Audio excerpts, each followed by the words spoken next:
At some point in the last decade, everything became about trans people. And I wanted to know why. So 2 years ago, when I began making this video, I knew things were bad. Stop the harm! Stop the harm! Transgenderism must be eradicated from public life entirely. But it's so much worse than I thought. We've interviewed Craig's family recently. They say that the therapy you did with him as a child led directly to his suicide as an adult. What do you say about that? I didn't know that. That's too bad. The more I dug, the worse it got. I want to make you understand what I'm getting at. Now take your clothes off. What I found was lies, abuse, and conspiracies. Decades of studies built upon vulnerable children. Every single part of trans research is rotten. And it all starts with this question. Why are people transgender? In 1990, there were 4 recorded cases of transgender kids in the UK. In 2021, there were more than 5,000. But this video isn't about that question. It's about the people who try to answer it.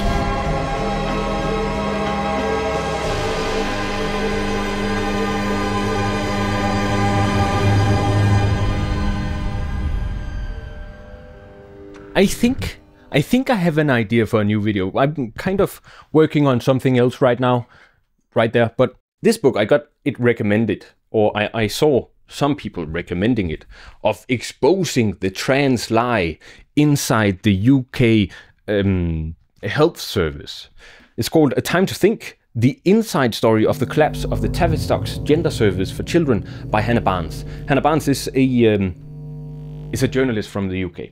Anyways, if you don't know, because nobody knows, the Tavistock Gender Service for Children was the place in the UK where children could get help if they are transgender or if they show signs of gender dysphoria. The first chapter starts from the point of view of a clinician called Anna Hutchinson.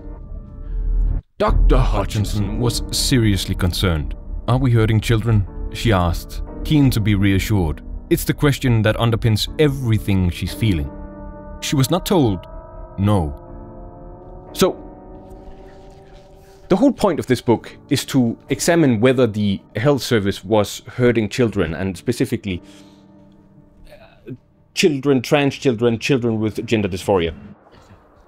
This is all fine and dandy, right? But something doesn't add up. Let me put you down here. Hannah Barnes seems like an honest journalist, right? She uses a lot of citations and she uses the right pronouns for trans people. She's totally woke. But in bringing credibility to the book's narrative, Time to Think, she interviews a lot of different experts. A host of them. Those are, among a couple of others, Susan and her husband Marcus Evans, Asa Keem, David Bell, Kirsty Entwistle, Melissa Midgen, and then, of course, Anna Hutchinson. Who is Anna Hutchinson, you ask? I can hear you. Anna Hutchinson is a clinical psychologist with more than 25 years of experience. There are 5 themes that I think are interesting, that I maybe want to have a look at. So the first one is this one. Whereas most of the literature on gender non-conforming children was about boys who had a lifelong sense of gender incongruence, Yeats's waiting room was overpopulated with teenage girls whose distress around their gender had only started in adolescence. There's a rapid increase in the amount of trans people, and we know this, that trans people have kind of become a hot button topic, right? Listen to this. Many of them were same-sex attracted.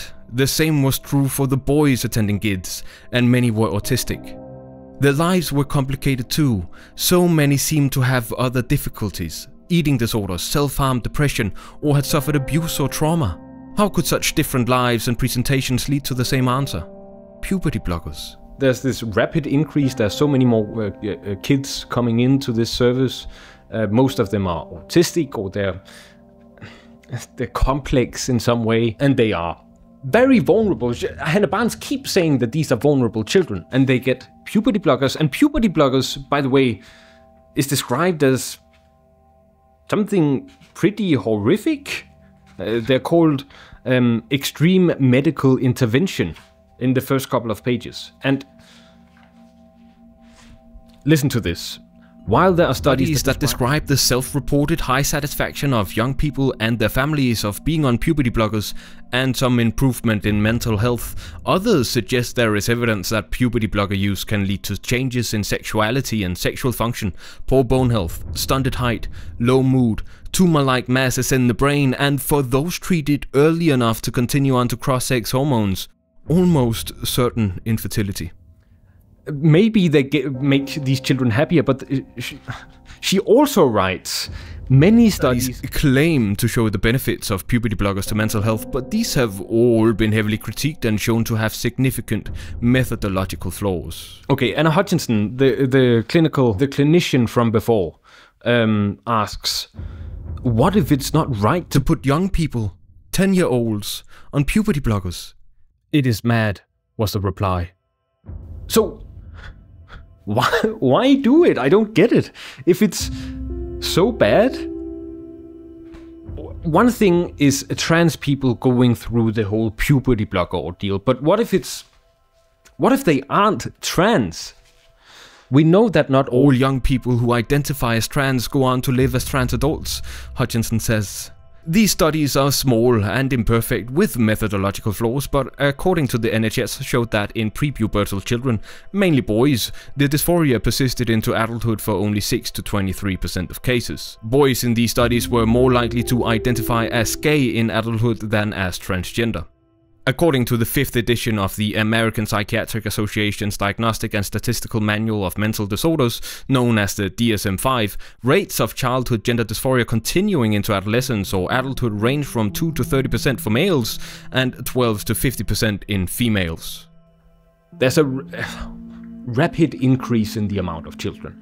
A lot of these children are autistic, and they're complex somehow, and they all get puberty blockers, but puberty blockers are bad, and maybe they aren't trans. It's like, I don't know, those 5 things shouldn't be that hard to look into. Rapid increase, autism, complexity, puberty blockers, and detransition. Should be a small quippy video. This video has taken up my day, every day, for the last 2 years. It has taken up my weekends, it has made me drop out of university, it has made me stay in a low-paying, dead-end job only because it was the only way I could keep focus on this. But every time I thought I finally reached the end, every time I thought I finally understood the inner workings of this thing, I always managed to turn a corner only to find that I'd really only seen the first floor, that there are levels to this, that the network looped back upon itself, that really everything I thought I understood or knew was only partly true or an outright lie. I'm not a journalist, and I don't even have enough subscribers to make money off of this video, but I'm extremely obsessive. Then again, I'm not a perfectionist. There are more things I haven't managed to fit into this way too long video, and there's even more I don't fully understand yet. It's not done, but you know, I am. And that's okay. You know, I've been wrong for a long time. Gender, feminism, economics. On one hand, I didn't understand, but on the other hand, I don't think I wanted to understand just how wrong I can be. And then I went to therapy that one time and realized, hey, being wrong is okay, but staying wrong, however, hurts not only me, but in turn makes me hurt the people around me. I know I was wrong, and it hurts to accept that you're wrong. But if you want to get better, you have to accept it. All of this is just to say, if you watch the whole video and disagree with everything I'm saying, then you're wrong. Now you may think I'm this or that, but just close down the video, be angry, and come back later, okay? I just want to read you the last 3 sentences of the opening chapter of Time to Think, which I think sums up my approach to this. Because for me, it's about healthcare, really. And how so many people sat back, watched, and did nothing. It takes Hannah Barnes 500 pages and 902 sources to conclude that, yes, they were hurting children. And on this, we agree. I also think children are being hurt. But how they're being hurt, or pretty much everything else, no, I do not agree with Barnes. Look, Hannah Barnes is so wrong that trying to retrace her steps has led me to question, well, pretty much everything I thought I knew. How do I know Barnes and this book is wrong? Well, there are two ways of going about it. You could read through all her sources, through the decades of research, court documents, counter-arguments, sociological and scientific advancements, political movements, leaks, corruption, and motives. All my sources are linked right here and in a separate document in the description. You could do that. Or, you could just listen to trans people. And to any trans person watching, you don't need me to tell you that you have a right to exist. You deserve love and kindness, but you don't need me to tell you that. And if you're trans, I'll warn you, there's very little kindness in what I'm going to show. So, all in all, let me show you what happened when I looked into those 5 small things. Rapid onset of possible transness, autism, complexity, puberty blockers, and desistance. But first, we're gonna have to lay out some fundamentals just so we don't accidentally misunderstand each other. Chapter 2. Transphobia. In the summer of 2019, Kirsty Entwistle published an open letter to the director of the Tavistock Clinic, Polly Carmichael. Kirsty Entwistle is one of the people who Hannah Barnes interviews in A Time to Think. Entwistle had begun her work with the Tavistock Clinic in October of 2017. She lasted exactly 1 year. The open letter is a little superficial. She herself admits that she was a little naive about the whole gender stuff when she started working there, but what's interesting is not really her professional worries, it's the same stuff about puberty blockers and complexity and detransition that I'll go over in a bit. The interesting part is her personal worries. She mentioned how she has continued to follow transgender issues online, and one of the things I felt concerned about is seeing the bullying and intimidation for those people who raise valid concerns, and how she urges the director to look up stories of detransitioners. It's very clear that she's afraid, honestly.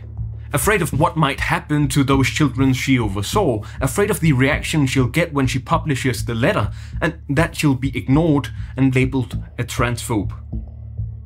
Kirsty Entwistle mentions transphobia 14 times throughout her letter. One of the major themes in Hannah Barnes' book, aside from the whole vulnerable children thing, is how quickly the Tavistock had to expand. There wasn't enough time to think. I mean, obviously time to think is the rationale for the blocker, but it was also that it was there was no time to think for any of these clinicians either. Whenever a clinician wanted to explore other options, they were disincentivized to do so.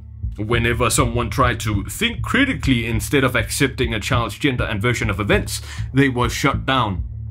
Whenever someone was raising valid concerns about the child or gender ideology in general, they were called a transphobe. Because that is what these concerns were. Not transphobia, safeguarding and clinical concerns. But neither Hannah Barnes nor Kirsty Entwistle ever define what transphobia is. It just kind of sounds bad. Entwistle writes in her letter that calling people transphobic when there are clearly no grounds for this allegation causes clinicians to feel anxious about raising concerns. It's almost framed as a slur. And this makes sense if you Google transphobia definition and click on the first result.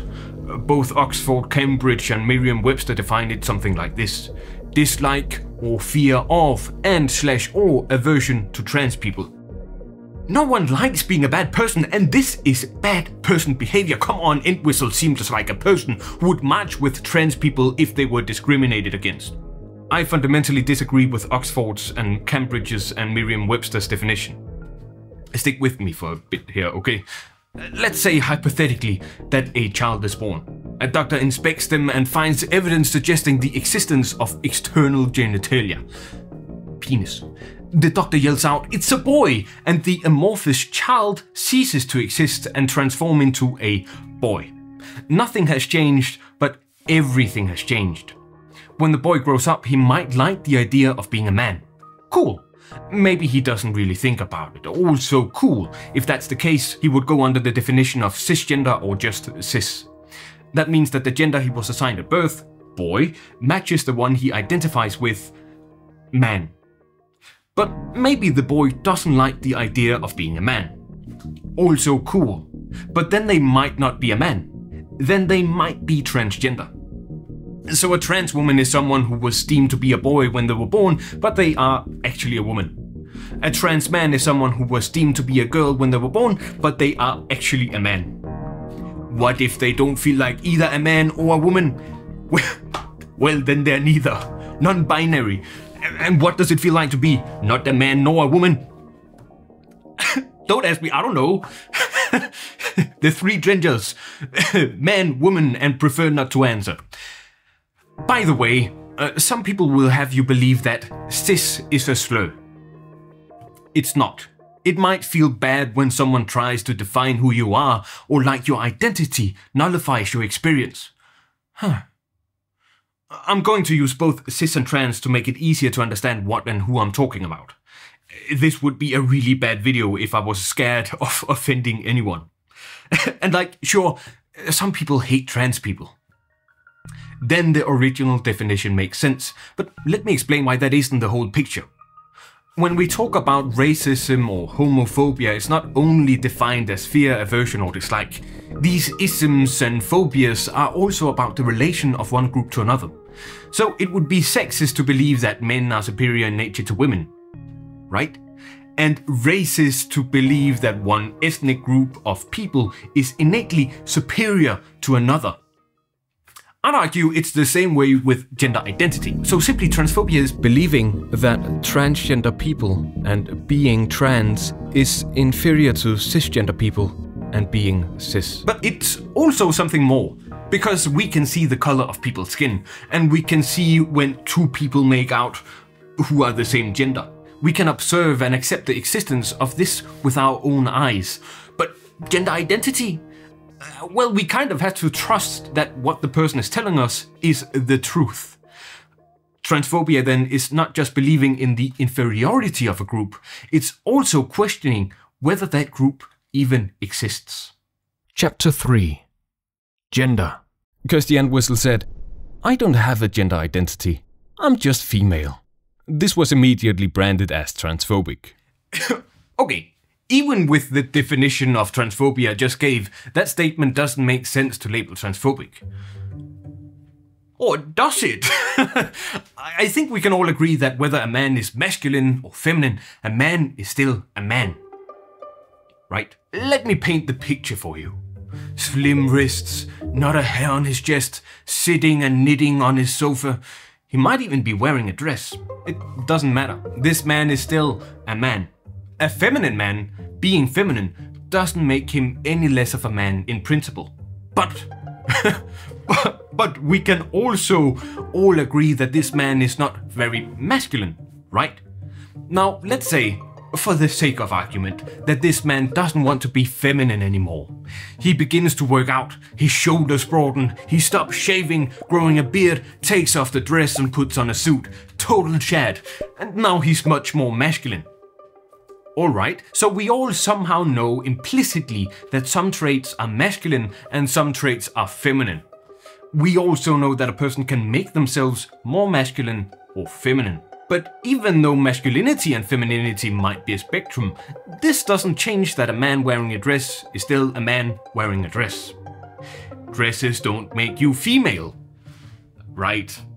Still just looks and actions, descriptors. We can picture the most feminine man ever, but it's still a man.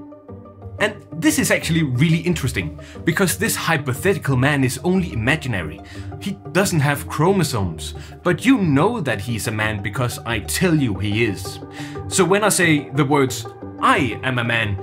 You can judge my looks and actions and how that compares to your idea of a man. The male archetype, perhaps. So you can judge my gender. But when I tell you I am a man, your idea of me is contextualized against what I am saying. You have no idea about my chromosomes or girth or whatever. I promise you I am a man. And there, both the promise and the action of telling you what I am is a performance of gender. The man wearing a dress is a man because that's what he is. And that's his gender identity. But biology, I hear you ask. Yeah, we'll get to that. Anyways, I'd argue that cisgender people think just as much about gender as trans people do. It's just not an active distinction we make. It's so ingrained in us, it's so fundamental to us as humans, that there's no way not to think about it. But exactly because it's so fundamental, we don't even realize that we think about it. Cisgender people constantly try to alter our gender, the way we are perceived against what it means to be a man or a woman. Let's see, hair transplants, steroids, getting your chest hole pushed out, or breast implants, BBLs and lip fillers.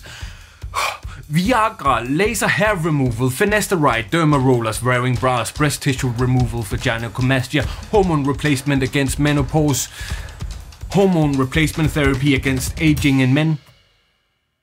My sources are in the script. Goddamn testicular implants. Yes, all of this has to do with gender. You might even call it gender affirming care. Actually, why don't we call this gender affirming care?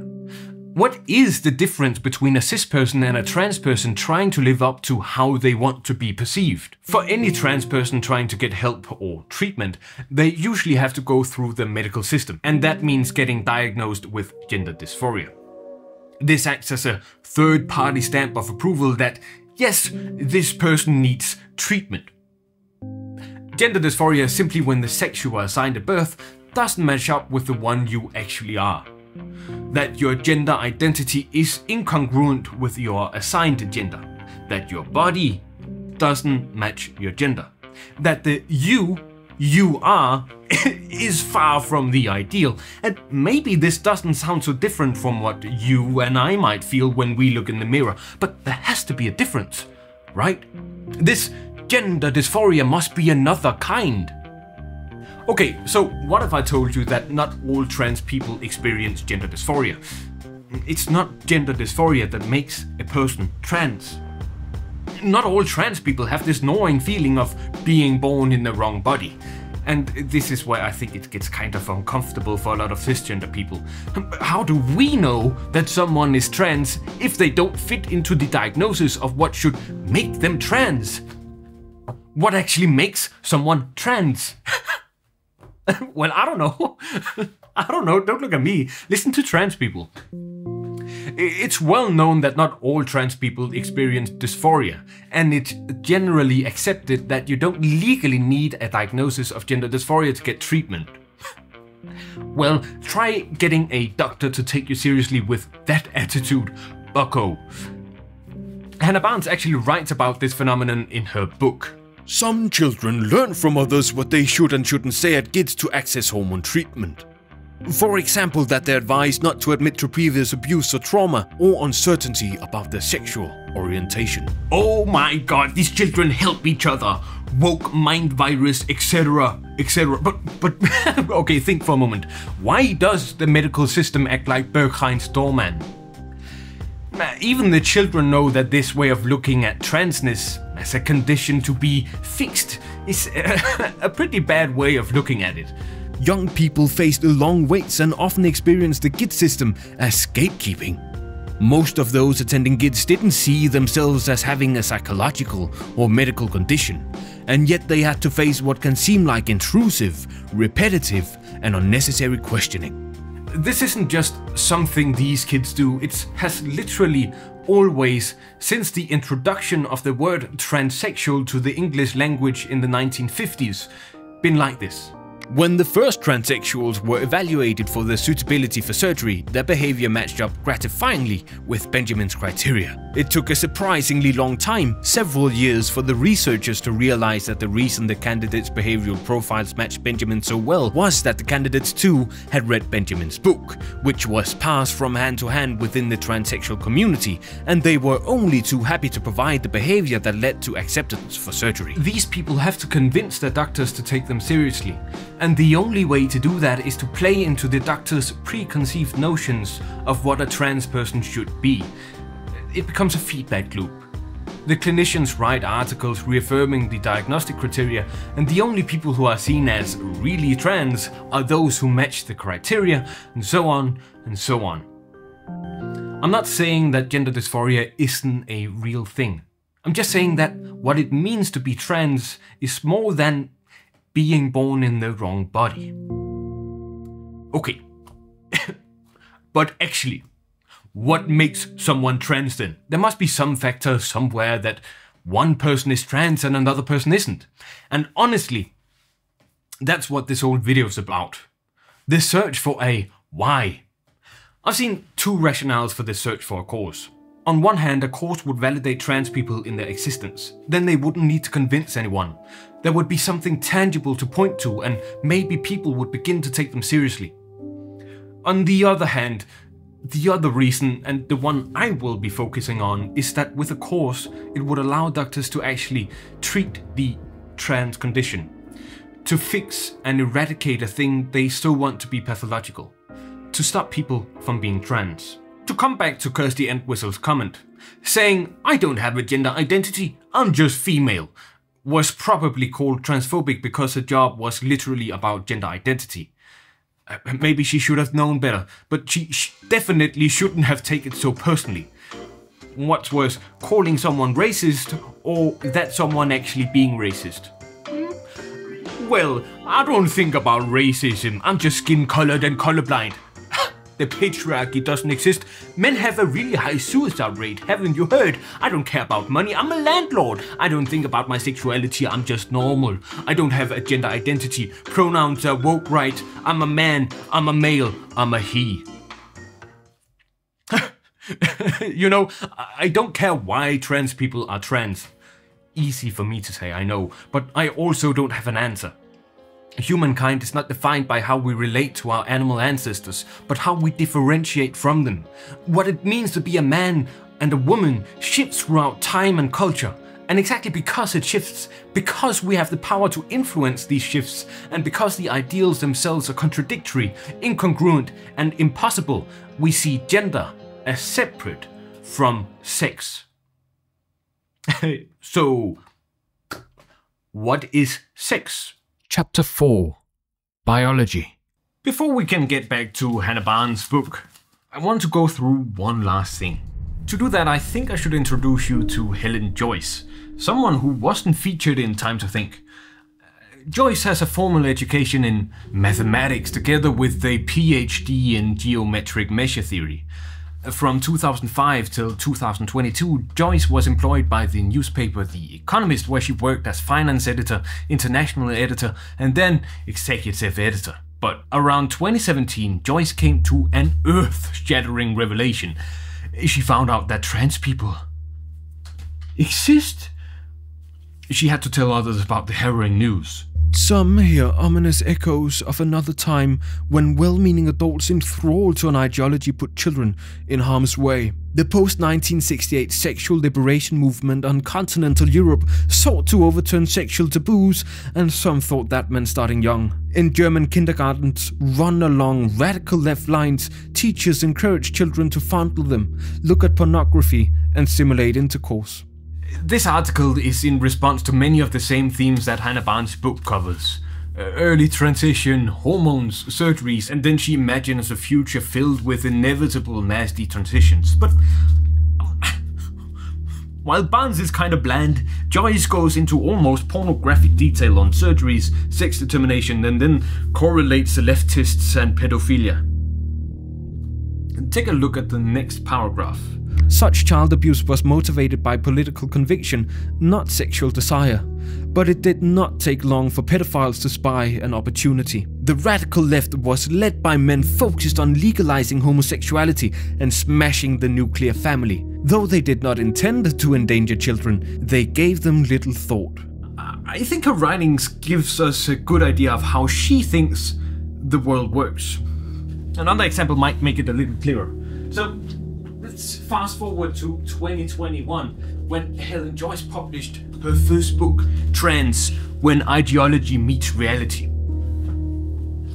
This is not a book about trans people. I will present the scientific research into what causes gender dysphoria and cross-sex identification. But it is irrelevant to evaluating the truth of gender identity ideology and to whether self-declared gender should replace sex across society. This is, rather, a book about trans activism. It is a story of policy and institutional capture, of charitable foundations controlled by billionaires joining forces with activist groups to pump money into lobbying behind the scenes for legal change. I'd argue that gender has replaced sex a long time ago. Anyways, I want to focus on how she imagines the trans agenda has come to be. A few wealthy people can have considerable sway. They have shaped the global agenda. Now, Joyce has the courtesy of actually naming these few wealthy people who she accuses of having shaped the global agenda. Jennifer Pritzker, John Stryker, Martin Rothblatt, and George Soros.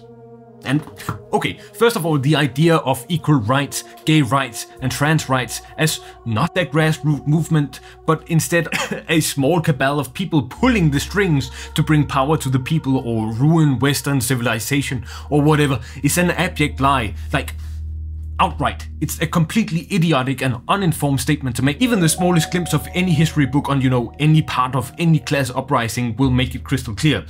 Then again, Joyce is just a mathematician. Okay, second of all, those four people, Rothblatt, Stryker, Pritzker and Soros, all have one thing in common. And can you possibly guess what that is? Yes, they're all Jewish. But since Joyce doesn't provide any sources, we can't for sure know if she's actively spewing neo-Nazi Jewish question-style propaganda, or if she's just very unlucky and her objectively wrong hypothesis of a global agenda controlled by four people who simply happens to be Jews was just a little oopsie. That is, we can't know for sure unless the hypothesis lines up perfectly with another article from Jennifer Bilek, another anti-trans activist, and Joyce wrote that she had a meeting with Bilek and also commented that while we were waiting for her book, we could read more about the following the money in Bilek's pieces. So, yeah, that's what happened. Joyce got the idea from Bilek. I lied a little bit before. I don't know if Stryker is actually Jewish, but Bilek definitely thinks he is. And Jennifer Bilek is a Nazi conspirator. I'm not being pedantic when I say that Bilek launders whole-heiling, Jew-hating Nazi propaganda.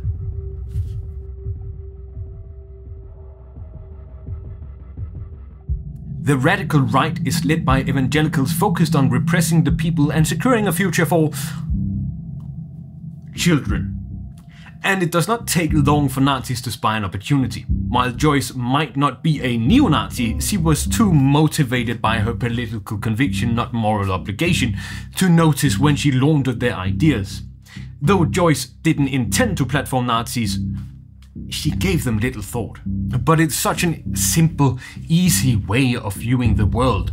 Easy explanations, quick conclusions based on hasty assumptions about something she obviously knows next to nothing about. But this actually has nothing to do with what I wanted to talk about. This is about something way more boring. This is about sex. So let's zoom into one particular interview Helen Joyce gave to Peter Boghossian. I think that they often think that you are dog whistling, that you're not actually saying what you think. You're saying a palatable lie as a sort of, as a gateway into what you might actually think. As a gateway to like throw trans people in ovens? Yes, yes, exactly. Even if that's true, wouldn't it be best to just try to use reason, evidence, and argument to defeat the claim on the board? Oh, blimey! Caught in an alley with a murderer. Don't shout for help, it's loud and grating and may irritate the general public. Oh, why not try debating your way out with facts and logic instead? Peter, are you stupid? So we're seeing the worst mass delusion and spread of a culture-bound syndrome globally that the world has ever seen. It's on something very fundamental, which is the type of species we are, namely mammalian with two sexes. It's extremely harmful to children, to women, to gay people. Don't think it's great for men either, frankly, because it's so anti-reality. And so, of course, you've got to stand up and fight it if you see this. But it's ridiculous. Oh my God, I've never had to counter so many stupid things in my life. Idiotic. Like, imagine I'm having to tell you what sex means. We both know what sex means. Right. So, it wasn't even a question before. I just want to remind you that Helen Joyce is a mathematician. She has no background in biology, sociology, psychology, nothing. She is as much of an authority figure on this as I am. Which says a lot. But maybe especially as a mathematician, something which should be, by the laws of nature, a static field. I'm not sure I can stress how idiotic it is to think that, oh, we both know what sex is. Just like everything that seems basic and is used by the wider public, sex is pretty goddamn complicated. So, when a doctor wants to determine the sex of a baby, they go to inspect the genitalia. Sometimes this happens with an ultrasound or later when the child is born. Simply, is dick present? And this is the most basic common way of determining the sex of a person. But calling it sex determination is a misnomer.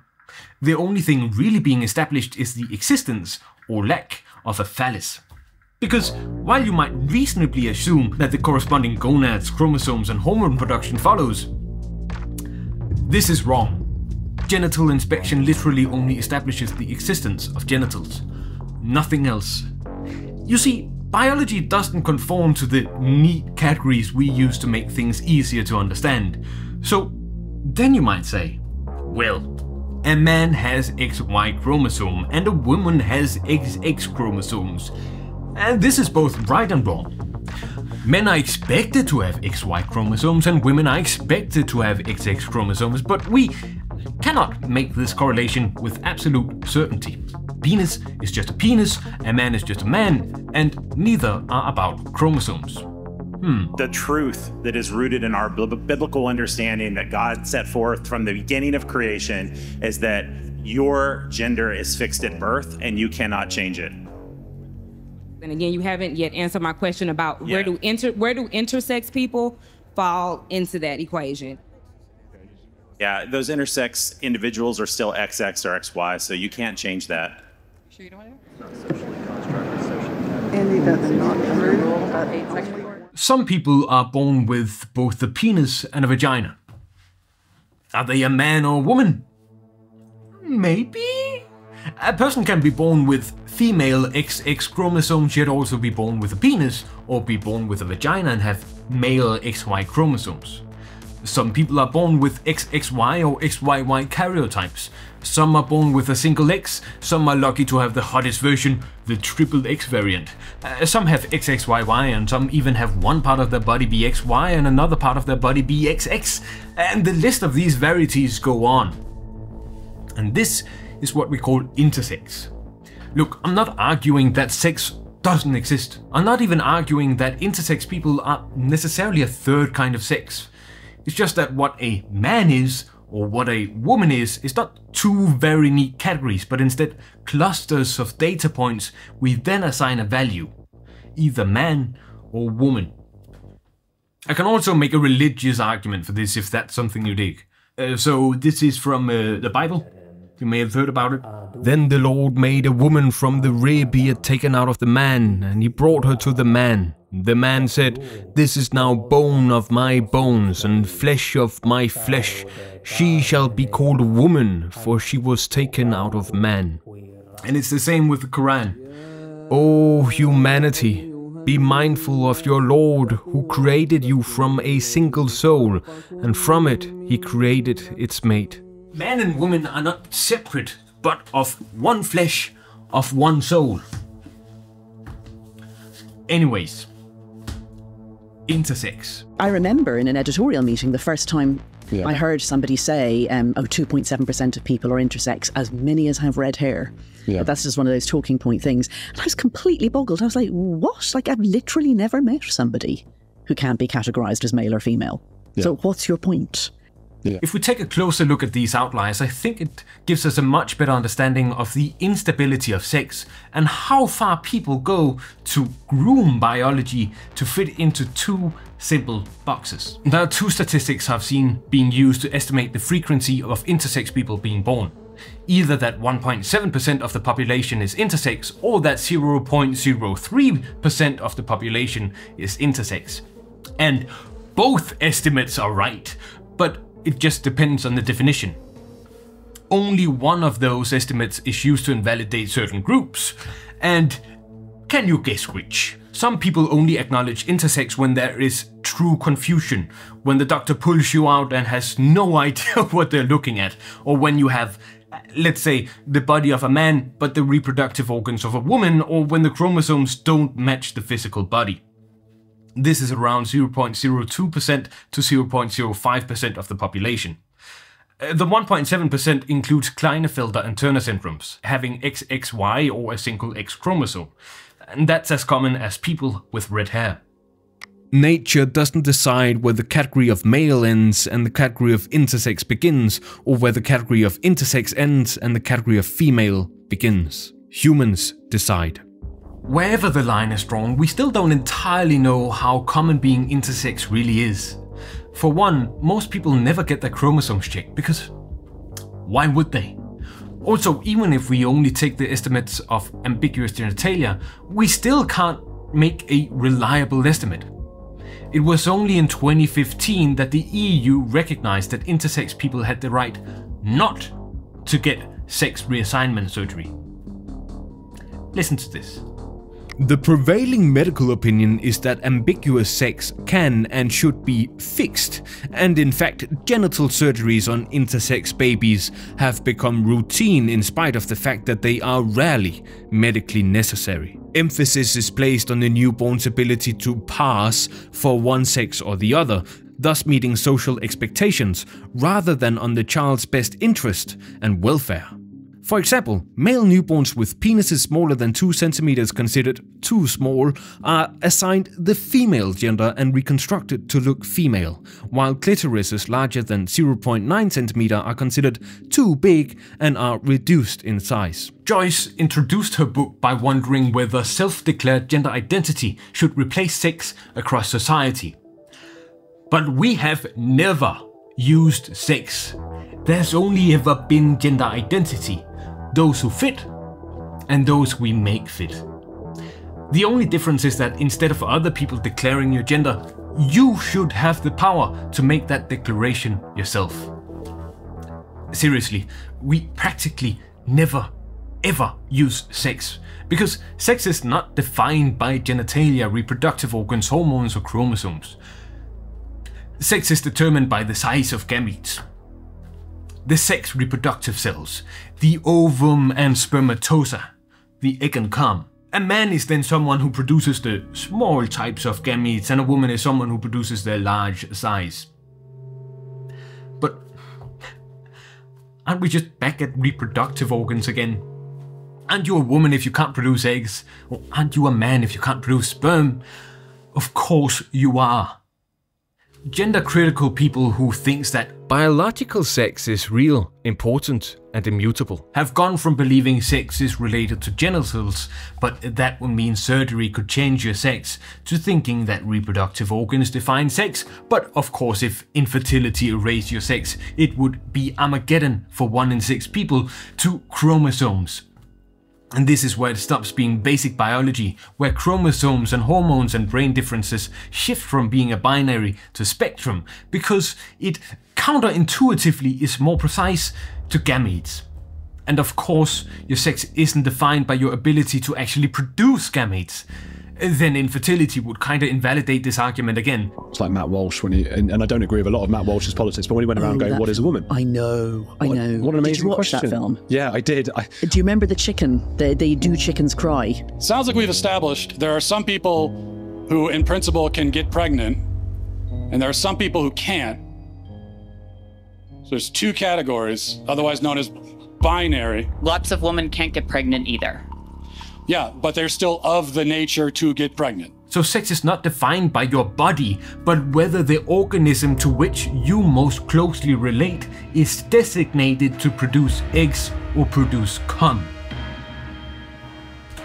And then we just end up back where we started. Yes, sex is a thing that exists, but no, it has no bearing on who you are, exactly because it is so complicated, exactly because normal people can't use gametes for anything, exactly because genitals and gonads and chromosomes and hormones don't fit into neat categories, into two neat boxes. It is us, the people, who have made the distinctions of what ultimately defines a person. Sex tells us so much, but at the same time, it doesn't tell you or me anything at all. When examining the term sex under a microscope, the dividing walls vanish. We're left with categories that seem made up because it makes the world easier to understand. Huh. Maybe... Like they're constructed in some way. I have to pause for a moment, guys, because an important ruling just came up.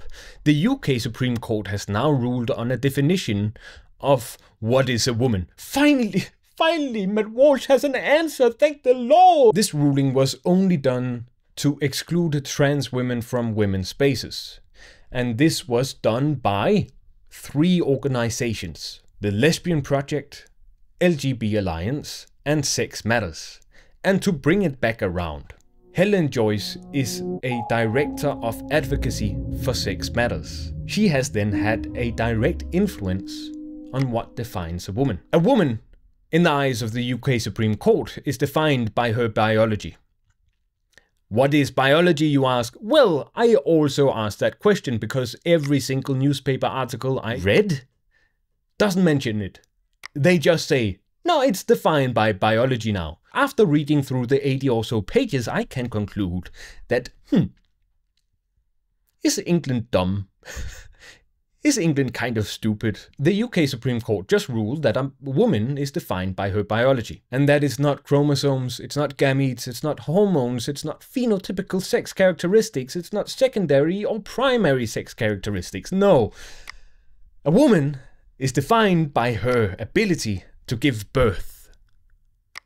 Her ability to bear children. A woman, in the eyes of the UK Supreme Court, is a birthing machine. And you can decide for yourself if that's a good thing.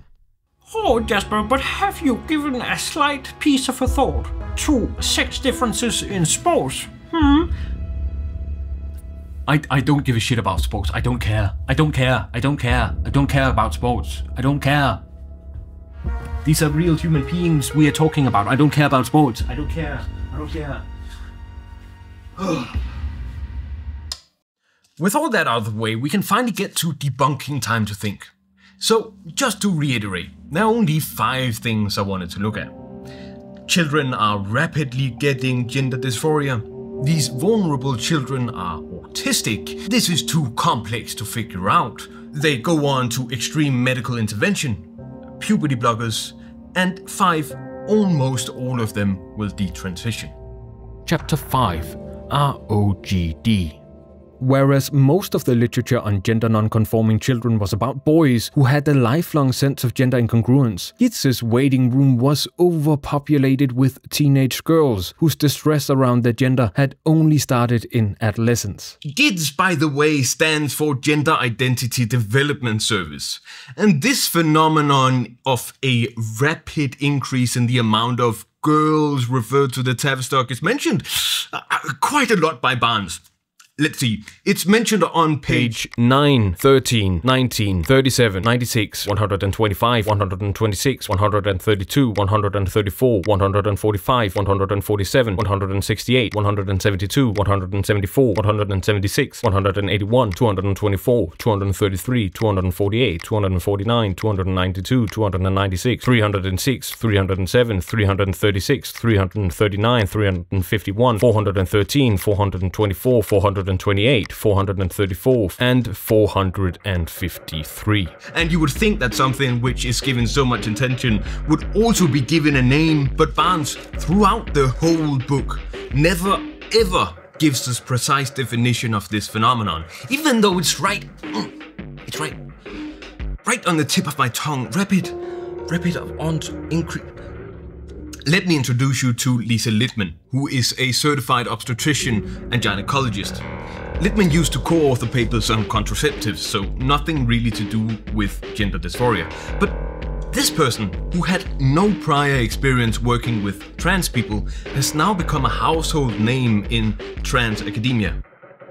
You see, in 2016 she managed miraculously to establish a link between gender dysphoria and phone equals bad.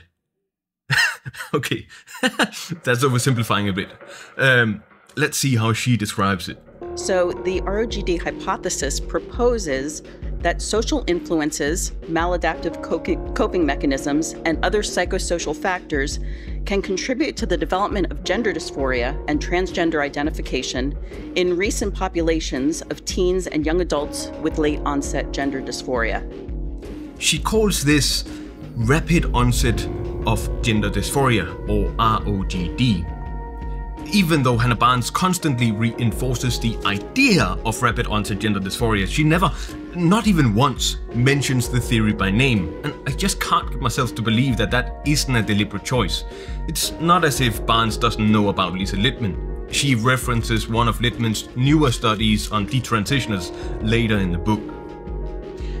Back in 2016, Lisa Littman's original study, Parent Reports of Adolescents and Young Adults Perceived to Show Signs of Rapid Onset Gender Dysphoria, strives to put an answer to the increase in the amount of referrals to gender clinics. Like that chart from the Tavistock I showed at the very beginning of the video, for example. Going from 4 cases in 1989 to more than 5,000 in 2021 is a 120,000% increase. It's unheard of. And this can't be right. There shouldn't be so many trans kids, right?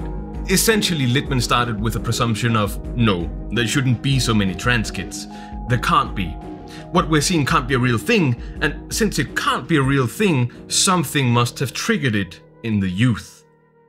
It must have a place of origin. It must be a sort of contagion.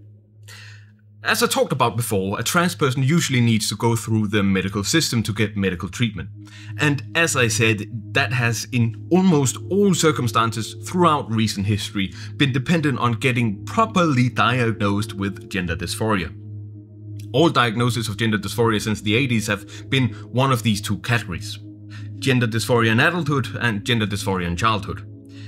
The explicit goal of Lisa Littman's study was to create a new third category, that of rapid onset of gender dysphoria. Rapid onset gender dysphoria seems to be a new subtype. This would allow researchers to have a tangible way to differentiate between real dysphoria and fake social media /attention/coping dysphoria. Let's see how this totally random guy, Michael, what's his name?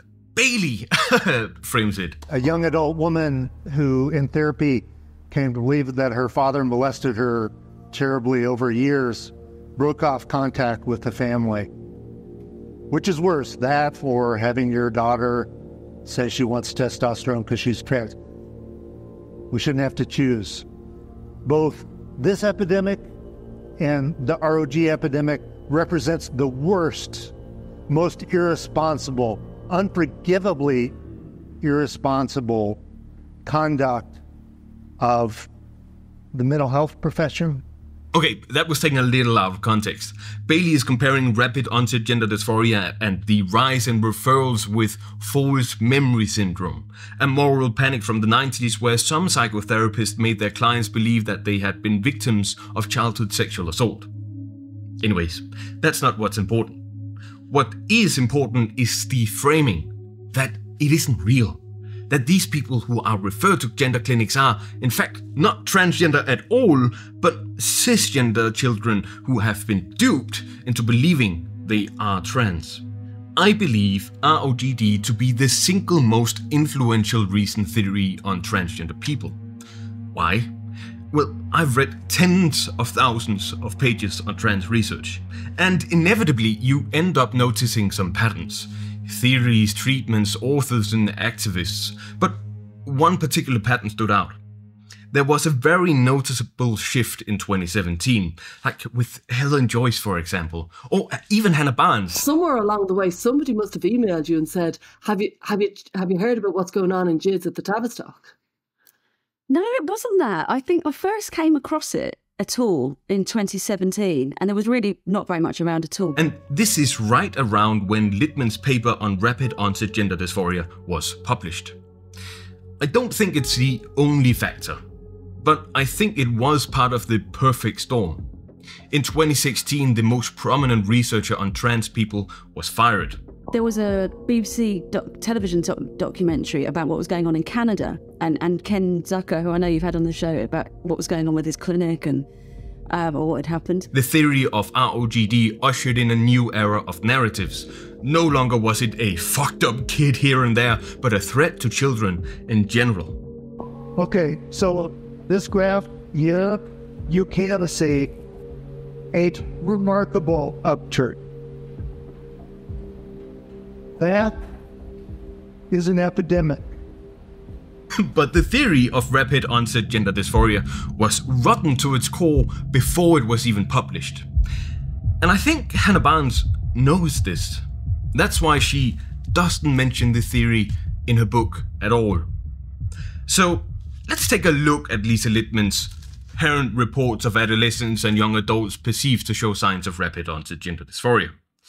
There are at least 4 problems with the study: priming, proxy, bias, and pathology. Before 2016, very few people talked about the rise in trans people, and practically no one thought that it had something to do with a social contagion. Littman's study even mentions as much. So the one thing you absolutely, for any reason, would not want to do was to plant the idea of cause and effect.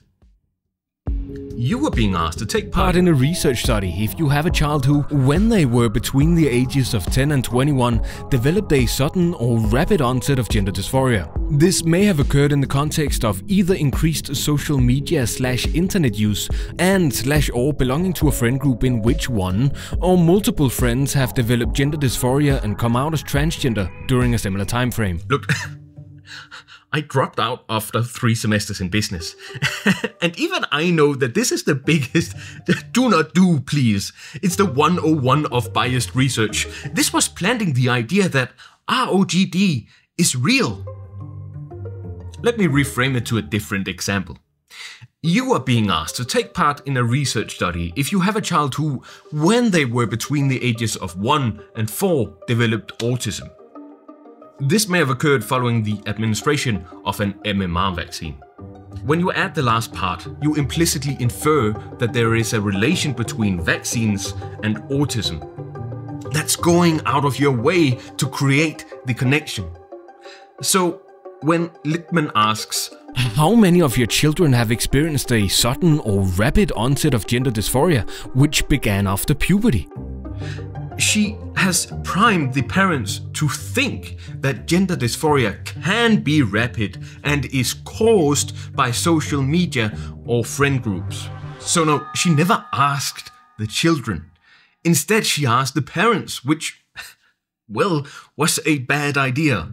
Not only does she rely on the parents to diagnose their kids with gender dysphoria, and a hitherto non-existing form of rapid onset gender dysphoria at that, she also relies on the parents to decide when this gender dysphoria manifested in their child. And look, parents, I'm sure you want the best for your child, but you have no idea what's going on in their little heads. You aren't a mind reader.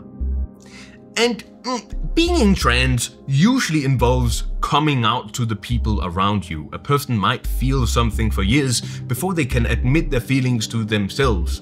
And then it's gonna take more time for them to say it to anyone. Because what if they're wrong about what they're feeling? Senior Jones from Gender Analysis explains 4 separate studies of around 1,200 trans children and adolescents. In all 4 studies, the child felt different, but it took them 3 years to see themselves as trans. When they felt trans, it still took a couple of years before coming out, and yet another couple of years to live in their identity and gender. It's not an overnight thing. If they weren't trans, they likely wouldn't go through the years and years of waiting to get treatment. So it's not that the children aren't trans, they're just not telling their parents right away. And then it's a simple Boolean. They aren't trans in the eyes of the parents until they have told them. Of course it seems rapid then. Some children actually have very good reasons not to trust their parents, but we'll get to that later. I hope that most parents want their kids to trust them. Look, some children are afraid of talking with their parents because they are afraid that the parents won't believe them. Many such cases, actually.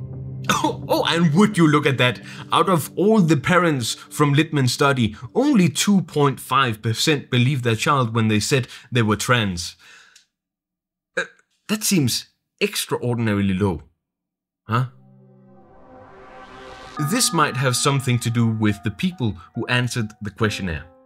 You see, Lisa Littman decided to recruit from 3 websites and 1 private Facebook group. Particularly, the websites are interesting. Fourth Wave Now, Transgender Trend, and Youth Transcritical Professionals. Really rolls off the tongue. Well, those 3 websites are all deeply critical of trans people. Fourth Wave Now supports conversion therapy for trans kids. We oppose any form of therapy that seeks to change your child's sexual orientation. However, we are deeply concerned about the impact of recent so-called conversion therapy legislation forbidding careful, nuanced treatment of children and young people with gender dysphoria. Transgender Trend and its founder Stephanie Davis-Arai apparently don't believe in trans kids as we don't have any evidence that children really are trans. This is a very new phenomenon which is based on no credible scientific research. Anyways, the last website, Youth Transcritical Professionals, it's closed down. Too bad. I could have talked about how its founder, Lisa Marchiano, most likely invented the whole social contagion thing and maybe even helped Littman write the theory. Or how Lisa Marchiano shared stories comparing trans support groups to ISIS. Or this one that compares being trans to a fetish. Or this detransition story from someone named Jamie Shoup, who conflates autism and gender and says transitioning is like the emperor's new clothes. Of course, Littman flings these accusations of so-called transphobia to the side. If they hate trans people so much, why do 88% of them believe that trans people deserve the same rights as other people? They would march with you if you were discriminated against, please. But, let's be honest. Just because they accept that some people are trans, it doesn't mean that they would accept their own child being trans. Once again, I'll refer to Senior Jones and Heather McNamara. We also need to look at what else the general population believes about trans people. And that's not such a rosy picture. Which, I mean, look around. Or even better, just watch this video. The ROGD study is subject to selection bias, proxy bias, recall bias, and leading and loading question bias. Yes, it's that bad. Okay, I hear you say, but that one pilot study might be bad, but aren't there any other good studies on ROGD? No, there aren't. The largest and most recent study on ROGD recruited from parents of ROGDkids.com, which also, it's retracted. Rapid onset gender dysphoria has been rejected as a theory by the American Psychological Association, American Psychiatric Association, and 60 other medical associations.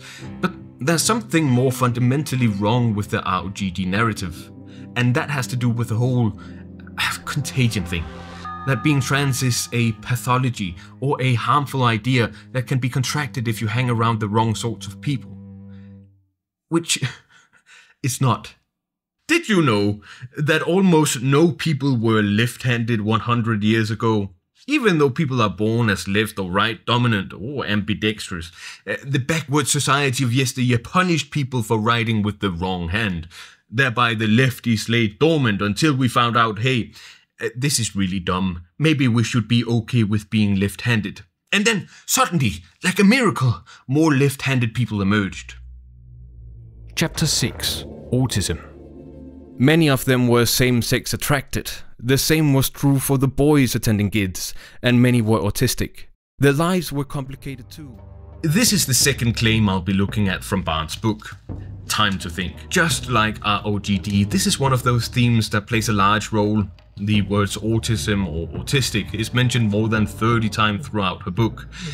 The argument is essentially that autism somehow maybe causes people to be trans. Most of the cases with the parents who have contacted me, their children have been diagnosed with high-functioning autism or Asperger's. A few of them, however, it's kind of going the opposite way. They're saying, my child was never diagnosed with that, but now that they are coming out with ROGD, now I want them to be assessed to see whether they may have actually had autism, and that's why they're doing it. It's weird how it's morphing in that way. First, let me ask, so what? So what if some of these children are autistic? What would that entail exactly? And this might surprise you, but I think there's a very good chance that some of these children are autistic.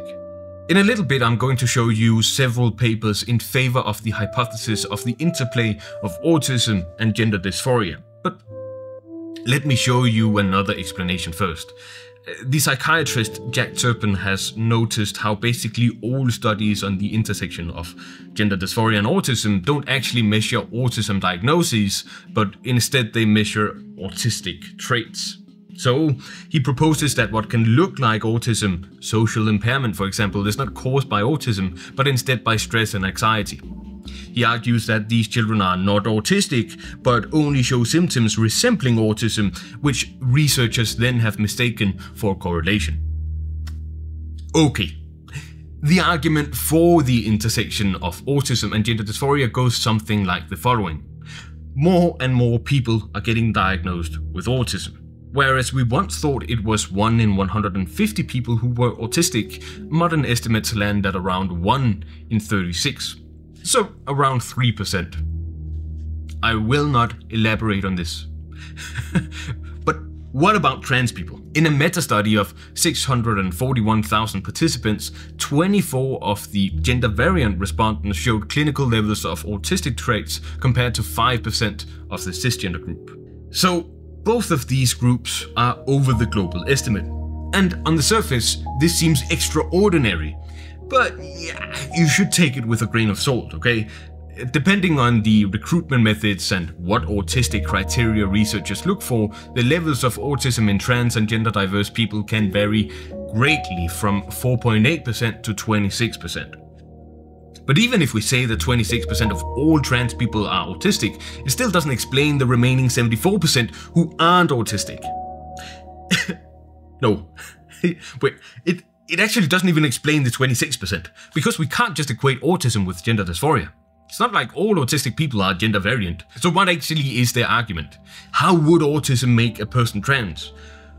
Well, I've been lying a little bit, because their argument isn't that autism makes you trans, only that it makes you gender dysphoric.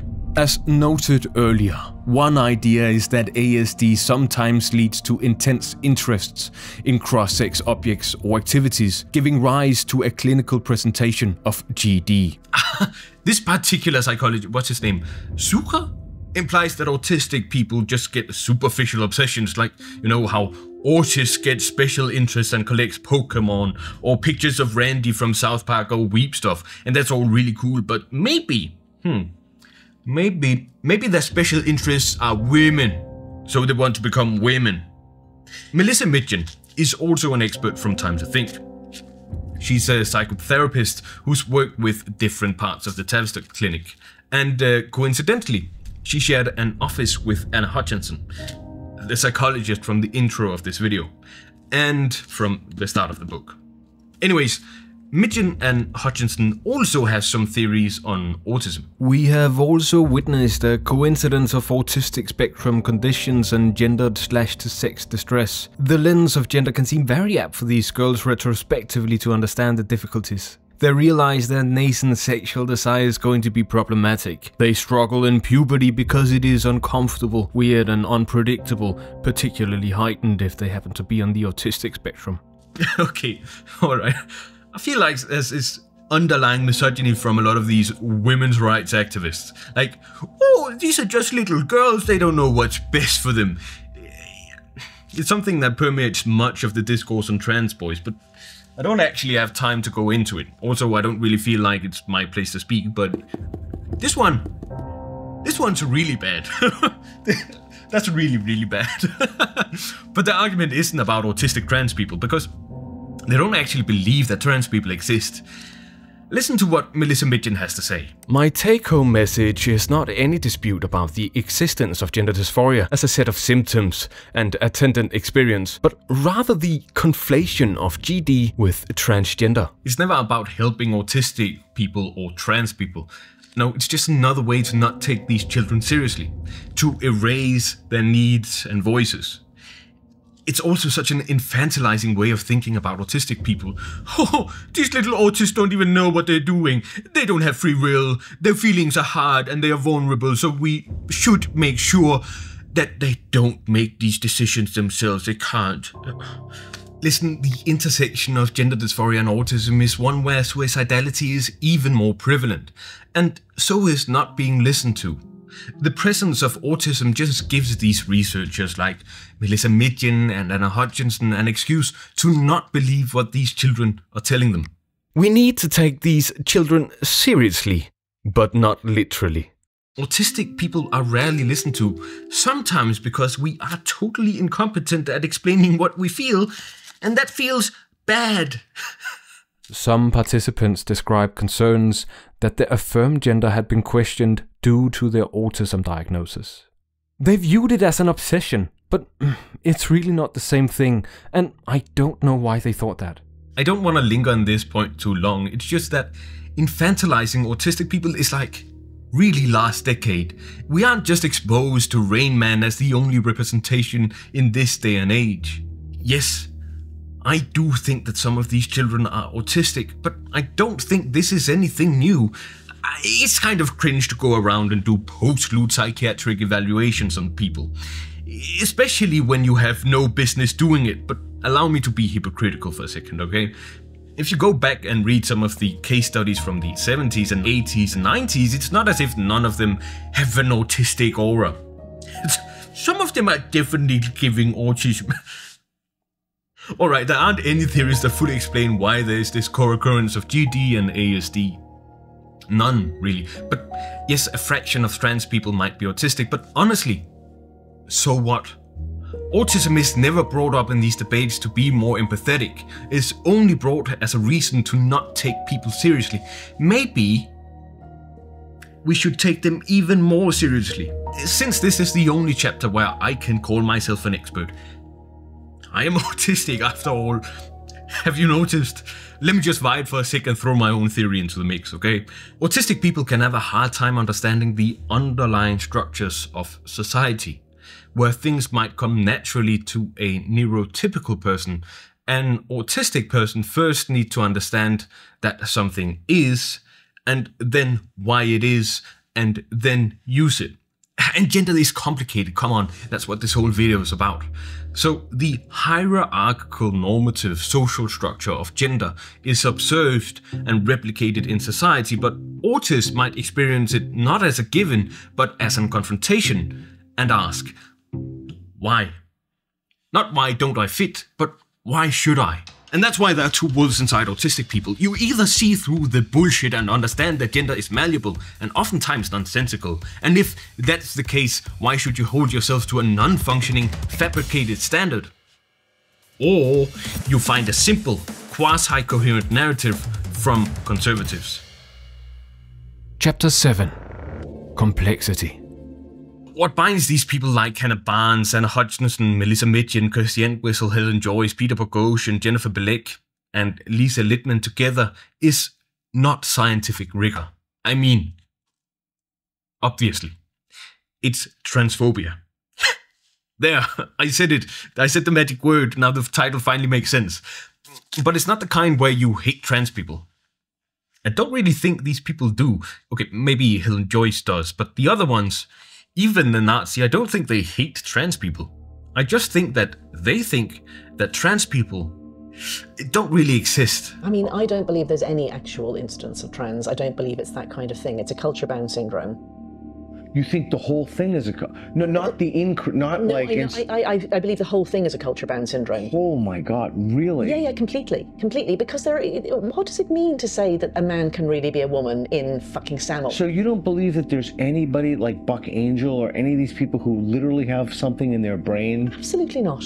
Or maybe that 1 in like 10,000 is trans, but 99% of people who say they're trans are trying to deceive not only society, but also themselves.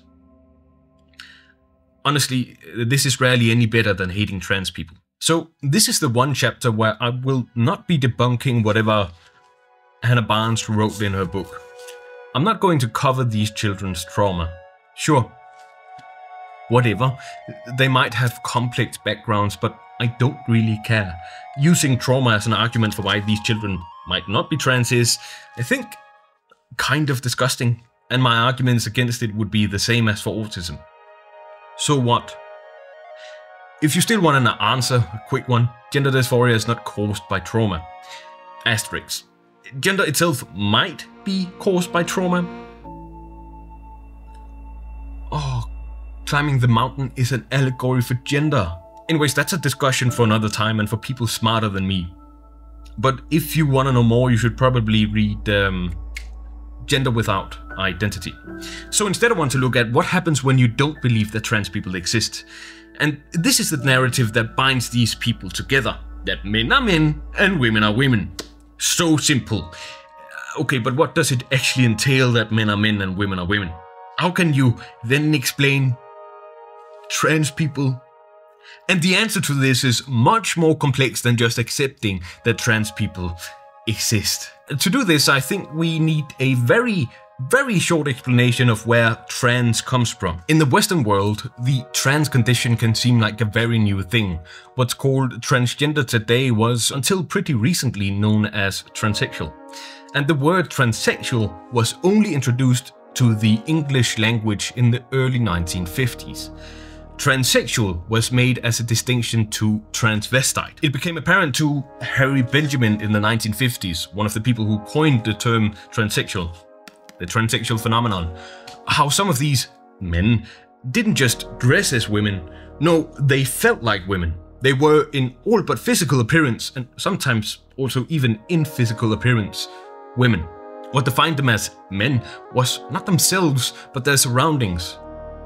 This is in contrast to transvestite, which Benjamin described as being primarily interested in the aesthetics of the opposite sex, but not actually belonging to the opposite sex. The term transvestite was only coined in 1910 by Magnus Hirschfeld, one of the first and also most important sexologists. He dedicated a whole book to cross-dressing. Die Transvestiten, eine Untersuchung über den erotischen Verkleidungstrieb. In English, that's transvesticism, the act of erotic cross-dressing. Maybe the distinction between transvestite and transsexual was also made simply because operations became a possibility. Some of the people from Hirschfeld's book were only labeled transvestites, I think, because transsexual or third gender or whatever wasn't part of the vocabulary.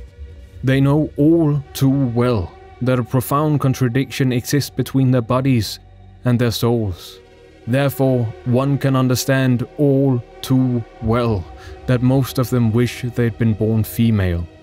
It's not like this hadn't ever been documented before, even by earlier sexologists.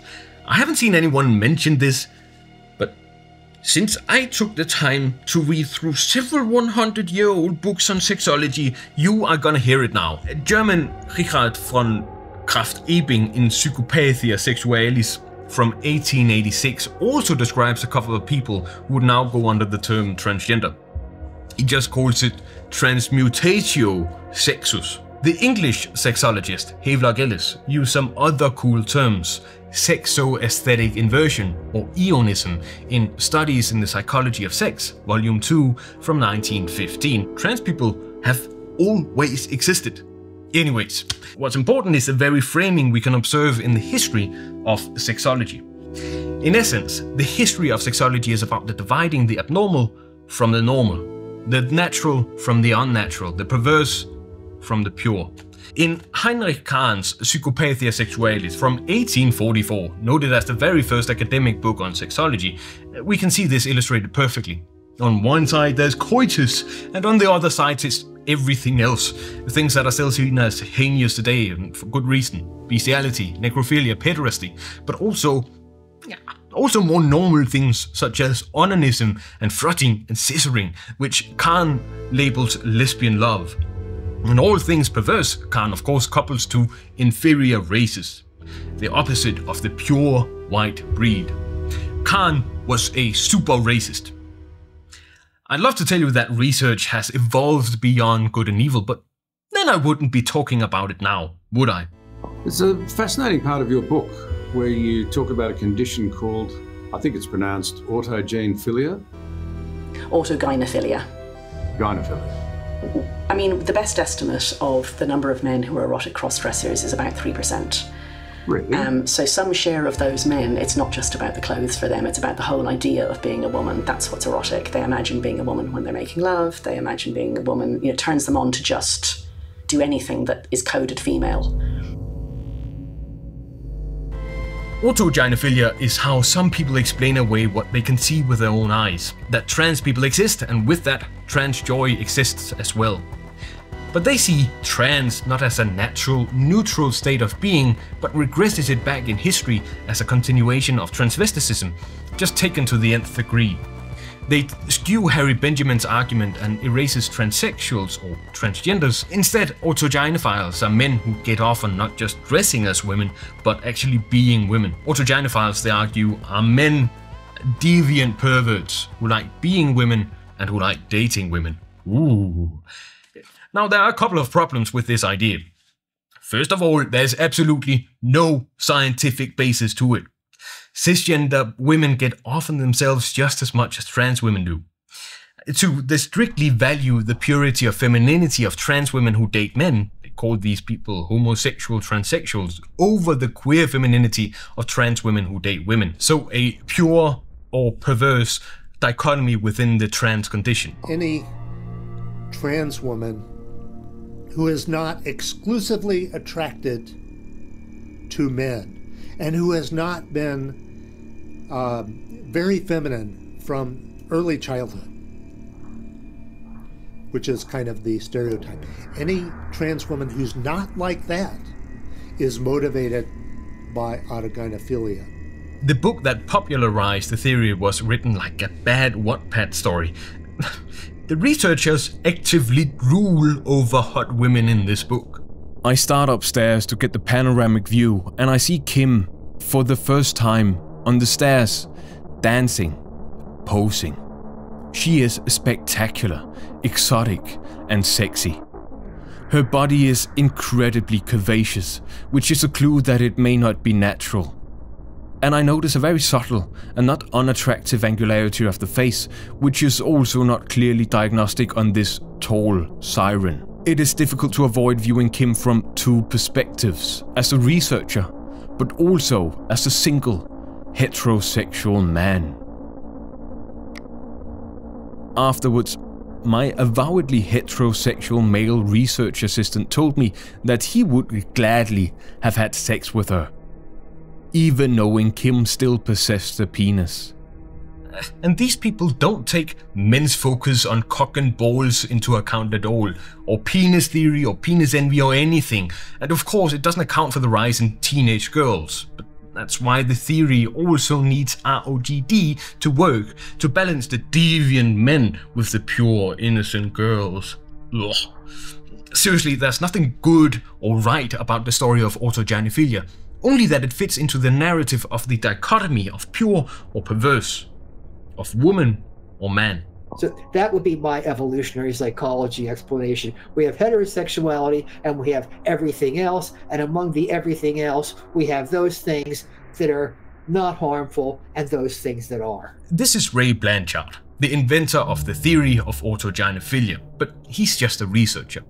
The one who popularized autogenophilia is Michael Bailey. It was his horny writings I showed you before. He did it through his book, The Man Who Would Be Queen. Anybody who is sufficiently interested can Google The Man Who Would Be Queen. And I want to give you another little excerpt, which I think will make all this rambling make a lot more sense. When Bailey wrote the book in 2003, transgender was still called transsexualism, and it was labeled as a mental disorder. And this is wrong. Not only is this whole video about trans people literally just being normal people, but we know for a fact it's wrong. 10 years later, in 2013, a new version of the diagnostic manual, kind of the dictionary of psychiatry, was released. With that, transsexualism was relabeled to transgender, and gender identity disorder became gender dysphoria.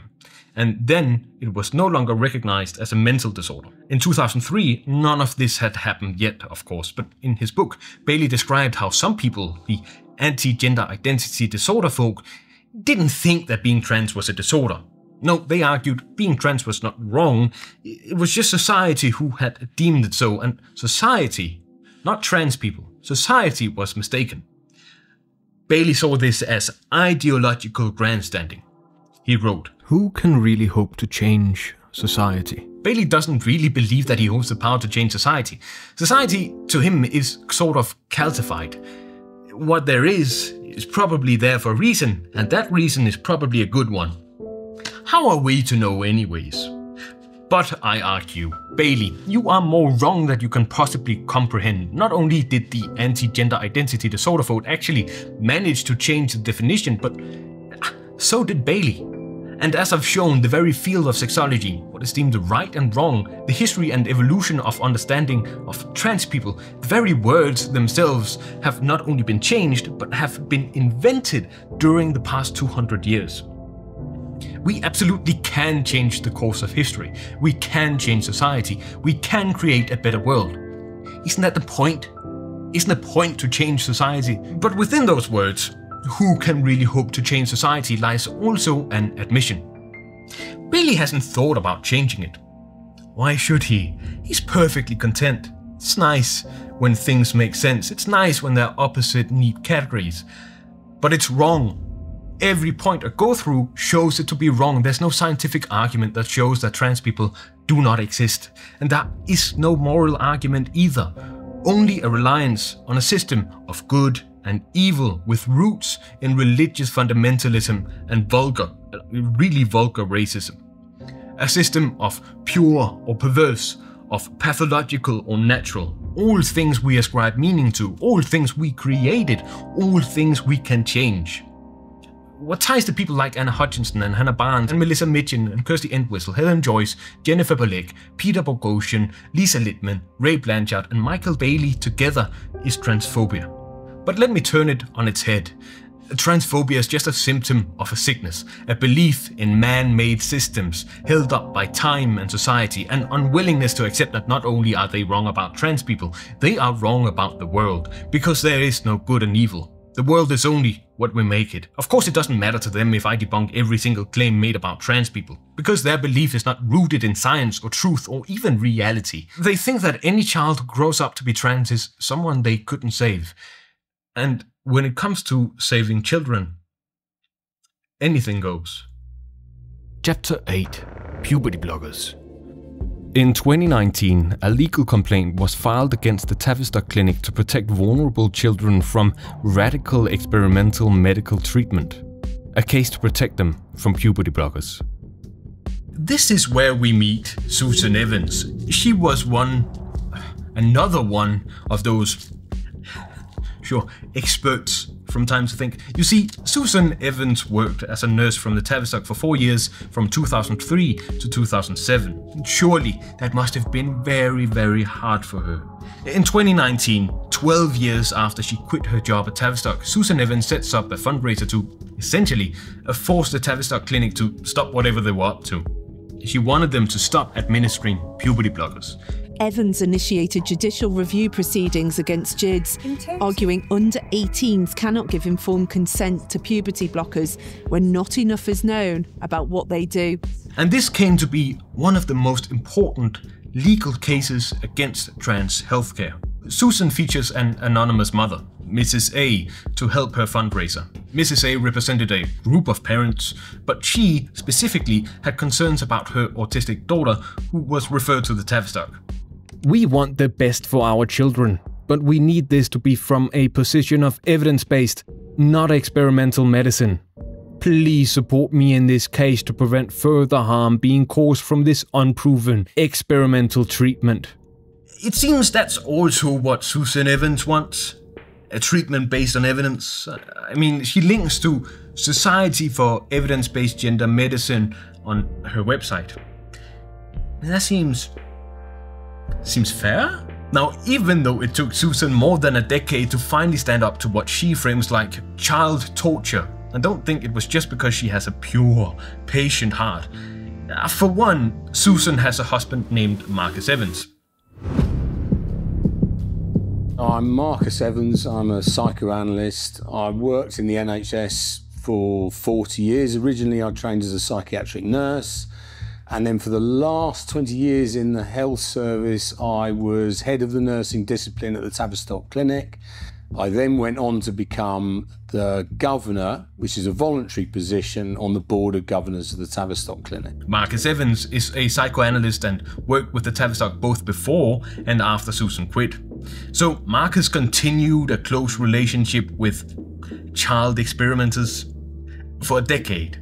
Then in 2019, Marcus was appointed to the position of governor at the Tavistock, and 3 months later, he quit. He says that he quit because of concerns from a mother who represented a group of parents. Where have I heard that one before? And a report on the gender clinic from David Bell, another governor. David Bell's report questions whether the clinic should do more to consider young people's personal histories, notably by examining whether they are on the autistic spectrum, have experienced trauma, or are being influenced by social pressures before helping them on the path to transition. David Bell, of course, has never worked with trans children. We shouldn't use the term transgender or transgenderism when it comes to young people. Because by doing so, you behaving as if you know what you're talking about. As if there is an object called transgender, which is a diagnosis. It's not a diagnosis, it's a symptom. Would it surprise you if I said that David Bell was also one of those experts from Barnes' book? They all repeat the same fucking talking points. But anyways, back to the fundraiser and legal case. Now, since Mrs. A or her child never actually stepped foot in Tavistock, Susan needed someone with more oomph. And with almost £100,000 raised from the crowdfunding effort, it allowed Susan Evans to hire a team of lawyers and get in contact with someone who was willing to put a face to the legal claim. I should have been given intensive therapy, basically, to investigate the feelings that I was having, to try and, figure out how I got to that stage. 8 years on, she wants to transition back to being a woman and is suing the NHS. Her lawyers will argue children cannot give informed consent to treatment, delaying puberty or helping them to transition. Kira Bell is what's called a detransitioner or retransitioner. You see, Kira was born a girl, but even in early childhood, she was one of the boys. Then puberty hit. She developed hips and breasts, which she hated. She lost her male friends. Kira became depressed, isolated, and suicidal. She hated that she was turning into a woman. Belle wanted to be a boy, a man, and then she was presented with that possibility. Kira kept insisting that she wanted to be a boy, so when she was 15, her psychologist referred her to the Tavistock. And Kira Bell kept being adamant. She was a boy. A year later, at the age of 16, she was administered puberty blockers. A year after that, she was put on gender-affirming hormones. 5 years after her initial referral, Belle had her breast removed. But Kira wasn't Kira any longer. In her place stood Quincy. And then she detransitioned. The further my transition went, the more I realized that I wasn't a man and never would be. Okay, any speculation would be really dumb of me. I do think maybe she should have used a different before detransition, after detransition picture in her article. Maybe. What makes me a man?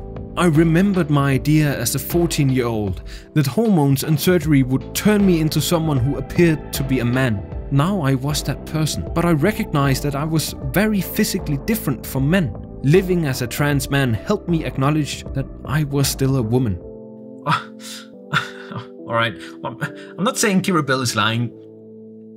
If you listen closely, Belle never outright says that she doesn't want to be a man, just that she never thinks she never could be or would be a man.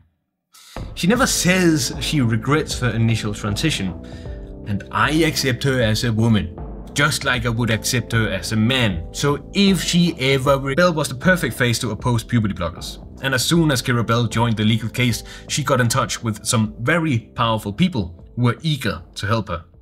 It's very interesting because I'm going to talk a lot about science and medicine and best medical practice, academic topics, but I'm required by my university to make this disclaimer that I'm disavowing my affiliation with my university because of the politics involved here. One of those powerful people was Paul Cruz, who served as expert witness. He's closely affiliated with Alliance Defending Freedom and other far-right organizations who have worked to undermine same-sex marriage and try to enforce sterilization as a requirement for transitioning. When Cruz was told how limiting access to gender-affirming care might result in more children dying to suicide, Cruz simply answered, "Some children are born in this world to suffer and die." Paul, of course, isn't an expert. Paul has never treated anyone, child or adult, for gender dysphoria. His own university denounced him, stating, "He is not a psychiatrist, a psychologist, nor a mental health care provider of any kind who could speak knowledgeably of transgender health." He still did wonders in the trial. Another person Belle got in contact with was Stephanie Davis-Arai. Kira Belle sat next to Stephanie Davis-Arai, who was an intervener in the case. "We held hands tightly," Davis-Arai recalls. Stephanie Davis-Arai is part of Time to Think. Stephanie is also the founder of Transgender Trend. That's one of the websites Lisa Littman used to recruit for her rapid onset gender dysphoria study. Transgender is an ideological label, it's not a clinical term. It's distinct from the clinical diagnosis of gender dysphoria. To call a child transgender is to make both a claim that the child's feelings represent material reality and an assumption about that child's future. They will not change. Essentially, anyone with an interest in blocking care for trans people was welcomed. And this is going to be a theme moving forwards. Even if they are religious fundamentalists or frauds, or even just only financially invested. But let's look at the facts here. Kira Belle went through the system and it worked the way it was designed. She had to wait years to get hormone treatment, and she was a fully grown adult when she made the decision to get breast reduction surgery. In March of 2024, puberty blockers for adolescents in the United Kingdom were blocked. Belle's case is not the sole reason, but it was one of the first steps. This judgment is not political. It's about the protection of vulnerable children. Please read it carefully. Anyways, what is the deal with puberty blockers? Let's first describe what puberty blockers actually do. Before puberty, there's very little actual differences between boys and girls. That's part of why Kira Belle could be accepted as one of the boys when she was a child. It's the onset of puberty that triggers secondary sex characteristics to evolve. Puberty blockers are painfully literal. They simply act as a way to pause a person's production of either testosterone or estrogen and progesterone. Even though we say puberty blockers, their actual description is gonadotropin-releasing hormone agonist, or GnRHA for short, and they aren't just used for trans people. In fact, they're used in all cases where it might be a good idea to suppress testosterone or estrogen, such as in men with prostate cancer, as fertility treatments for women, as a way to reduce the risk of losing eggs during chemotherapy, as a way to prevent some children from entering puberty too early, and yes, as Barnes is so keen to point out, also as a way to chemically castrate male sex offenders, which sounds really scary, but like it's really not. Right? Puberty blockers do not cause changes to the body. They do the opposite. They're meant to stop the change. And if you stop taking them, your body begins producing hormones again. This is why they're called fully reversible.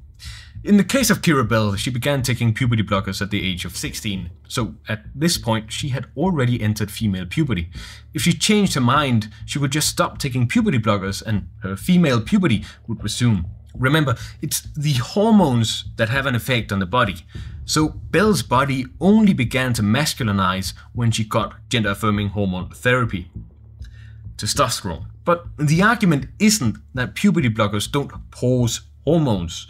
It's not about the intended effects as much as it is about the side effects. So let's get back to Time to Think to look at those arguments, shall we? While there are studies that describe the self-reported high satisfaction of young people and their families of being on puberty blockers and some improvement in mental health, others suggest there is evidence that puberty blocker use can lead to changes in sexuality and sexual function, poor bone health, stunted height, low mood, tumor-like masses in the brain, and for those treated early enough to continue on to cross-sex hormones, almost certain infertility. Let's wait a bit with the high satisfaction rate and look at the side effects that Barnes gives credence to first, okay? Barnes links to two sources for the change in sexuality and sexual function. The first study looks at sexual problems and dysfunctions in trans people. Ha! That's really bad. Right, Jasper? Not so fast. This study has nothing to do with puberty blockers. It investigates how great an effect no medical treatment versus hormone therapy and surgeries have on the well-being and sexual function of trans people. You see, the people in the study were already on gender-affirming hormones, so they had already taken the next step from puberty blockers. These people are in their 30s and 40s. Not teenagers or children, okay? Anyways, what did the study find? Simply that trans people have difficulties in seeking and initiating sexual contact, and difficulty in achieving orgasm. When the participants were asked about this, some of them explained how this was due to body dysphoria. Trans women have as hard a time achieving orgasms as cis women. When they went through surgeries, problems diminished. It's almost like you feel better when you feel at home in your body. The second study investigates the intersection of pubertal timing and psychosexuality. Interesting! And once again, this is not about trans people on puberty blockers. It's actually about cis people with a gonadotropin-releasing hormone deficiency, meaning people who need help to enter puberty, but essentially need the opposite, puberty starters. Basically, this study tells us that people entering later into puberty than their peers might not be as sexual. Not in a kinky way, just in a very vanilla want to procreate with my spouse kind of way. The study raises the question when it's best to enter puberty. And even though it's not about trans people, it still allows us to ask, is it really ethical to let trans people wait so long before allowing them to enter puberty? Doesn't it ostracize them from their peers? Doesn't it maybe create the very same sexual dysfunctions we were just talking about? Okay. Next, Barnes writes about tumor-like masses in the brain. And once again, the study isn't about trans people. It's not even about tumors. The study is about one cisgender girl who developed pseudotumor cerebri after the 4th dose of GnRHA. A pseudotumor is not a tumor, but instead a buildup of pressure which is more commonly known as an idiopathic intracranial hypertension. Okay, get this. This was the first time this was ever recorded in a child, which is saying something since we have been using puberty blockers for children since the 80s. They're only weakly associated with pseudotumors. Specific vitamin A treatments for acne, for example, like retinoids, are far more likely to cause pseudotumors. But we never hear about that, do we? Now we can get to the really interesting stuff. Bone mineral density and stunted height. The idea that puberty blockers weaken your bones. The hypothesis, or the way that Barnes presents it, is that puberty blockers basically turn you into Samuel L. Jackson from the movie Unbreakable. Not into a black man, just that all your bones splinter and weaken, okay? Barnes links to a couple of different sources for this. They all pretty much say the same thing, and they all seem to have the same problems. So let's just look at the first one. And this one is about trans people. Finally! So this study observes 51 trans girls and 70 trans boys on puberty blockers, and 36 trans girls and 41 trans boys on hormone therapy, and takes different measurements throughout the years. Specifically, they measure their bone mineral apparent density, or BMAD, which is a fancy way of saying size and weight of bones. Then they take these measurements and compare them to the population average, accounting for age and sex. And this is called the C-score. The study found that the bone density of those on puberty blockers practically didn't change, but when they were compared with the C-scores, the population average, it worsened more and more. Okay, why do I think this is so funny? Maybe you've already picked up on it.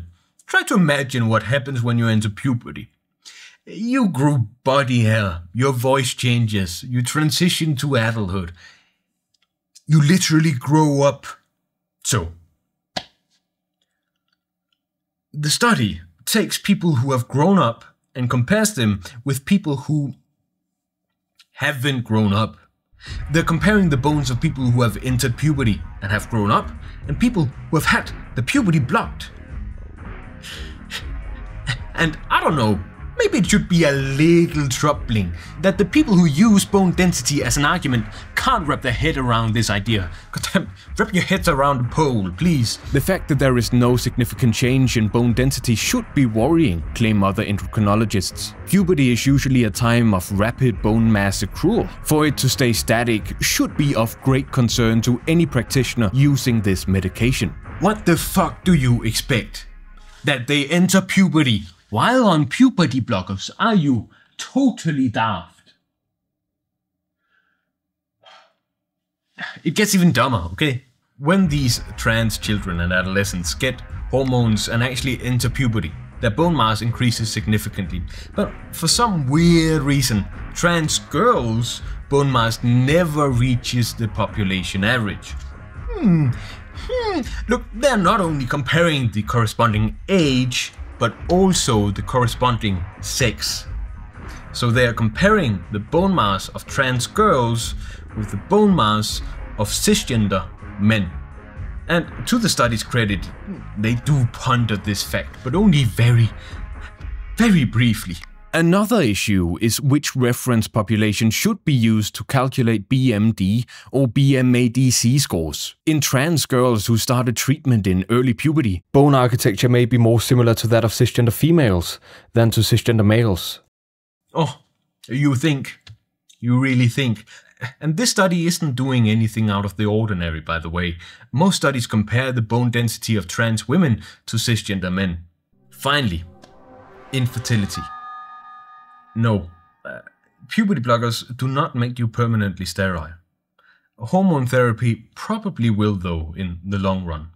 But all people who go to a doctor or clinician or psychiatrist for gender dysphoria are made aware of this.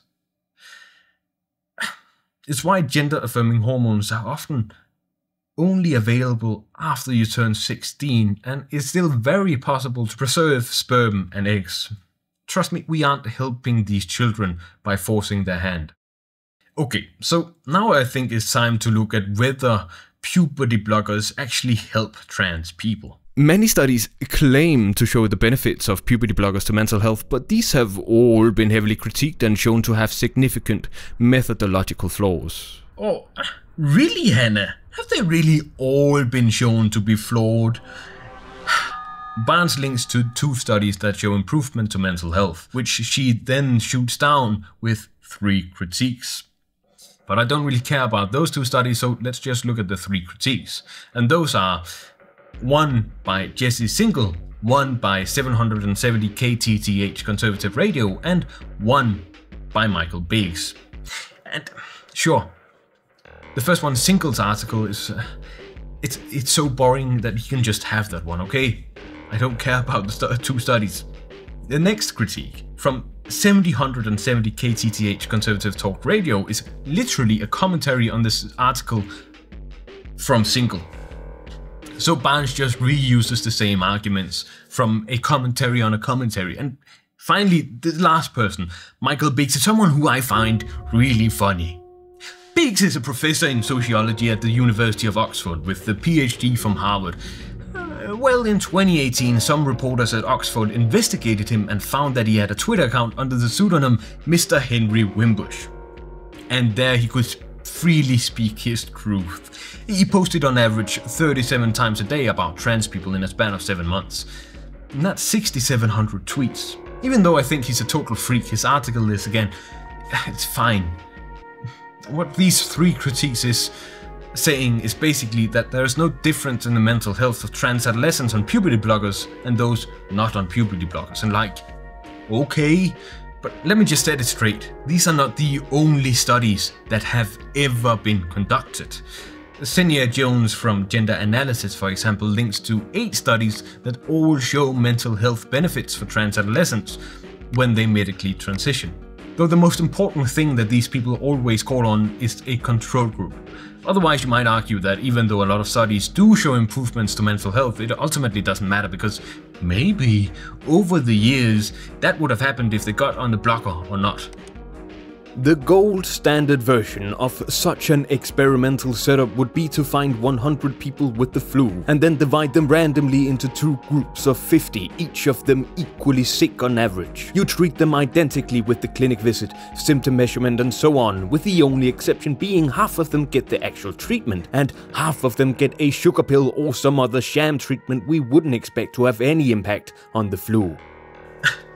Okay, but we're not talking about flu symptoms here. Puberty blockers are not in the same category as pain medication, nicotine gum or SSRIs. It's not a matter of feelings, it's a matter of the unstoppable train of aging. You either get the blocker and don't enter puberty, or you don't get the blocker and enter puberty. It's much more like a contraceptive, for example. So, if I should give you an example, what would a control group look like? It would be like taking 100 women, where 50 of them are taking the contraceptive pill and 50 of them are receiving a placebo. And then every day for 2 years, they're inseminated with the sperm of Elon Musk. And whoopsie, irreversible changes that not a single person would appreciate happen to them. Oh, they feel bad. No, good thing we had the control group to figure that out. Okay, otherwise we couldn't have known. Who could have known you didn't want to have much child? And if you did it with puberty blockers, some people would go through puberty and others wouldn't.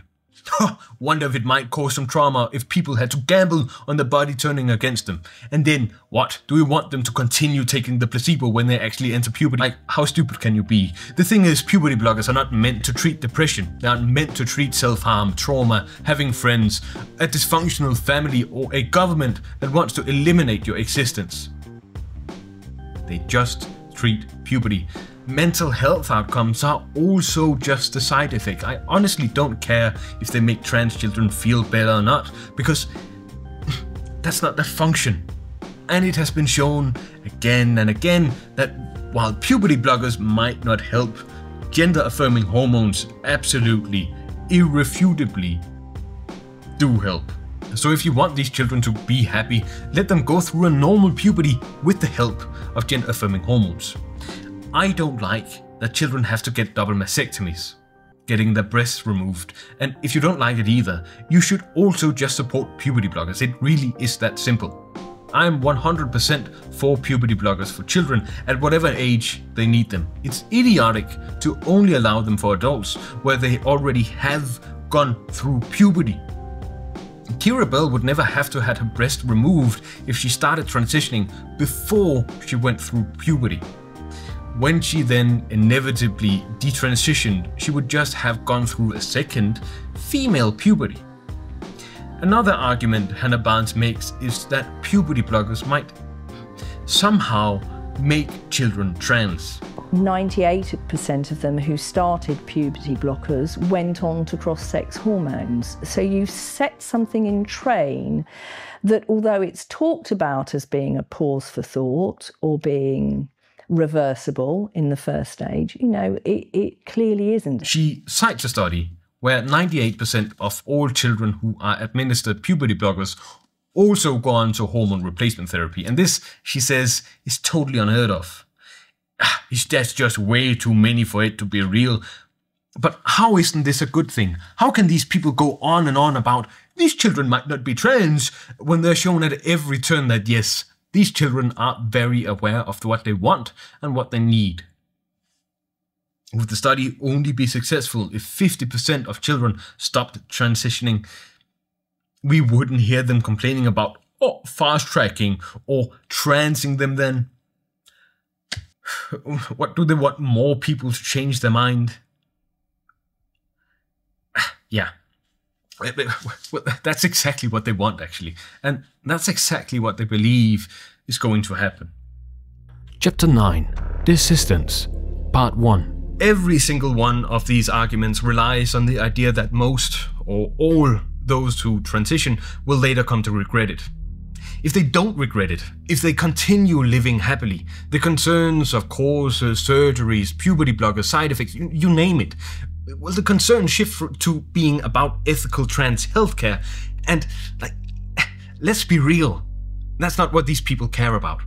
No, they're scared that the hardships that trans people face are, in actuality, happening to cis people who have somehow been tricked into being trans. Well, have they? Are people being tricked? If they are being tricked, we should expect to see a rapid acceleration in people who retransition. That's what's usually referred to as detransition or desistance rates. And look, I don't get it. Look at it like this. If you're cis, but think that you're trans and you transition and you're happy and satisfied, then you're trans. Who are we to decide if you're cis or trans or a man or a woman or neither? This idea that you have to be one thing and be that one thing all the time and never be dissatisfied or unsure or unhappy and never get a redo or a say in the matter, it's just, it's kind of stupid to me.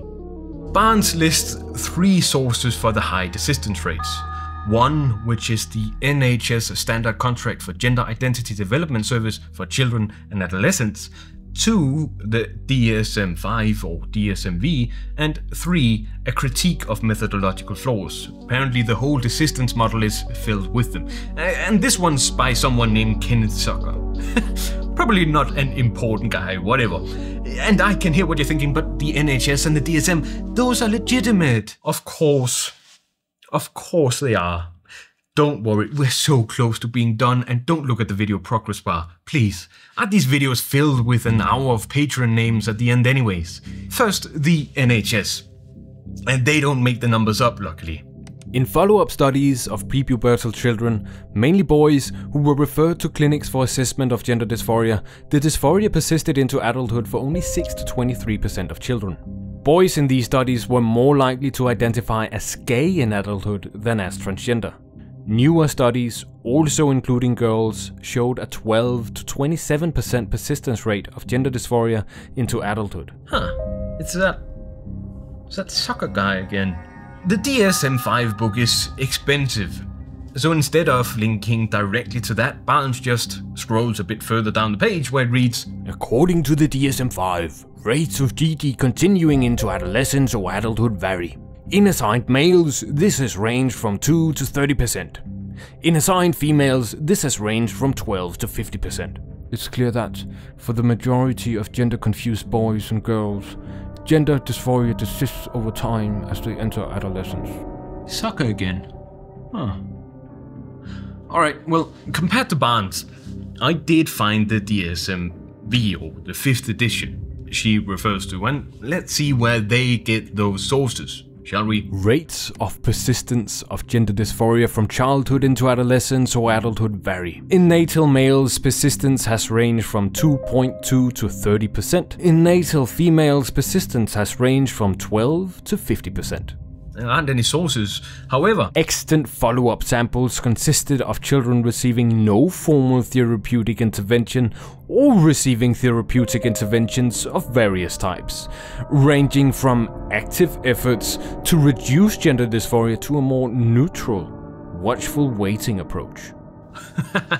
Oh man, I'm really looking forward to getting to know these active efforts more intimately. And would you look at that? Zucker on the DSM-5 task force. He's practically the one who wrote the whole section on GD. Who is this guy? He's from Toronto. Maybe he knows the only other psychologist, Jordan P. You may have been told this, but perhaps you weren't. So there are good long-term studies of children with gender dysphoria. Most of them were conducted in Toronto, where I happen to be, by a man named Ken Zucker. And Zucker ran a clinic for gender dysphoric kids way before this became part of the culture war, let's say. And he was a very straight and honest scientist, a very good researcher, not a political person.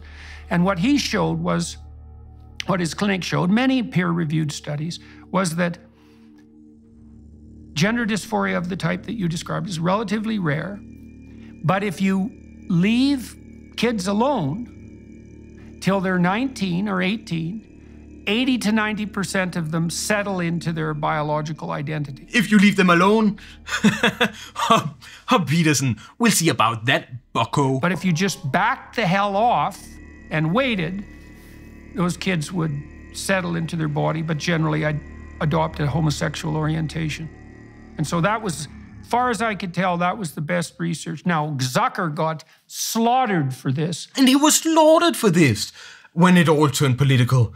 All he said was, back the hell off. His guideline medically was, don't do any harm, right? Back the hell off. God, all he wanted was for people to leave the children alone, and he was slaughtered for this when it all turned political. Let me just take a look at his wiki. Life, boring. Therapeutic intervention, boring. There it is. Closure of the CAMH Gender Identity Clinic for Children. In January 2015, Zucker was the psychologist-in-chief at Toronto Centre for Addiction and Mental Health, CAMH, and head of its Gender Identity Service. Rainbow Health Ontario submitted a review of academic literature and clinical practices for transgender youth and expressed concern that the Gender Identity Clinic was not following accepted practices. Others linked the Gender Identity Clinic's practices to suicide of transgender youth caused by conversion therapy and referenced the high-profile case of Leela Alcorn, a transgender teen from Ohio. Chapter 10. Kenneth Zucker. Hello guys. I got some feedback that people wanted audible content warnings, so from here on out, expect things to get worse. Content warnings for major child abuse, conversion therapy, suicide, sexual abuse and pedophilia, which spans pretty much the rest of the video. So if you do not want to subject yourself to that, you have my full respect, and that's okay. If my channel ever gets monetized, that would be pretty epic. Yippee! Anyway, take it away, Jasper.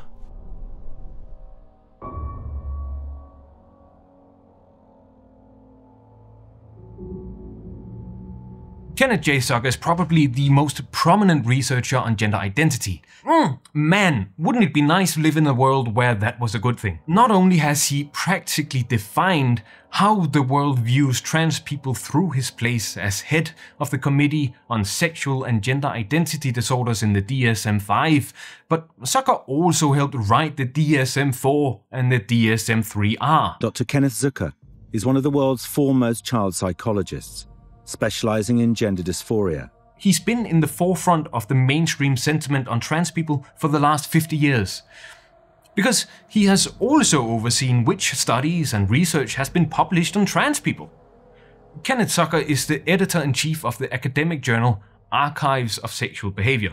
His stamp of approval is one of the reasons we still talk about ROGD and autogynephilia, and, well, honestly, why the trans debate is even a thing. You see, Kenneth Zucker wants to eliminate trans people.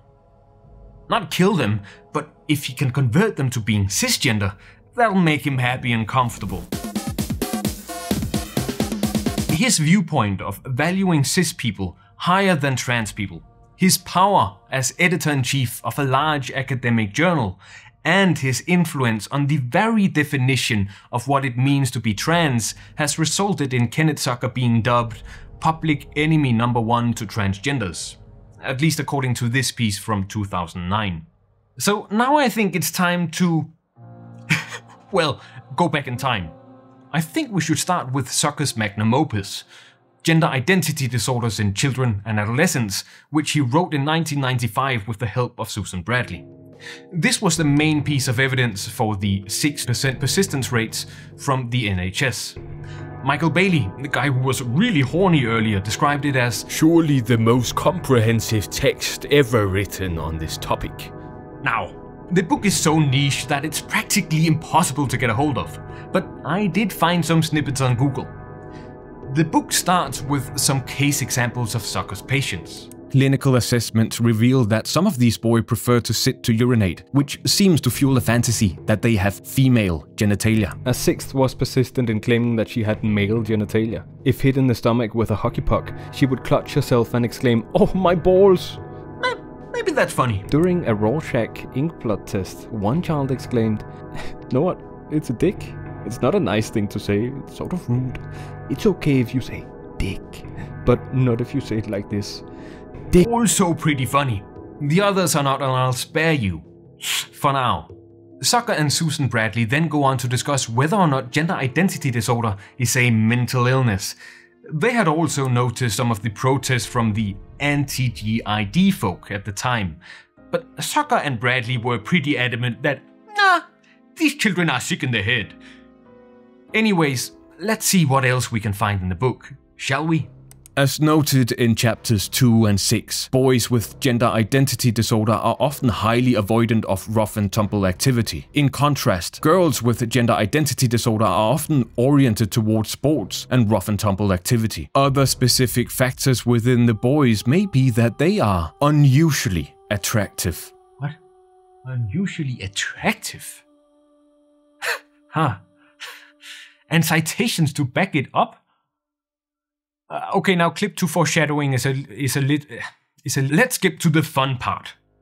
Treatment. Behavior therapists were criticized for their treatment of cross-gender identified boys, which often consisted of extinguishing or punishing specific feminine behaviors, such as playing with Barbie dolls, and rewarding or encouraging specific masculine behaviors, such as playing with dart guns. Oh, they gamified gender! How fun! Anyways, it's never been trans people who thought that if boys played with dolls, they were actually girls. No, the gender essentialism was literally written into how cis people define what it means to be trans. A 4-year-old boy was fitted with a wrist counter and told to press it only when playing with boys' toys. This behavior was initially facilitated by behavioral cueing, in which the boy wore a buck-in-the-ear device and was told when to press the counter. An overall examination of the above-cited case reports, particularly those by Rekers and his group, suggest that behavior therapy do have some immediate effects on the sex-type behavior of cross-gender identified children. And there we have it. At this point in time, Zucker supports conversion therapy for trans people. Get to them young, when they're gullible and malleable and naive. That's when conversion... Sorry. I mean reparative... I mean exploratory therapy is most effective, according to Zucker. Okay, I hear you thinking, but trans people don't have it easy. Isn't a little conversion good if they can avoid the pain? So you are asking why conversion therapy is bad? Seriously? That's your question I wrote for you? Well, let me put it in this really disgusting light. It doesn't work, and it costs a whole lot of money. Actually, let me just read it out for you. Among 28 published studies, which included 190,695 LGBTQ individuals, 12% of youths experienced SOGICE, sexual orientation and gender identity change efforts. Relative to LGBTQ individuals who did not undergo SOGICE, recipients experienced serious psychological distress, depression, substance abuse, and attempted suicide. In the economic analysis, over a lifetime horizon with a 3% annual discount rate, the base case model estimated additional $97,985 lifetime cost per individual, with SOGICE associated with 1.61 QLAYs, quality adjusted life years, lost versus no intervention. Affirmative therapy yielded cost savings of $40,329 with 0.93 QLAYs gained versus no intervention. With an estimated 508,892 youths at risk for SOGICE in 2021, the total annual cost of SOGICE is estimated at $650 million, with associated harms totaling an economic burden of $9.23 billion. Now, you might argue that homosexual conversion therapy and gender conversion therapy aren't the same or aren't in the same league. That's at least what someone like Anna Hutchinson thinks. Let's get real. Conversion and aversion practices were once practiced by therapists in the NHS with same-sex attracted adults. These practices were often punishing and included horrors such as electric shock treatment and induced vomiting. There is no evidence that this is happening today, and certainly not with children, because that would be illegal. But it did happen, and in my opinion, we mustn't minimise the suffering of this previous generation of gay adults by appropriating their experiences and misapplying them to a new generation of gender-questioning children. And wrong.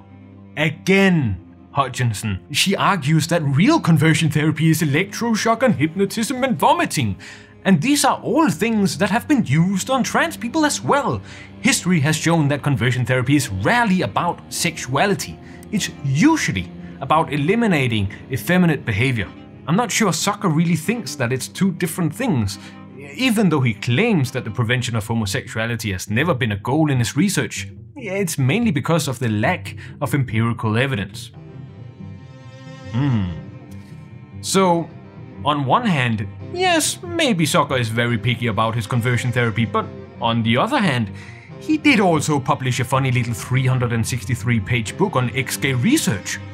And, you know, it's fine to investigate the idea of fluid sexuality. The problem is that it will most definitely be used to counter gay acceptance, as the very idea of wanting to be hetero is, by definition, anti-gay. In the first chapter of the book, Ex-Gay Research, Zucker mentions that for any readers interested in learning about the intellectual and ideological positions of NARTH, National Association of Research and Therapy of Homosexuality, a subscription to the NARTH Bulletin is worth a few dollars it costs. NARTH, now going by the name Alliance for Therapeutic Choice and Scientific Integrity.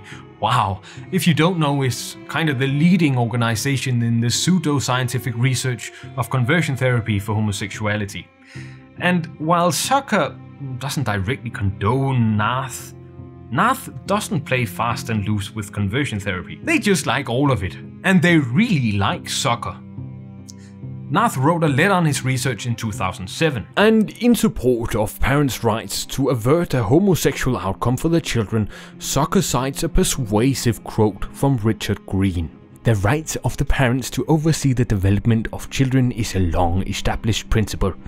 Who is to dictate that parents may not try to raise their children in a manner that maximizes the possibility of a heterosexual outcome? If that prerogative is denied, should parents also be denied the right to raise their children as atheists or as priests? So in 1995, when this book was published, Zucker was at least comfortable with the idea of conversion therapy for homosexuality. If there just was evidence to show it worked. There is now widespread recognition, at least among mental health professionals, that homosexuality is not inherently related to general psychopathology or mental disorders. However, the treatment of cross-gender identified children for the purpose of preventing homosexuality has been justified on other grounds, including parental taste and parental morality. With regards to the former, Green has mused, "The right of the parents to oversee the development of children is a long-established principle. Who is to dictate that parents may not try to raise their children in a manner that maximizes the possibility of a heterosexual outcome? If that prerogative is denied, should parents also be denied the right to raise their children as atheists or as priests?" Until it has been shown that any form of treatment has any effect on a child's future sexual orientation, Green's point is moot. In 1973, Robert Spitzer was largely responsible for removing homosexuality as a diagnosis from the DSM-III. No longer was it recognized as a sexual deviation and disorder on par with pedophilia and transvesticism, which probably helped gays to be accepted in wider society. So you could call Spitzer pro-homo, I guess. In 2001, Robert Spitzer published a paper called "Can Some Gay Men and Lesbians Change Their Sexual Orientation?", which, of course, was a retaliation on the idea that there was no scientific evidence to support conversion therapy, which Zucker complains about. "This'll show him," Spitzer thought. "Gay men don't have it easy, they just need to accept their maleness, and then their unwanted male attractions will decrease," he argued. He never stopped to think why it might be unwanted. Who could hope to change the world, I guess. The paper, of course, is like really bad. Kind of in the same way that the ROGD paper is bad. There was an immediate backlash to it as well. Even the American Psychology Association issued a critique, because no matter how bad it is, it was still going to be used to justify conversion therapy. And of course, that's what happened. The ex-gay movement sprang on it like a rabbit in heat. But Zucker, having just taken over the journal Archives of Sexual Behavior, well, he kinda thought that Spitzer's paper fucked. So in 2003, Spitzer publishes the paper through Zucker's journal. This was done on the condition that the commentaries on the paper were also published, then mitigating the ever-irritating need to peer review. Ugh. Fast forward a decade and Spitzer finally realizes his mistake. Through the years, Spitzer apologized many times, accepting and understanding the critique, perhaps finally understanding that it isn't enough that homosexuality isn't a mental disorder. You also have to accept it as normal. However, he never actually officially retracted the paper. Why? Zucker wouldn't let him. Okay, Zucker might not be a direct proponent of gay conversion therapy, but he has a pretty good idea of how someone might argue for it. If they set out specifically to prevent homosexuality at all, would probably do so with the view that a homosexual lifestyle in a basically unaccepting culture simply create unnecessary social difficulties. He then uses the very same argument to explain why conversion therapy for transgender people is good, actually.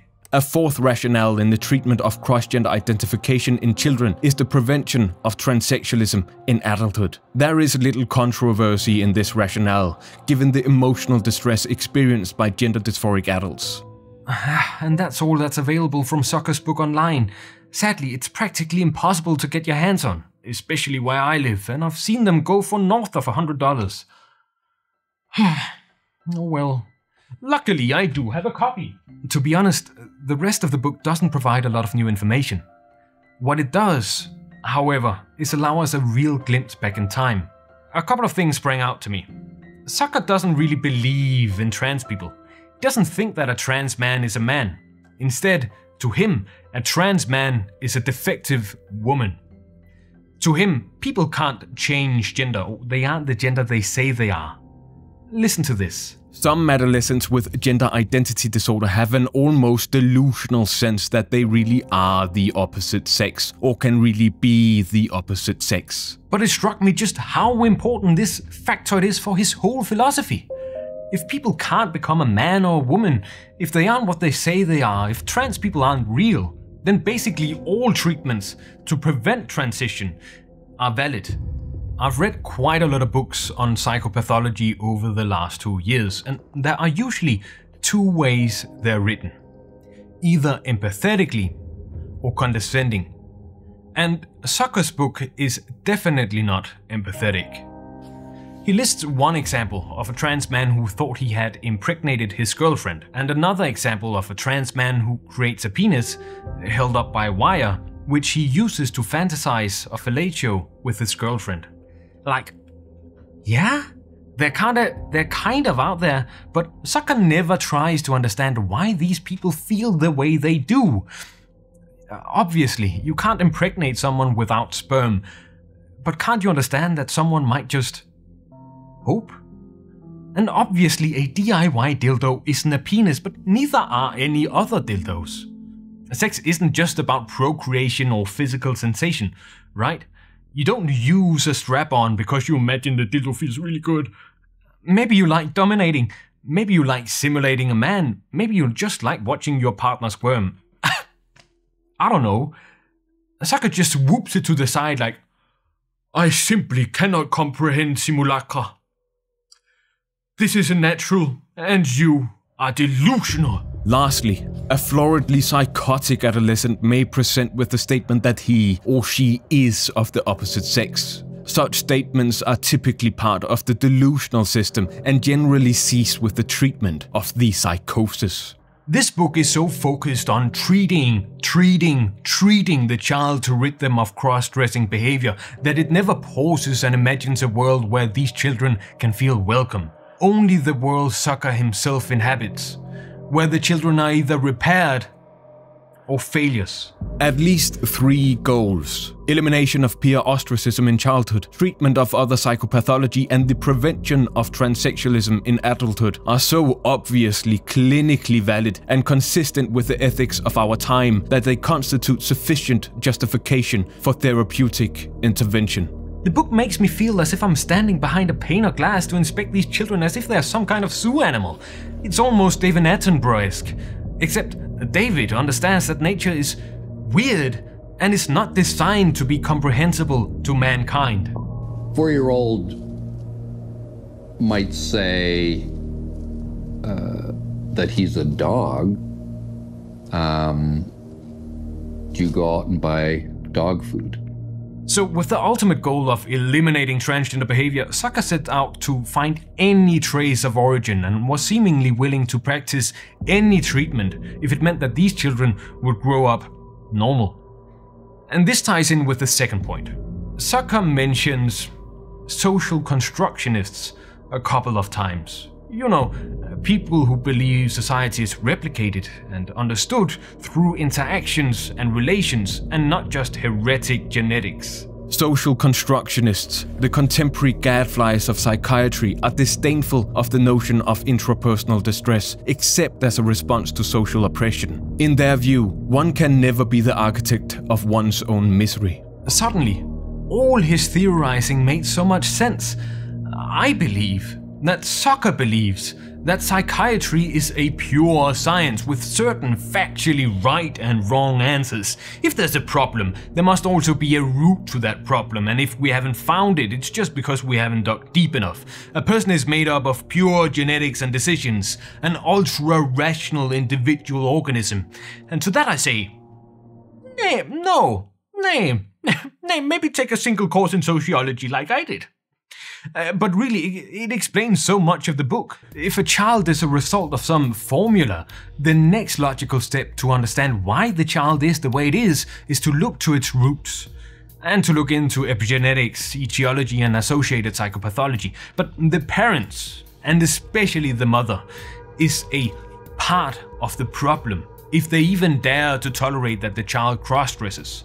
GID is seen as a rejection of a real identity, a rejection of real biology, and an escape into a fantasy land, into a world of constructions. So when the parents tolerate or even accept their child's behavior, this book sees it as playing into the delusion, being part of the problem. Of course, Zucker's approach was never watchful waiting. It was active discouragement and punishment for deviant and perverse tendencies, an affirmation of biologically accepted sex-type behavior. And on the journey to find any probable reason for a cause, it led these researchers down some weird fucking paths. Because they had come to realize just how attractive some of these children with gender identity disorder were. And super hot kids must be a sign of something, right?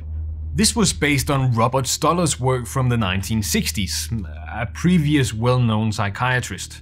Stoller's theory goes something like this. It's a 3-generational formula. A mother is negligent towards her daughter. The daughter experiences strong love from her father, but only very briefly. And this cocktail encourages the daughter to identify with maleness. This, of course, makes her bisexual. When the bisexual daughter grows up and becomes a mother herself, her husband becomes absent. Of course, this absence of the father makes her want to feminize the phallus of her beautiful son. And therefore, the son cross-dresses. And boy oh boy, these researchers just couldn't help but notice just how beautiful those children were.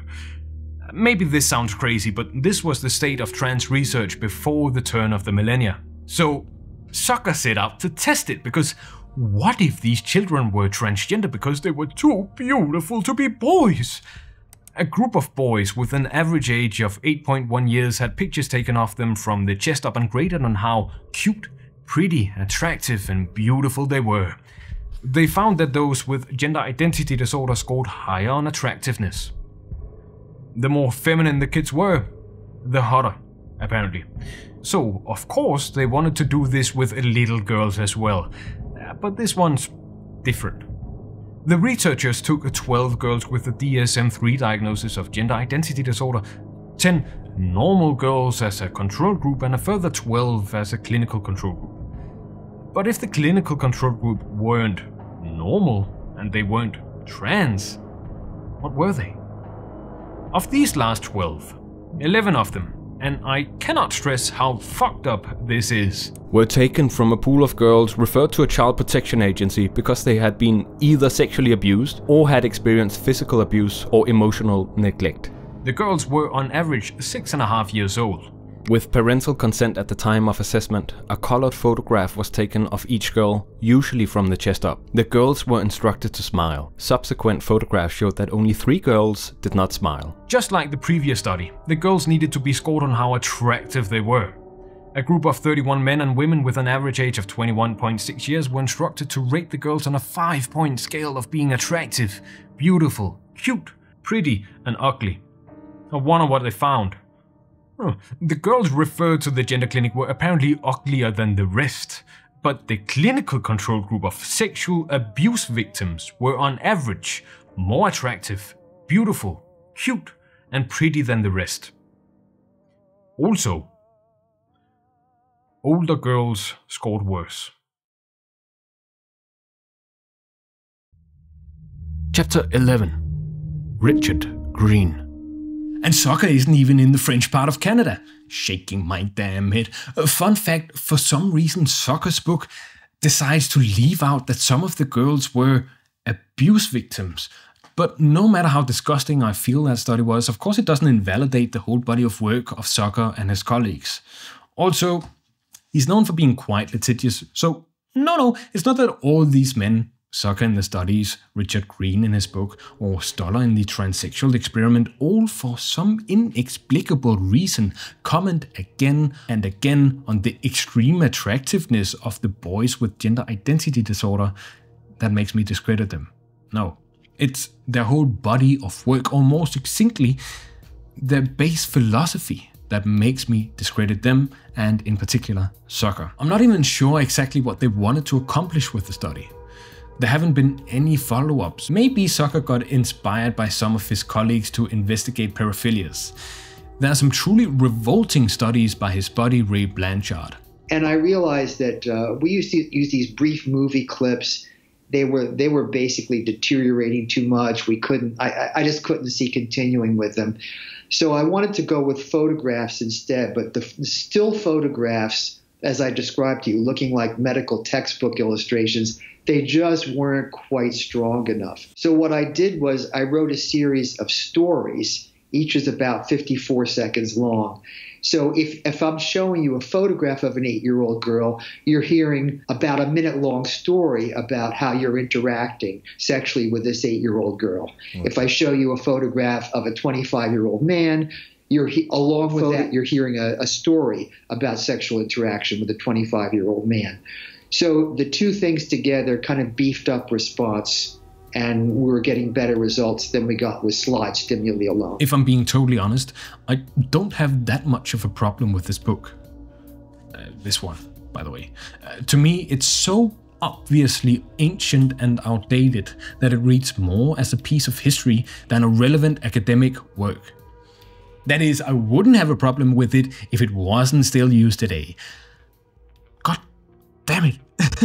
It's still one of the major works backing up the DSM-5. There are a handful of books from this era still being cited today as credible evidence for the low persistence rates. The most notable are these four. Money and Russo, 1979. Homosexual outcome of discordant gender identity/role. Longitudinal follow-up. Zucker and Bradley, 1995. Gender identity disorder and psychosexual problems in children and adolescents. Zucker, 1984. Early effeminate behavior in boys. Outcome and significance for homosexuality. And Green, the 1987 The City Boy Syndrome. I've mentioned Green a couple of times. He's a lesser known entity in the space, most likely because he's dead.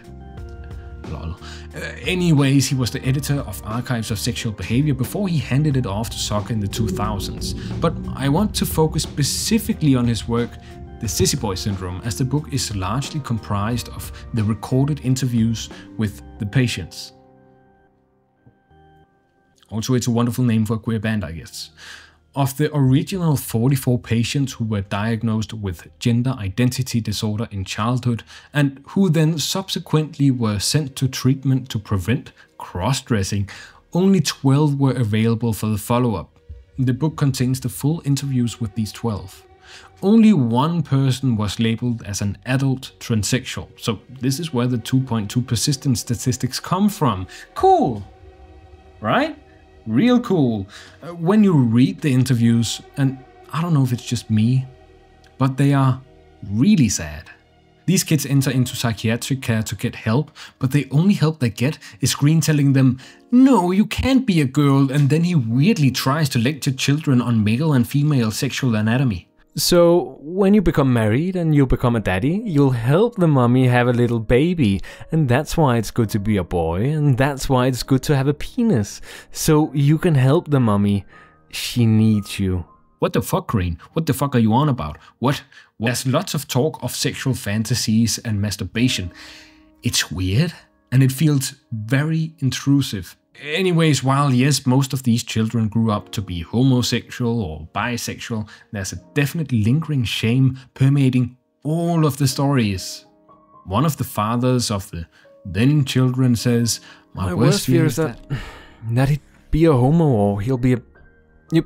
No, it's a funny thing. As I get older with the kid, I'm not so concerned with him.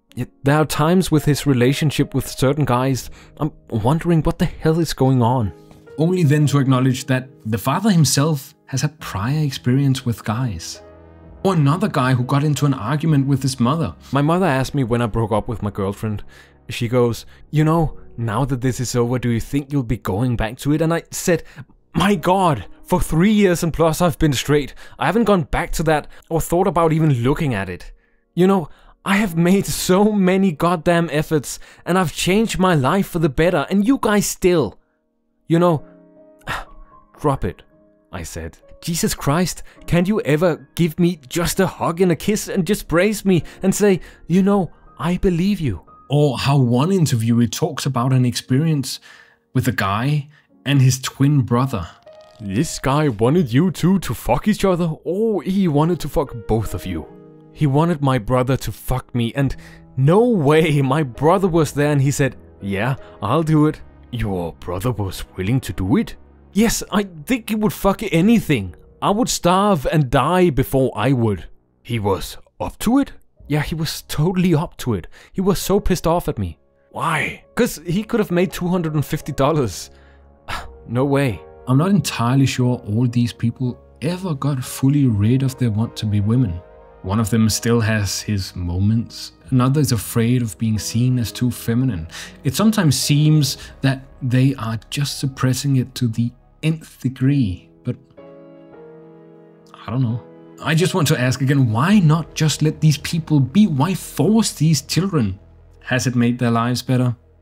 Of course, I have no idea. In 1987, sure, Green makes the argument that the surgeries are pretty bad, but now, if people are able, then why stop them? If it makes it a life worth living. Finally, Green also comments on another psychiatrist, George Rekers. And this one's interesting because Green outlines a major reaction he had to Rekers' treatments. See, Rekers didn't just try to prevent adult transsexualism, but also homosexuality. I have even more difficulty with the moralistic basis that has recently revealed behind Rekers' attempts to treat these children. That basis is described in his books Shaping Your Child's Sexual Identity and Growing Up Straight. The goal of the treatment is to promote real masculinity, which should be affirmed in every young man in order to prevent them from being strongly tempted by their sexual perversions. Homosexuality is an unfortunate perversion and a manifestation of promiscuous and perverted sexual behavior. I don't know if it's Rekers or how it's pronounced, but I can tell you what he does unequivocally. He is number one, a Baptist minister and a founding member of the Anti-Gay Family Research Council. We're familiar with them, of Tony Perkins fame. He's also a board member of an organization called NARTH. They basically espouse that gays can be fixed, they can turn straight. He's also a board member of the American College of Pediatricians, which is a shell group which basically just wants to bring credibility to anti-gay distortions. He has a lucrative career going on as a witness against gay adoption in trials. He gets paid whether the adoption happens or not, sometimes as much as 60 grand for one trial appearance. This is the most important thing. He most recently has been caught with what is being called a rent boy, who advertised himself as somebody with a, quote, smooth, sweet, tight ass, and a perfectly built 8-inch cock, uncut. Now, if you don't remember, Rekers is the guy that Zucker cites extensively in his chapter on treatment. While Zucker has written critiques on Rekers' scientific inconsistencies, it is Rekers' approach to therapy Zucker defended when he wrote Elimination of Peer Autism in Childhood, Treatment of Other Psychopathology, and Prevention of Transsexualism in Adulthood are so obviously clinically valid and consistent with the ethics of our time that they constitute sufficient justification for therapeutic intervention. Chapter 12. Treatment. Let's dig a little deeper into Rekers' methodology for attempting to extinguish feminine behavior, shall we? This is one of his and Leibovitz's first major studies on gender incongruence, and just so you know, this specific study was referred to as a prime example of the treatment. Until recently, that is. The study centers around one child, pseudonym Craig, who's between 4 and 5 years old, as he's sent to treatment at UCLA for severe deviant behavior in the form of cross-dressing. Side note, this is the same place the children from Green's study were sent to. At first, Craig was videotaped during playtime at the clinic. I'll use masculine pronouns, by the way, as that was what he used later in life. These videotapes were distributed to a couple of observers who were to score the behavior as either masculine or feminine. When this clinical baseline was noted, Craig's mother was to note her child's behavior in the home and look for signs of femininity 4 times a day, 10 minutes at a time. And this was done throughout the procedure to see if the behavior got more tolerable. And what is feminine behavior? It's playing with girls, playing with female dolls, female role play, whether it be as an actress, mother, female teacher, and then for other feminine gestures, limp wrists, swishy hand, arm and torso movements, sway of hips, etc. Then for 1 hour, 3 times a week, the mother and the child was to come into the clinic. Each session was comprised of 3 10-minute playtimes where the child had a variety of toys to pick from the therapy table.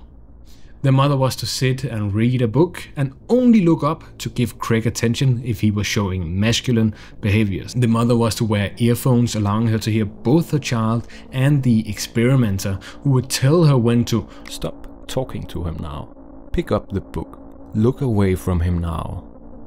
And when she followed the instructions, she would also be rewarded with words of affirmation. Good. Great. That's what we want. The mother was told that we had great confidence in her ability to serve as Craig's primary therapist at home, which is the role she was in fact assigned. The mother was required to sign a written contract with the investigators that specified that continued treatment was contingent upon the mother's success in carrying out 2 instructions: to take reliable observational data in the home and to gain control over a non-gender related behavior. To accomplish this, she was to give the child different types of poker chips depending on its behavior. A blue token meant TV time and candy bars. Red tokens meant no TV time, isolation in a corner, or physical punishment in the form of the father spanking the child. The disobedient behavior did sharply decrease when the red tokens were backed up by spanking. Craig was told that he would get 1 swat from his father for each red token he collected. After collecting 2 swats in this manner for red tokens he had received while engaged in non-gender related behaviors, Craig carefully avoided receiving but a few red tokens from that time on, even though the treatment was to persist for more than half a year. Zucker cites this specific study as a method of effective treatment on page 271. Actually, he cites Rekers extensively in the 1995 book. So extensively, in fact, that Rekers has the 3rd highest number of sources cited, only outmatched by John Money and Kenneth Zucker himself. But at least it seemed like it worked, right? Child abuse has no silver linings. We know today who the child, referred to as Craig in the study, was and what came of him. Content warning. If you just wanna skip this one, that's totally fine with me. Craig was in reality named Kirk and was the middle child in a family of 5. Father, mother, an older brother, Kirk, and a younger sister. Kirk's family had no idea George Rekers has for the last 3 decades used Kirk as an example of a child whose effeminate behavior was successfully altered. In numerous publications, Rekers has written about Kirk, calling him Craig to hide his identity. What was described as 2 swats in the study was, in fact, not limited to swats. I'm just going to read parts of the article about it, okay? The family said the spankings were severe. The younger sister remembers lots of belt incidents. She escaped the screaming by going to her bed to lay in the room with my pillow on my head. Later, she would go to Kirk's bedroom and lay down and hug him, and we would just lay there, and the thing that I remember is that he never even showed anger. He was just numb. During one particularly harsh punishment, their mother recalls her husband spanked Kirk so hard that he had welts up and down his back and on his buttocks. She remembers her older son saying, "Try harder and he won't hit so hard."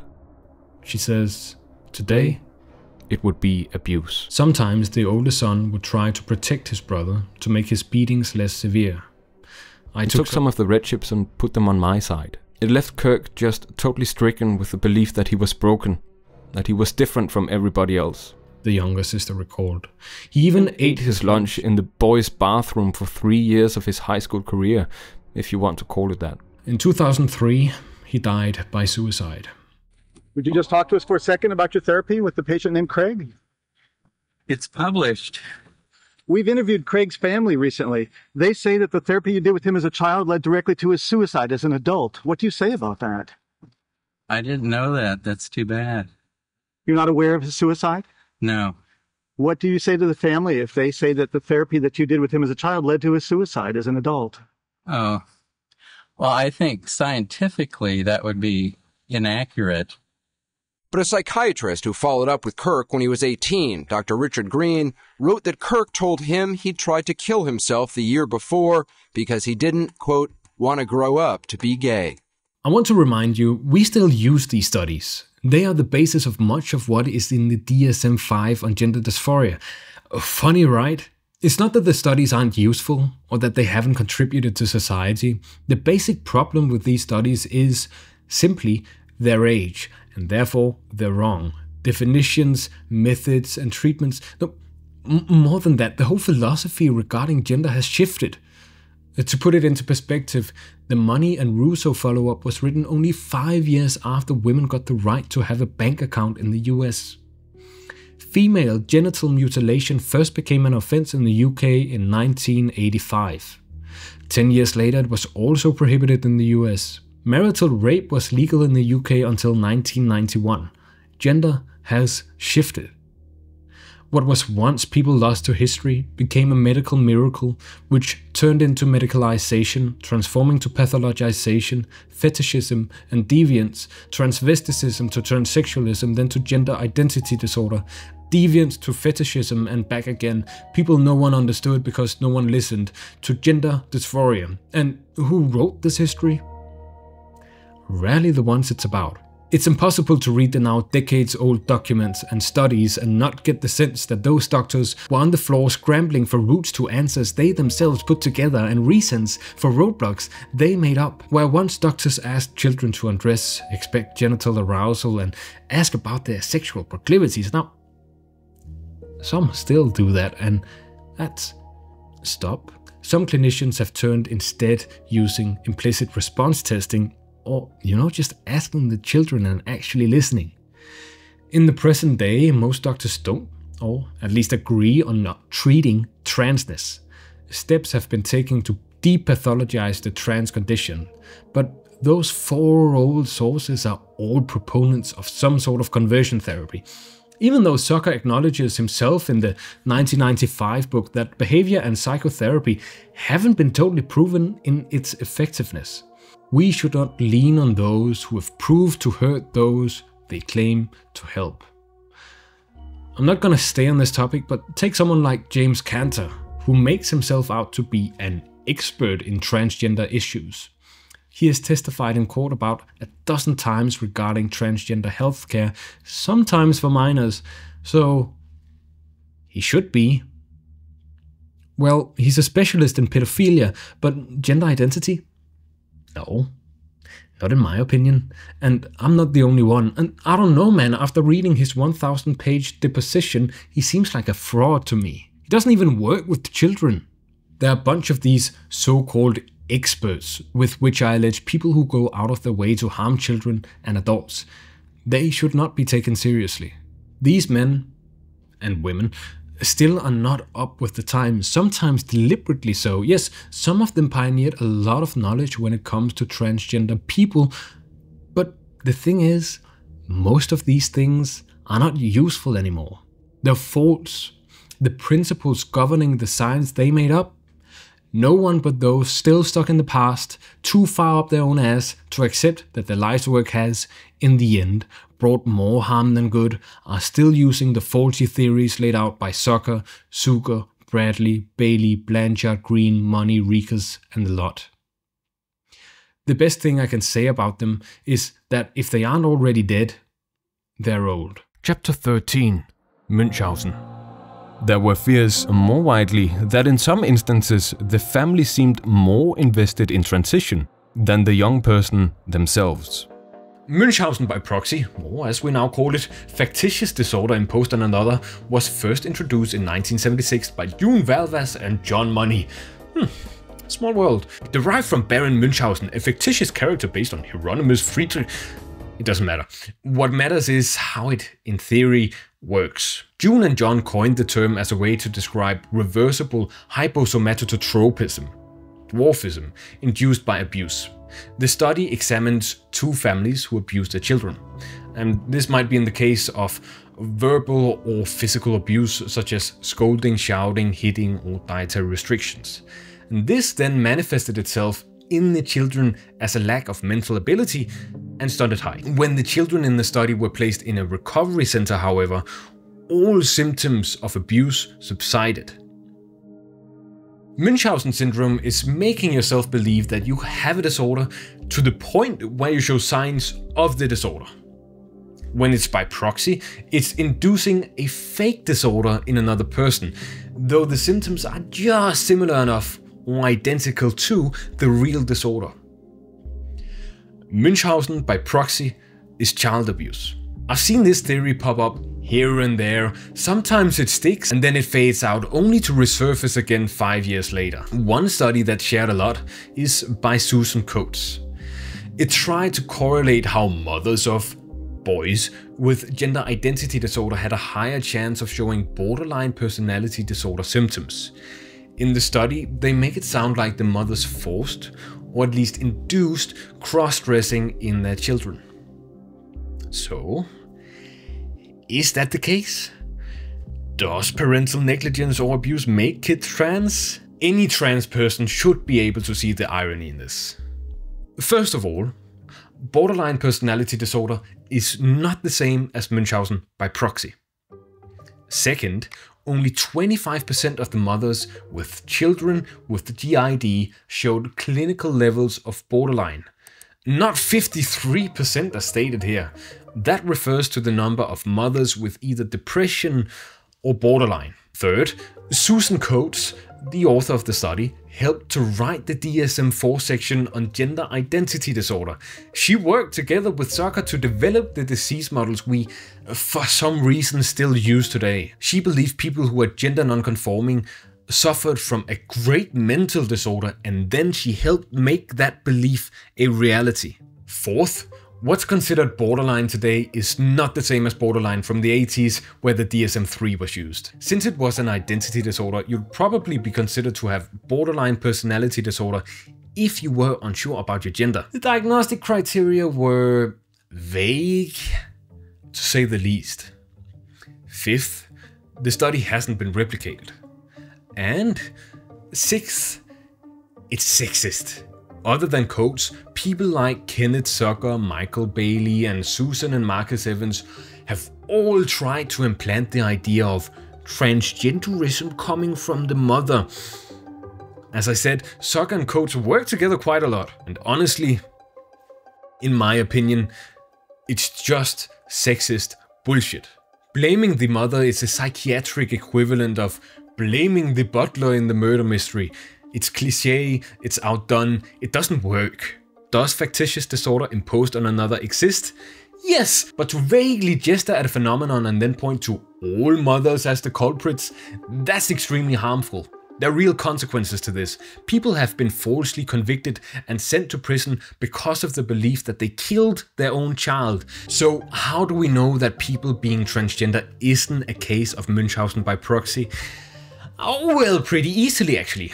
If gender dysphoria is induced by the parents, we should see the symptoms subside pretty quickly when the child moves out. And since the NHS and the DSM-5 claims that there's this 80% desistance rate, we'll come back to this, I promise. For now, I only want to look at if we can find any evidence other than just pilot studies that haven't been replicated. The fact is that there is a lot of parents who do abuse their children. Not because of the lack of gender dysphoria, but exactly because of it. Lack of family support for transgender people is the largest predictor of suicidal ideation. It also leads to poorer mental health, substance abuse, and adverse life outcomes. Just like it does in all children. But when parents actually support their children, the kids thrive. Levels of depression are equal to those of cis children.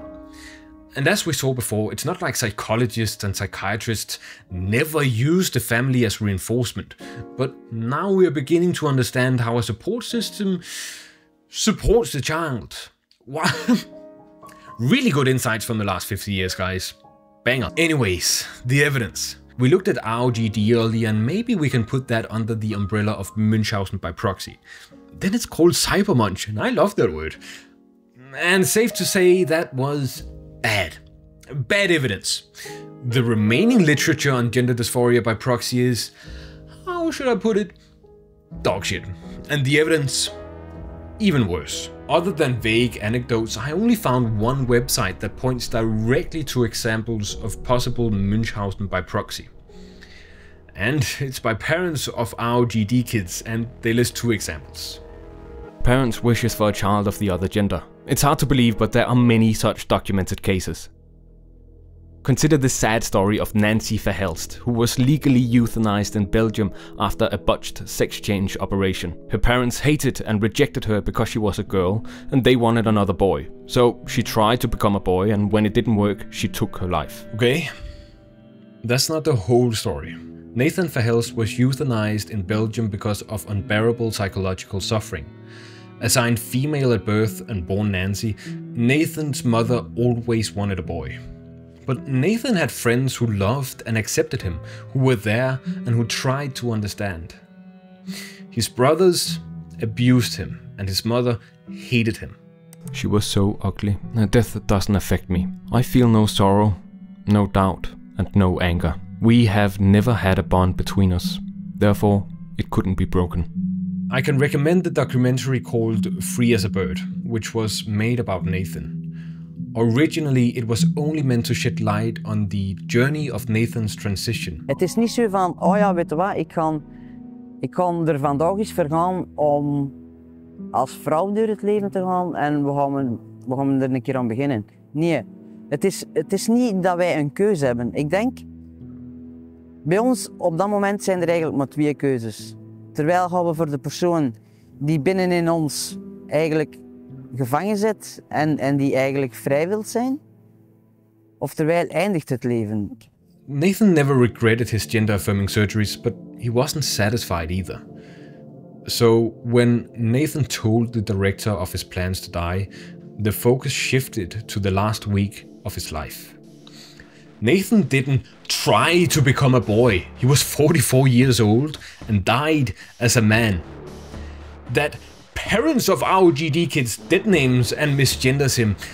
I don't care who you are. I don't care what you think. If you choose to disrespect a man who decided to euthanize himself because he never felt loved, felt enough, felt accepted, to not acknowledge that he had power over his life, his gender and his name, to then go out of your way to hand over that power to his abusers, the people who didn't want him but who named him. It's fucking ghoulish. I don't even care if it was the abuse that led him to change his gender. I don't care. Nathan said he felt more comfortable as a man. He chose to live like a man, and he chose to die like a man. This isn't the own that parents of ROGD kids thinks it is. It's just a sad, sad story. Next one. The next one's a doozy, okay? The mother of a 5-year-old girl sent an email to the divorced father announcing that Jay was transgender and would from then on be considered a boy, wear boy clothing and be called Bridge. Also that she would begin transitioning Jay from girl to boy, and she had discussed this with Jay's school. The mother was found by the courts to be forcing this on the child. Okay, horrible. Anyway, let's look at the court documents, shall we? I'm just going to call them mom, dad and child. Mom and dad were married twice. During their second marriage, she got pregnant and gave birth in 2005 to see their child. As the parents got their second and final separation in 2006, dad didn't appear at the hearing regarding custody, and therefore mom got sole custody over the child. The next 5 years comes and goes, and in 2011, mom sends dad an email telling him their child is trans. Alright, so stories match so far. Dad calls mom into family court. In court, dad tells how the child was with him for 5 weeks during summer break and he didn't notice any signs of gender dysphoria. His sister testifies a similar story. Happy girl, happy world, fine with wearing girls' clothes, but not a girly girl. The same story is heard from dad's parents.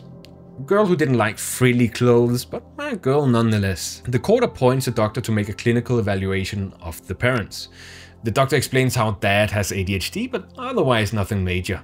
Mom, on the other hand, shows signs of anorexia, bulimia and bipolar disorder.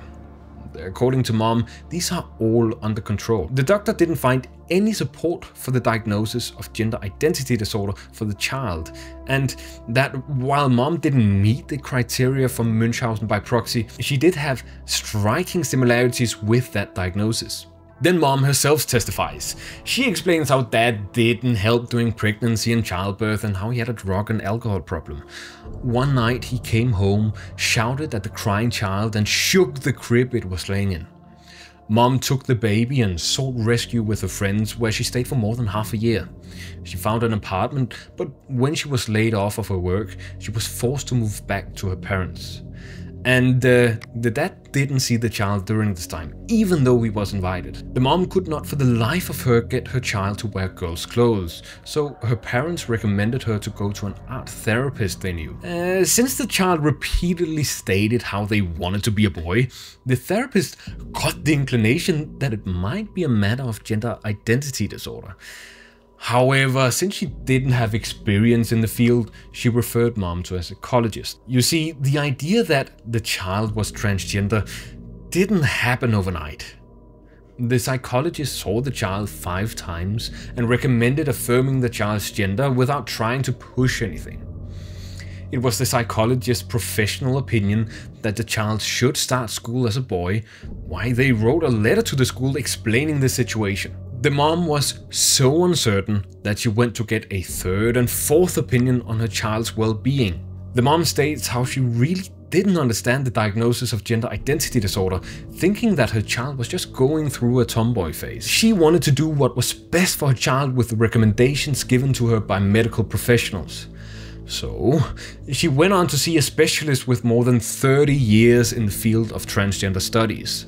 He sees the child and writes a report stating that, yes, in fact, the child does show signs of gender identity disorder. But the mom lost the case.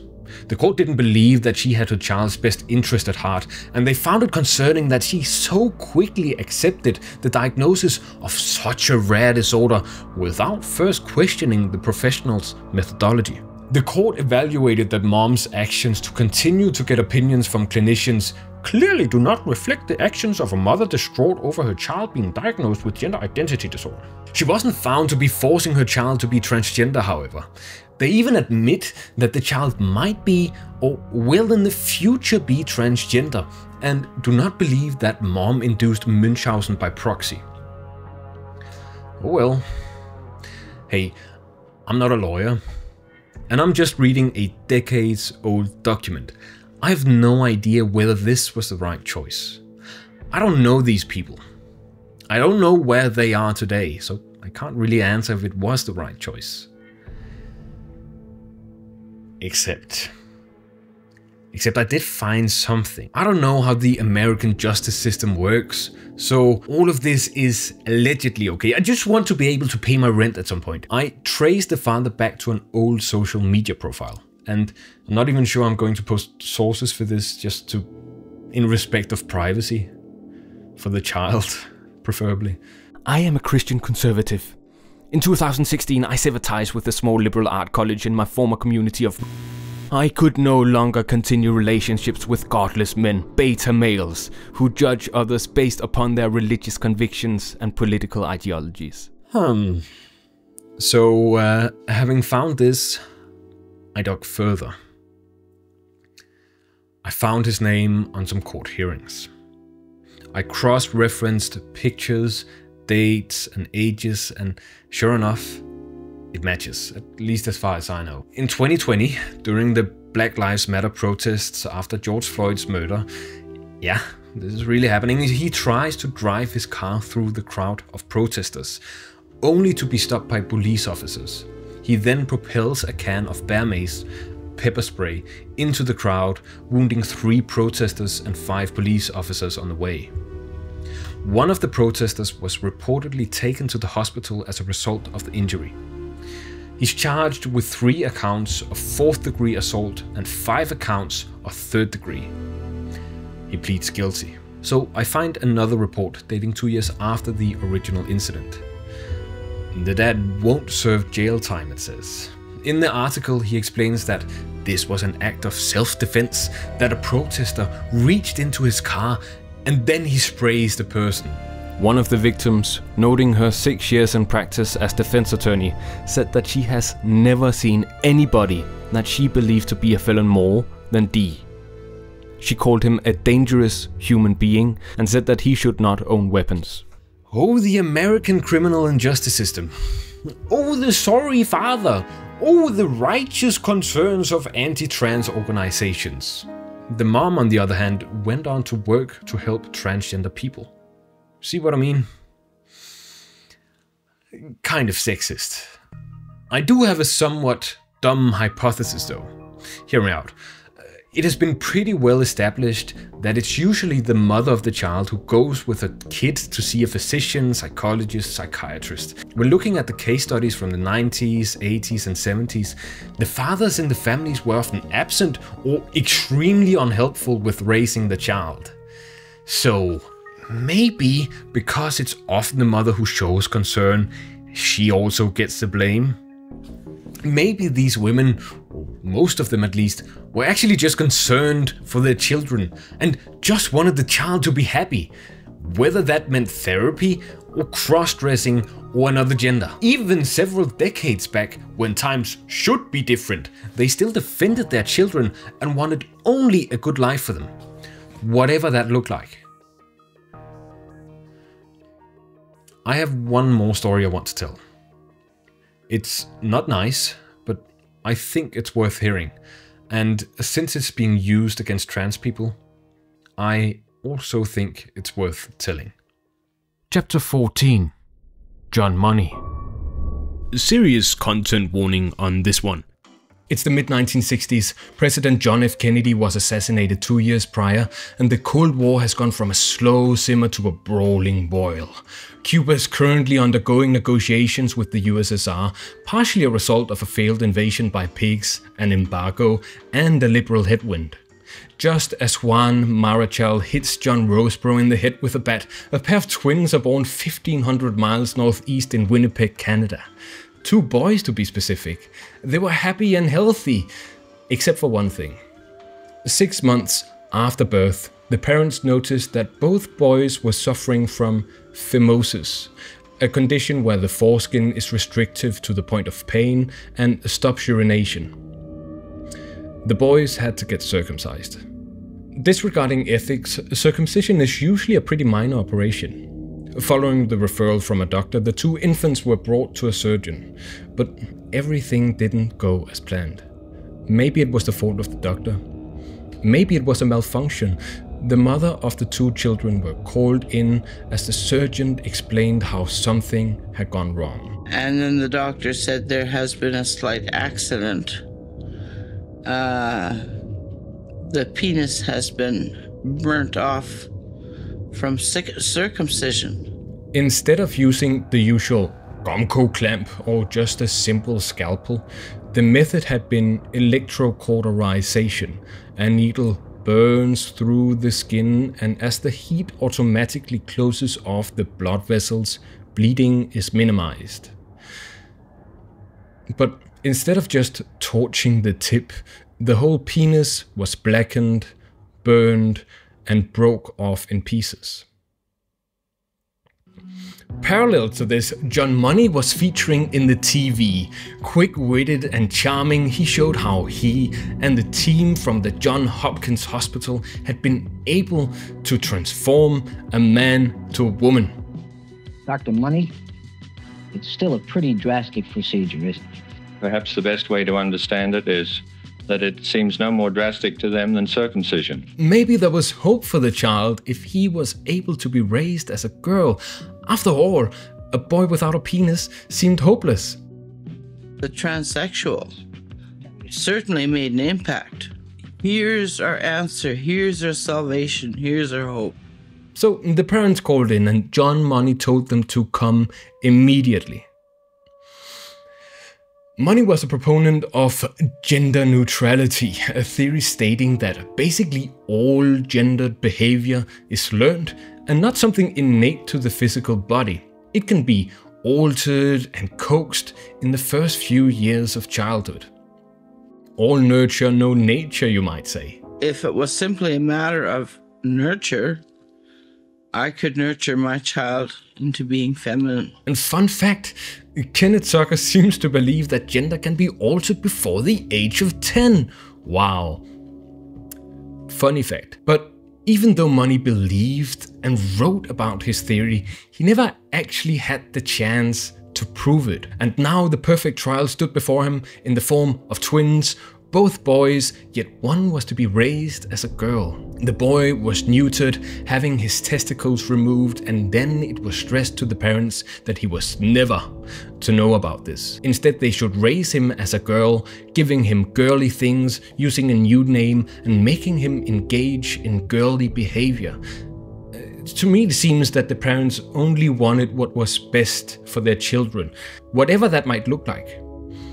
They put their trust in the doctor, and I wonder if you wouldn't do the same. For now, I'll refer to the child as a girl or by the name of Joanne, and the twin as Boy or John, just to make it easy to understand. Those were also the names they were known as for many years during the study. To enforce the stereotypes of girl and boy, the twins were given different toys and different things to do with their parents. When they were around 5 years old, the father was shaving and John joined in to mimic his dad. Joanne, on the other hand, was told to put on makeup and lipstick with her mother. You know, reinforce gender stereotypes, right? Well, the thing is, Joanne refused. She wanted to shave as well. Moreover, when Joanne was brought a dress, she would rip it off and didn't want to put it on at all. No, she wanted to do the things that boys do. This is from an article by Milton Diamond interviewing Joanne in adulthood. There were little things from early on. I began to see how different I felt and was from what I was supposed to be, but I didn't know what it meant. I thought I was a freak or something. I looked at myself and said, I don't like this type of clothing. I don't like the types of toys I was always being given. I like hanging around with the guys and climbing trees and stuff like that, and girls don't like any of that stuff. But John Money didn't give up. In his mind, it should absolutely be possible to coax a child to be a certain gender. And seriously, content warning, it's really getting bad now, okay? To reinforce the gender stereotypes, the two children were forced to do sexual rehearsals. Joanne was told to go down on all fours, where John, her twin brother, would come up behind her and be instructed to thrust with his crutch against her. Joanne was ordered to spread his legs with his brother on top, and they were 6 years old at this time. On at least one occasion, Money took pictures of them doing this. Money was aggressive and forced them both to strip to do genital inspections on each other. I want to make you understand what I'm getting at. Now take your clothes off. No! Take your clothes off now!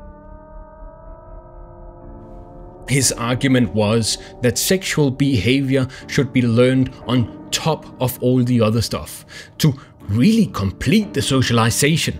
Despite the absence of a penis, Joanne often tried to stand to urinate. Joanne persisted to such an extent that, at school, she was caught standing to urinate in the girls' bathroom sufficiently often that the other girls refused to allow her entrance. Mother recalls the other girls threatening to kill her if she persisted. Joanne was forcibly put on feminizing hormones, estrogen, from the age of 12. Several times he tried to throw away his medicine, but he was ultimately made to go through a puberty he never wished for. The unwanted puberty brought with it the development of breasts, things he didn't want, so he wouldn't wear a bra. In discussing his breast development with his endocrinologist, he confessed, I suspected I was a boy since the 2nd grade. Finally, at the age of 14, Joanne retransitioned to John, but for the first time it was by his own will. John was given male hormone therapy and grew into not just a normal boy, but a handsome man, especially with the help of gender-affirming surgeries in the form of a double mastectomy and a phalloplasty. As an adult, John was asked, why not accept being a female rather than fighting it? His answer was simple. Basically, he wanted to please his parents and placate the doctor, so he often went along. but doing so didn't feel right, and the confusion between his feelings and theirs he saw was mentally devastating and would lead to suicide if he were forced to continue. The most often voiced and deeply felt emotion expressed by John was always feeling different from what was expected or desired by others. Doctors said, "It's gonna be tough. You're going to be picked on. You're gonna be very alone. You're not gonna find anybody unless you have vaginal surgery and live as a female." And I thought to myself, I wasn't very old at the time, but it dawned on me that these people gotta be pretty shallow if that's the only thing they think I've got going for me. That the only reason why people get married and have children and have a productive life is because of what they have between their legs. If that's all they think of me, that they justify my worth by what I have between my legs, then I gotta be a complete loser. The boy grew up and found a loving wife, adopting her 3 children in the process. His former student, Richard Green, argues that Dr. Money did the best he could in an era when we knew less. With the benefit of hindsight, based on what we knew at the time about how you become male or female or boy or a girl, with the advantage of hindsight, knowing the difficulties, to say the least, of creating a penis surgically, the decision that John Money made at the time was the correct one, and I would have made the same one at that time. Then, around 35 years after the incident with the botched circumcision, his brother died to suicide. 2 years later, John got divorced, and 2 days after the divorce, he committed suicide as well. We don't know exactly why. We can't ask him. But I'd like to quote Judith Butler's postscript to their chapter on this incident in Undoing Gender. The norms governing what it is to be a worthy, recognizable, and sustainable human life clearly did not support his life in any continuous or solid way. Life for him was always a wager and a risk, a courageous and fragile accomplishment. Can I come to a satisfying conclusion on this story? No, I didn't live his life and I can never understand. All I've seen are remnants of a distant life in the form of black pixels on a brightly lit computer screen, making up a few pages on an outdated website. Then why do I think this is an important story to tell? Well, the story has gotten a lot of attraction from certain people just asking questions about the history of mainstream gender theory, as if this was something wokies were trying to suppress. But no, bucko, no honey, it's pretty well known how horrible much of queer history actually is. The only reason they point to this story is to be able to say, "Oh, see, transgenderism shouldn't be practiced, it doesn't work, sex is immutable." But they don't notice the forest for the trees, because even though this story is well known and widely cited in history in different literature on gender, I mean even in a Norwegian kjønnsinkongruens manual I read just for fun, it's far from rare. It's not about the immutability of sex and the evils of one particular doctor, it's also about the thousands of trans people experiencing the very same thing this very day. It's not about forcing a child to be trans, it's about forcing a child to be something they're not. It's incredibly ironic to use this story of John, Joanne, then John again as an example of the evils of trans ideology. Those people are either willfully lying or just painfully, dreadfully stupid. I didn't like dressing like a girl, I didn't like behaving like a girl, I didn't like acting like a girl. I'm not a professor or anything, but you don't wake up one morning deciding that you're a boy or a girl, you just know. Chapter 15, Desistance, Part 2. Thanks for sticking with me through that small detour. Only took, an hour and 15 minutes? You remember that this was about one paragraph from one source, from one claim, from Time to Think. How history has shown that these children aren't really trans, but gay. Hannah Barnes gave 3 sources for the high desistance rates. The first source was from England's National Health Service, which relies heavily on old studies. Studies in which the children are coerced, ridiculed and beaten into viewing their experience as a delusion. The second source was the 5th edition of the DSM, which is also based on the very same old studies and headed by a person dubbed Enemy Number 1 to Transgenders, Kenneth Zucker, who was often the one responsible for the studies. The third and final source is a critique of methodological flaws of some of the newer studies. No. That's wrong, because the source that Barnes links to is not the actual critique, but instead a reply to the critique. And can you guess who wrote the reply?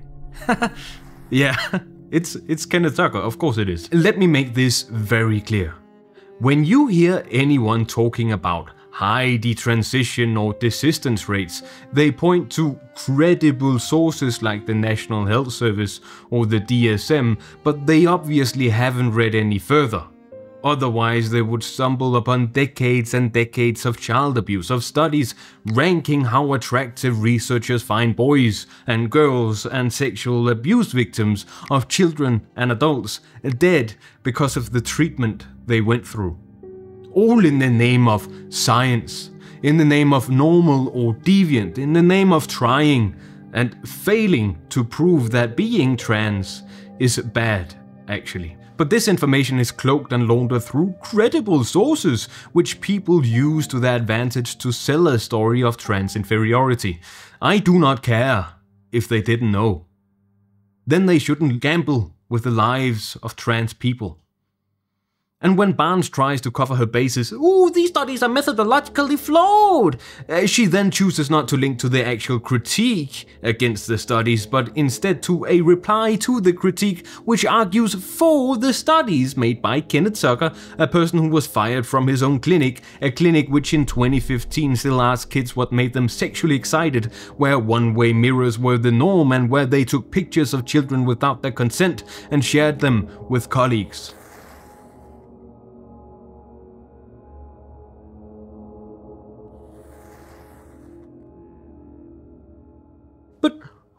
Whoops! All my arguments would be stupid and invalid if the 80% desistance statistic was actually true.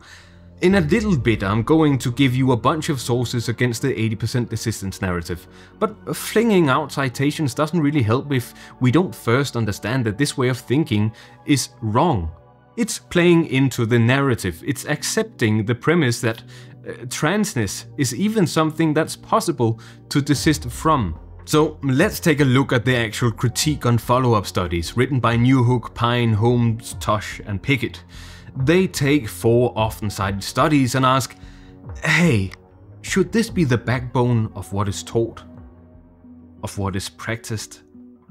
The critique is mostly interested in follow-up studies. Temple Newhook et al. Chooses specifically not to include the earlier studies on transsexualism from the 70s and 80s and 90s, even though, as I've shown, they are still used as evidence. Instead, Newhook takes what was at the time of the critique 4 recent widely cited studies, so people can't just dismiss it as it was a different time. Those 4 studies are by Drummond et al. 2008, Valian et al. 2008, Steensma et al. 2011 and Steensma et al. 2013. The 4 studies specifically look at the desistance rates of transgender adolescents with 37, 77, 53 and 127 subjects respectively. Essentially, they take a measure of how many people with gender dysphoria there are at one point in time, and then several years later they contact the participants and measure again for gender identity disorder to compare the 2 numbers. First, let me ask you a question. We want to look at how many adolescents go on to transition and how many do not. Would it be fair to include children who are not over the clinical levels of gender dysphoria in that data? I mean, we're looking at so-called desistance statistics, which kind of implies that the children, at least at one point, identified as a gender not assigned at birth. Well, 40% of the children from Drummond et al.'s research study did not qualify to be clinically diagnosed with a gender identity disorder.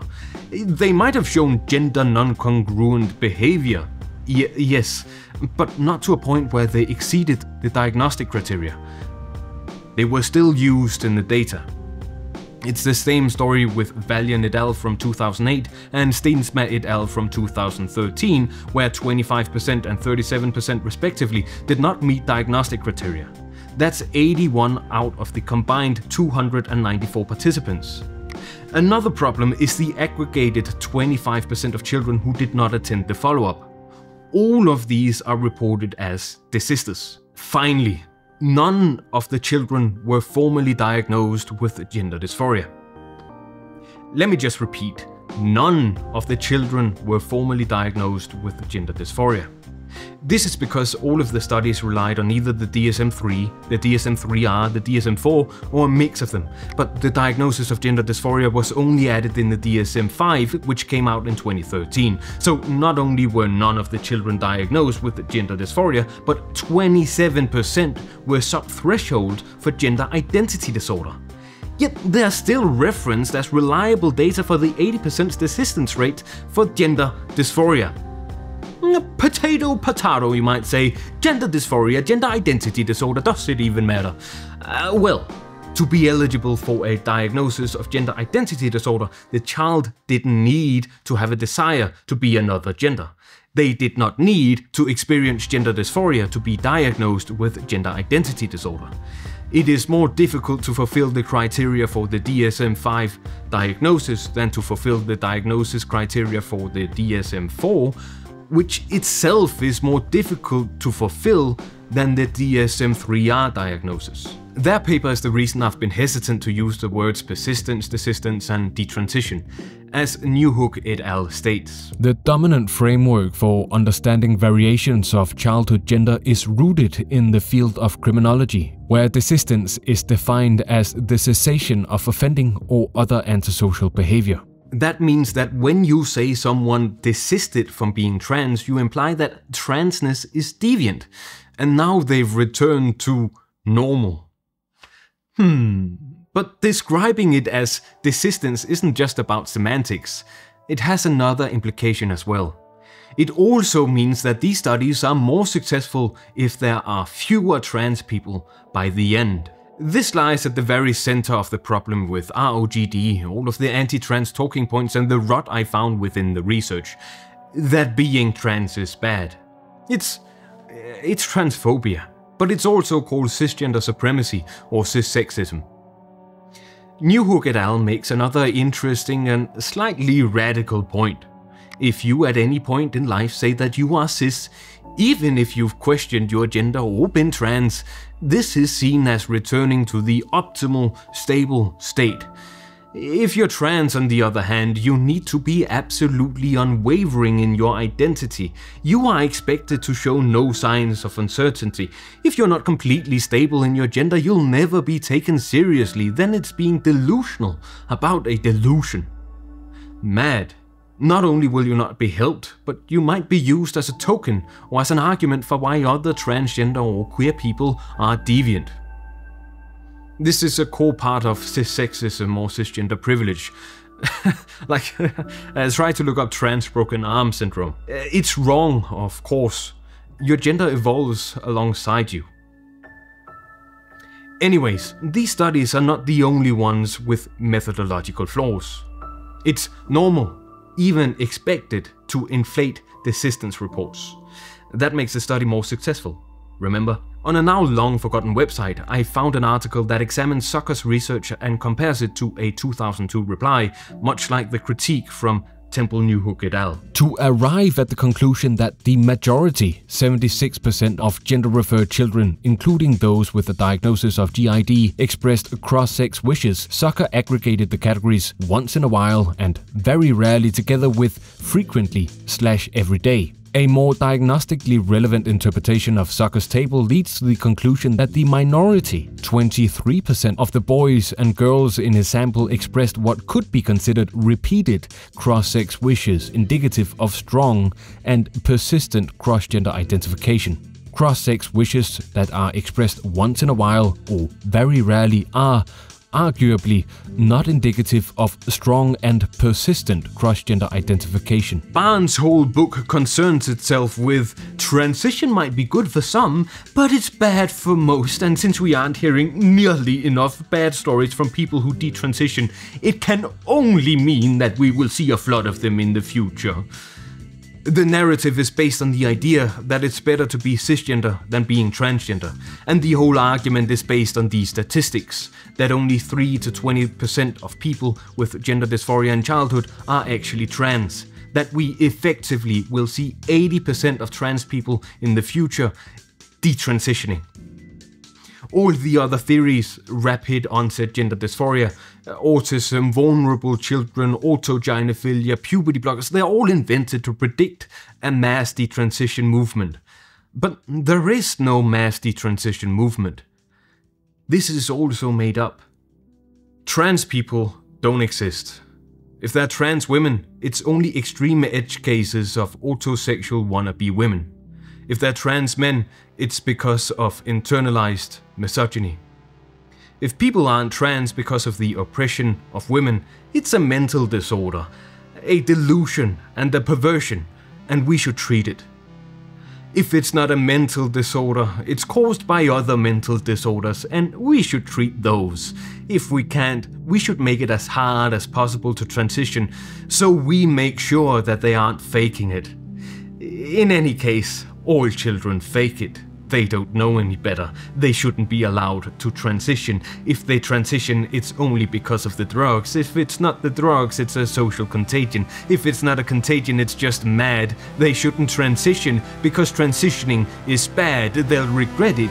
If they don't regret it, they'll kill themselves. Trans people shouldn't exist. Don't you get it? Society hates trans people. Couldn't be me. I would march with you if you were discriminated against. I respect their pronouns in my anti-trans book. Look at how woke I am. Look at me, the feminist. I said earlier that being transphobic doesn't mean that you hate trans people. Just that you don't really think they exist, or that it's preferable to be cisgender. Then I said that this way of thinking is rarely any better than actually hating trans people. That's because not believing that trans people exist is dehumanizing them. It's taking away their agency, effectively taking away their life. Some people really hate trans people. Even those who can't mourn someone they don't believe exists. You know, I really despise Occam's razor arguments, especially the people who make them, but come on, isn't it easier to just accept that trans people exist? That trans people can be funny, boring, beautiful, ugly, cringe and charming, that they're normal people just like you and me, that they have the capacity for good and bad and beyond, just like everyone else. For all the resources devoted to studying these children, we have much more to learn by listening to them. Chapter 16, Desistance Part 3. I've shown the unreliable data from the Desistance statistics that in 80% of cases, gender dysphoria doesn't continue into adolescence. I don't like the conflation of those statistics with people who detransition. Those with gender dysphoria who do not go on to transition should not be correlated with those who do transition. I mean, I think those two data points should be separated, and then it's possible to look into false positives on those who transition and false negatives on those who do not. I also fundamentally disagree with the whole desistance model. For clarity, I'll still use the word detransition for those who socially or medically transitioned to later retransition to their original assigned gender, but I think the word retransition would actually be more accurate. So, let's take a look at some of the evidence we have right now. What's the percentage of people who transition and subsequently detransition? Honestly, we don't entirely know. But we have a pretty good idea. The thing is, the desistance rate from the studies that Temple Newhook et al. Mentioned isn't actually that crazy if we think in terms of all people referred to gender identity clinics. Finally, I can cite that goddamn book as a single good source. 40 to 45% of young people seen by GIDS are referred for puberty blockers. This means that not everyone referred to the clinic ends up with a formal diagnosis or prescription. As I talked about earlier, not all people who experience gender dysphoria are trans. So of the whole population, a certain percentage experience gender dysphoria. A part of that percentage is trans, and what's more, only a part of trans people manages to get through the system to get puberty blockers. But practically all those administered puberty blockers will end up getting hormone replacement therapy. Why? Because the extensive, rigorous testing to determine the authenticity of dysphoria means that practically no false positives exist. Almost no cis people go through the whole medical transition from start to end. In almost all other scenarios, it would be a rounding error. Who would stay on waiting lists for years on end, face bigotry and rejection from both medical professionals and society as a whole, then go through several layers of therapy, examinations, double, triple or quadruple sourced acceptance with even further clinical trials on top of that if they weren't transgender? Very, very, very few. It's so hard to get help with transgender issues that it maybe should be easier. Maybe society values the lives of cisgender people so much higher than the lives of transgender people that we are willing to stop hundreds of people from transitioning just to make sure that one cisgender person doesn't mistakenly have to go through the same thing that all transgender people do. That a person just like you and me can be swallowed up in a system that labels them a second-class citizen and a sick freak, someone who's confronted every day with how they're wrong, how we shouldn't let children be near them, how we should intervene and do everything within our power to stop them, to poke and prod and belittle, to design ideologies only meant to exclude them. And this is only wrong if they happen to be what is deemed normal by the exact same system. If it isn't clear, I'm not against people who choose to detransition or retransition for whatever reason. There's no need to make this a dilemma. There's no right baby to throw into the orphan crushing machine. Why do we have an orphan crushing machine? Look, it's easy to get puberty blockers if you're a cis child who enters puberty too early.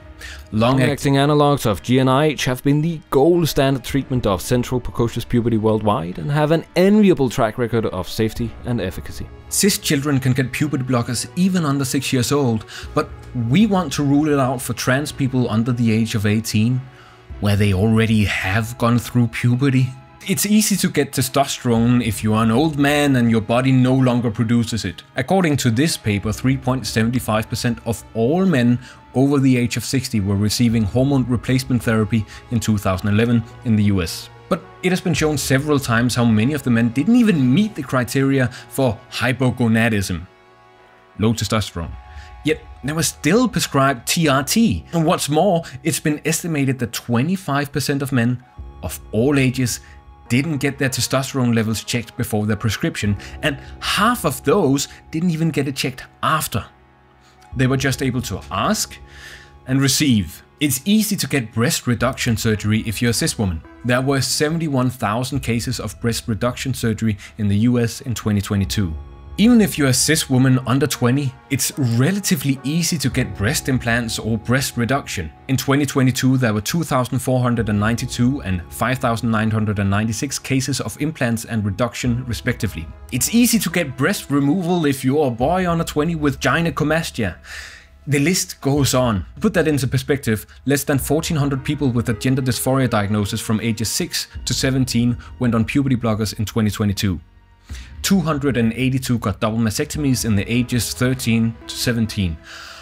Oh, but that's so young! Sue Evans had managed to remove herself from thinking too much about GIDS for more than a decade. But learning what was happening in the United States, where children as young as 13 were receiving double mastectomies, she felt there had to be some kind of action. Let me drill this point home. Yes, it's young. The source for Susan's outrage were that, wait for it, 2 13-year-olds got top surgery, which both of them wanted. 100% of all respondents in the study affirmed that it was a good decision to undergo chest reconstruction. 13 is not the usual age for top surgery. In the US, gender-affirming surgery is specifically prohibited, and the ages where you can get it varies depending on the state. In the future, it might even get prohibited for adults. Sorry, but isn't that crazy? That a cis child can get breast implants, but a trans child can't even get puberty blockers. Anyways, though no definitive answers exist yet, several studies have been made on detransition rates. But before I go into this, I want to say that it's not unusual for people to detransition, and it shouldn't be seen as some definitive measure of effectiveness. Look, this study has more than 17,000 respondents who had pursued gender affirmation. Of these, 13% had a history of detransitioning. When asked why, 82% cited at least one external factor and 16% cited at least one internal factor. What's the external factors, you ask? Oh, you know, trouble getting a job, 29%, pressure from family, 26%, or a spouse, 18%, from parents, 36%, or because of harassment, 31%, or that it's simply too hard. Oh, I wonder why it's so hard, And detransition in this case doesn't mean regret. It doesn't even mean permanent. In fact, 62% of those 13% lived full-time in a gender different from their birth. So that's what, 5% who didn't? Who retransitioned to their assigned gender? Only 5% of the 13% answered that they realized gender transition was not for them. That's 0.65% of the sample. So it's not like they didn't want to transition, they just had to retransition a couple of times. But we have a lot more data. Okay, this is gonna be a lot of citations. Ready? In a random sample of 303 patient files from the Nottingham Center for Transgender Health, only one person were found to have detransitioned. That's 0.3%. In another study of 1,989 patients who underwent gender-affirming surgery, 6 detransitioned or applied for reversal surgery. Again, 0.3%. The CAS report mentions an analysis from the DIDS from 2018 to 2022, where 3,306 people were included. Fewer than 10 people detransitioned. Less than 0.3%. Fuck this review, by the way. I was just about done with redrafting when this thing came out, and it doesn't even tell us anything new. But CAS still finds the time to mention, oh, how the numbers of detransitioners might be rising. Spooky. CAS, it can practically decrease from 0.3%, and as we'll see, it's probably not increasing. Anyway, in a meta-analysis of 27 studies related to gender-affirming surgery done on 7,928 transgender patients, 77 showed any form of regret. The most common reason was poor social and/or family support. Only 35 people showed clear regret, meaning wanting to detransition. You see, regret is not always detransitioning. It's not even necessarily regretting the effects of the surgery. In this retrospective study with 6,793 trans people spanning more than 40 years from the largest Dutch gender clinic treating more than 95% of all trans people in the country, 0.6% of trans women and 0.3% of trans men experienced regret following a gonadectomy. That's removing balls and or ovaries, by the way. But for many, the regret wasn't a result of the actual effects of the surgery, but because of the stigma they faced from family and communities. A long-term follow-up on regret rates related to double mastectomies, with 139 patients who had undergone surgery from 1990 to 2020. 0% had any regret. The authors even kind of seem irritated since they can't do complex analysis on the results with a non-existing regret rate. In the largest to-date survey, with 92,329 respondents, 94% felt more satisfied with their life after transitioning. 98% of all who underwent hormone treatment felt more satisfied with their life. There aren't any further explanations on this number, so the 2% who don't feel more satisfied might as well be because they're treated like shit by their country. Something to think about. In a longitudinal analysis of all applications for gender-affirming surgery in Sweden from 1960 to 2010, there was a 2.2% regret rate. Regret here refers to the application to retransition to their assigned gender at birth. Interestingly, the analysis shows how regret rates become rarer as time goes on. Probably because of better surgical procedures and a more accepting environment. Whereas 4 out of 15 people, that's 27%, had regrets from 1960 to 1970, only 1 out of 360 people had regret from 2000 to 2010. Those 360 people account for almost half of the total, and 1 divided by 360 leaves us with a regret rate of 0.3%. Finally, in a systematic review of all peer-reviewed articles published in English between 1991 and 2017 assessing the effects of transitioning on well-being was made by Cornell University. Of all 72 studies, 17 were literature reviews or guidelines.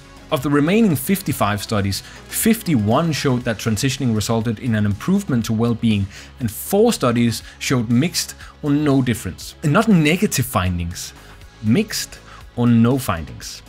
Between all 72 studies, they found a regret rate ranging from 0.3% to 3.8%. Regrets are most likely to result from a lack of social support after transition or poor surgical outcomes using older techniques. This is not a case of not wanting to discuss a problem or that someone is suppressing evidence, but simply that we cannot rely on bad data and a worldview in which not being trans is seen as superior. Chapter 17. The Anti-Trans Network. Hannah Barnes starts her book with Anna Hutchinson asking, "Are we hurting children?"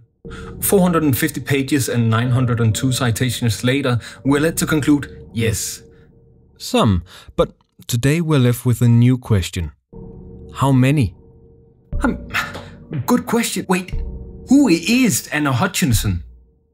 In bringing credibility to the book's narrative, Barnes interviews a host of different experts. Those are, among a couple of others, Susan and her husband Marcus Evans, Az Hakim, David Bell, the owner of Transgender Trend, Stephanie Davis-Arai, Kirsty Entwistle, Melissa Midgen, and, of course, Anna Hutchinson. Dr. Anna Hutchinson is a clinical psychologist with 25 years of experience in the field. She specializes in adolescent physical and mental health and worked at the Tavistock Clinic from 2013 to 2017. In 2016, she was writing positively on the affirmative model for transgender healthcare, yet at some point after that, something must have shifted for her. Fast forward to 2023 and she's discussing the ethics and definitions of conversion therapy. That gender identity disorder overtook homosexuality's place in the DSM-III, and now the transgender movement itself is a form of conversion therapy to avoid homosexuality. One person's affirmation therapy might be another person's conversion therapy, but no one can agree which is which. Which is why conversion therapy for gender identity should not be made illegal, according to Hutchinson. In March of 2024, some people were protesting at a conference called First Do No Harm. Why would anyone protest against the Hippocratic Oath? The event was organized by Clinical Advisory Network on Sex and Gender, CAN-SG, who invited several speakers, including Anna Hutchinson, to network and discuss evidence-based care. The Royal College of General Practitioners, who housed the conference, had been notified months earlier about the likelihood of protests. You see, CAN-SG is super duper hooked on conversion therapy, or just like Hutchinson, they don't believe that conversion therapy for gender identity exists, and since it doesn't exist, they don't need to be careful about it. And if there was such a hypothetical national ban on gender conversion therapy, this would hinder their exploratory psychotherapy practices, so please don't ban it. This was the Royal College of General Practitioners' response to the potential protests. The RCGP is one of 20 health organizations that have signed a memorandum of understanding opposing conversion therapy, so we were very vocal opponents of the government's proposal to ban the practice for lesbian, gay and bisexual people in England and Wales, but not for trans people. When the document was updated to include gender identity, we worked with other signatories to ensure the memorandum was clear that being opposed to conversion therapy did not mean opposing appropriate clinical and psychological interventions for trans and gender questioning people, and that it is entirely possible to deliver a ban on conversion therapy that protects all LGBTQ+ people. Who is CanSG then? A clinical advisory network on sex and gender is founded by Marie Irvine, Stella O'Malley, Asakim and Robert Withers. It calls for an alternate viewpoint on gender identity treatment, one which should be founded in better data collection, rigorous science, evidence-based politics and unbiased information. Robert Withers is a Jungian psychoanalyst with 30 years of experience working with, researching and writing about people with gender dysphoria. According to him, of the writing Withers has done on these people, I've only been able to find 2 articles he authored. One of those being The Seventh Penis, which it's retracted. The paper's goal was to explore whether effective analytical work with the issues driving a person's determined wish for sex reassignment surgery is possible. Particular consideration is given to how such work might navigate a path between traumatizing and pathologizing the patient on one hand and avoiding important analytical material out of fear of so doing on the other. He's asking if traumatizing his patients might be a price worth paying for, you know, making them not trans. I do not consider myself an expert on transsexualism or transgendered states. Okay, what the hell? Does he or does he not have 25 years of experience? The Seventh Penis was retracted due to Withers not preserving the confidentiality of his clients, as well as a lack of consent. He even mentions as much in the paper. He was found guilty on 3 counts of misconduct. Since he was so laissez-faire with confidentiality, it made it possible for Transiness, a support group for trans women, to reach out to the client of Withers, allowing her to tell her side of the story. He puts himself out as this really clever psychotherapist who has had so much experience with trans people, but in actual fact, he's only ever seen 2 trans people in his entire career. I was deeply traumatized by Robert Withers. I found him on YouTube talking with a group of anti-trans activists, and all of a sudden he started making up some rubbish about why he thought I had a dissociative episode.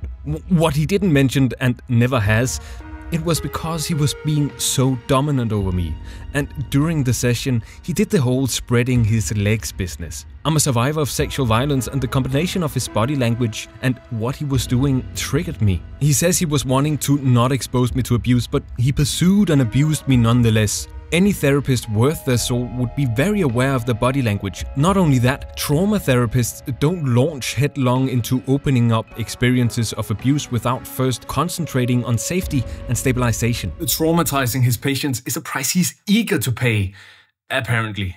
Hakim, the next in the list of CanSG's founders and the top gender expert in the UK, has a particular distaste for trans people. In the book Lectures on Violence, Perversion and Delinquency, Hakim features as the author of one of the chapters. Chapter 10, Transsexuality, a case of the Emperor's new clothes, by Hakim.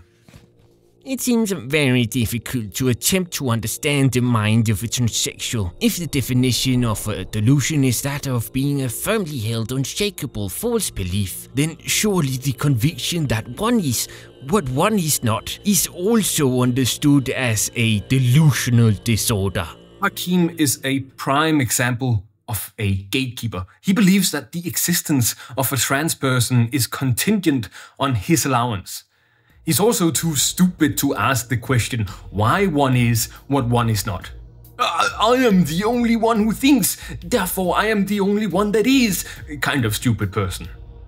that woman at that point in time believed that she was a cat. The management of this patient that I thought appropriate was not to collude with her delusional belief and convince myself that she was a cat, but instead try and understand her condition as being an encapsulated psychosis. To Hakim, this woman may not have been a cat, but neither was she ever a person. She was her psychosis, and only through her psychosis did he try to understand her condition. To suggest that the core belief defining an individual as a transsexual, the belief that one is the gender that one is not, be understood as an encapsulated monodelusional belief is surprisingly controversial. Trans people are, to Hakim, not only auto-delusional psychotics, but they're also literally freaks. With surgery allowing us to be increasingly creative, we perhaps believe that we can become the ultimate creator. The danger is that we may actually become more like Dr. Frankenstein. Not only are they freaks, but they're also barely human. Their entire being is a sick, twisted, and incomprehensible unreality. Such a flight away from mindfulness may be a reflection of how difficult it is to try and think about the disturbance created in the transsexual mind. Hakim's distantly amused reaction to the possible suffering of the people who come to him for help is, to me, just fucking nauseating.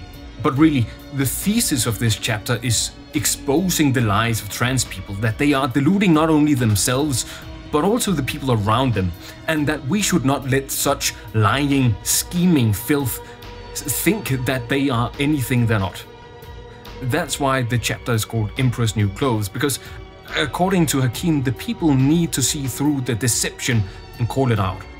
Anywhere, always. This takes us back again to the story of the Emperor, where it was the young boy who had the freedom to express his honest feelings, was able to be true to himself and not collude with the madness and deception he found all around him. It is interesting that one of my patients has reported that an indicator of how convincing he is as a woman, or how successful that deception is to walk down the street in public around the time that schools are closing. The very politically incorrect honesty mixed with the unfortunate cruelty of children allow this individual to gauge whether he is successful in his endeavors of deceit and control of others when the level of remarks passed by children will be few. In contrast, if his deception is unsuccessful, this will be manifest in much taunting and humiliation. It seems that in our profession, it is only the psychoanalytical psychotherapist or the similarly informed psychiatrist, and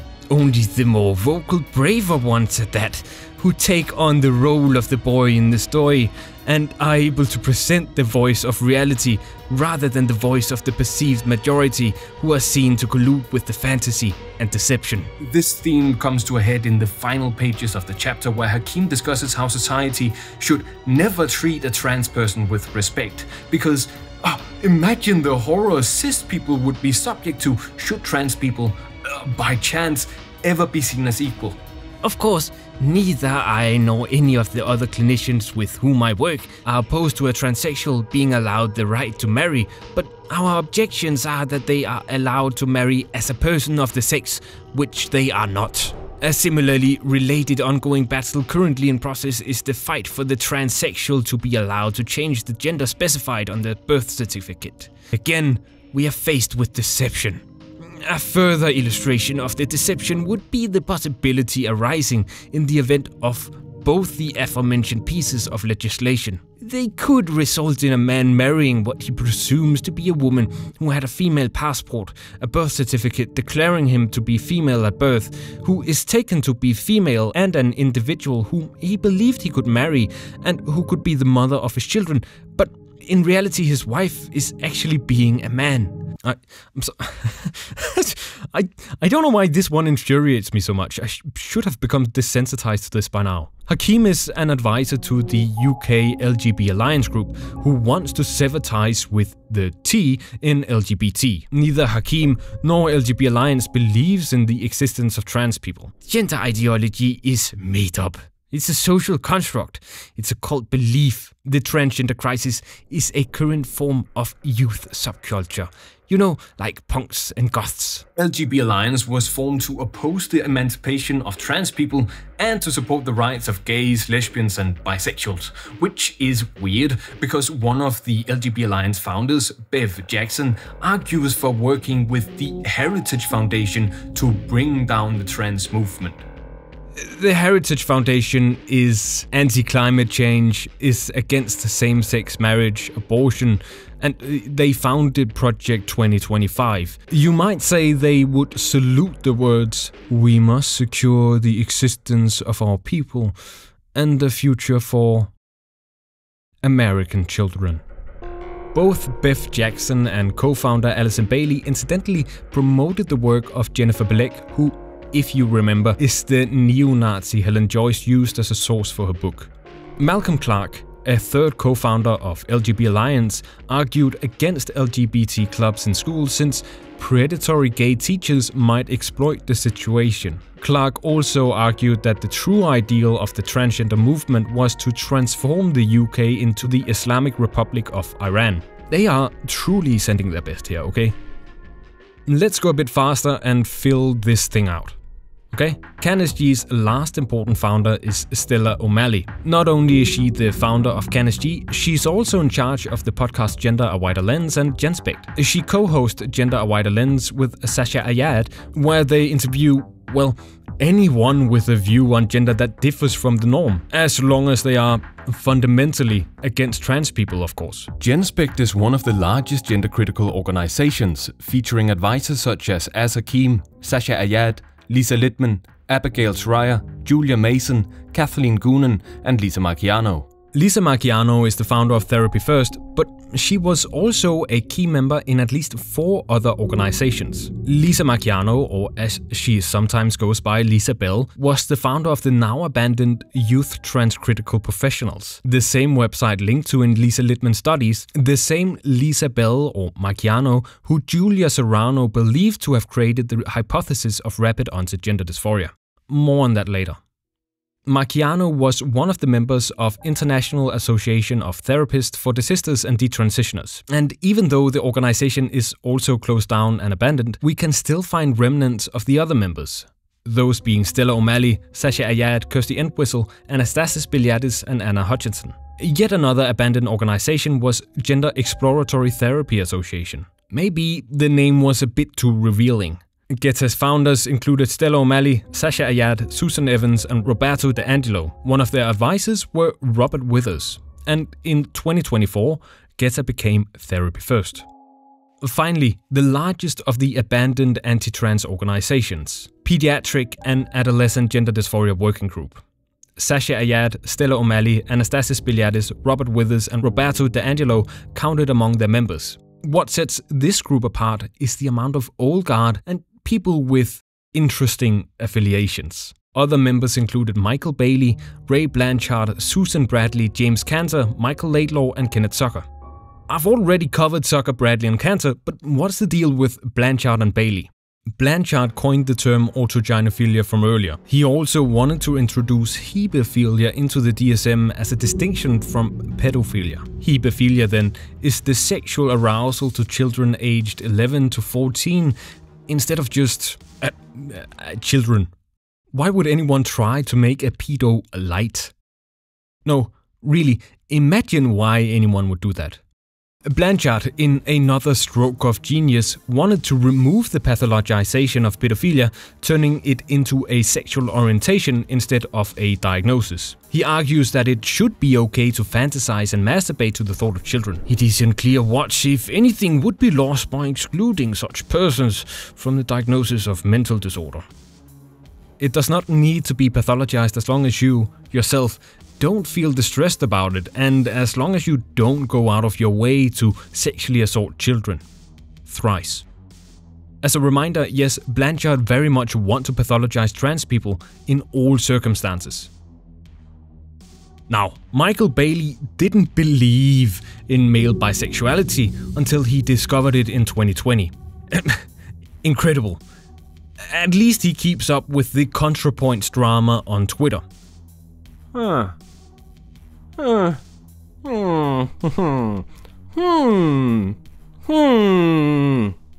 really seems to like Charles Murray.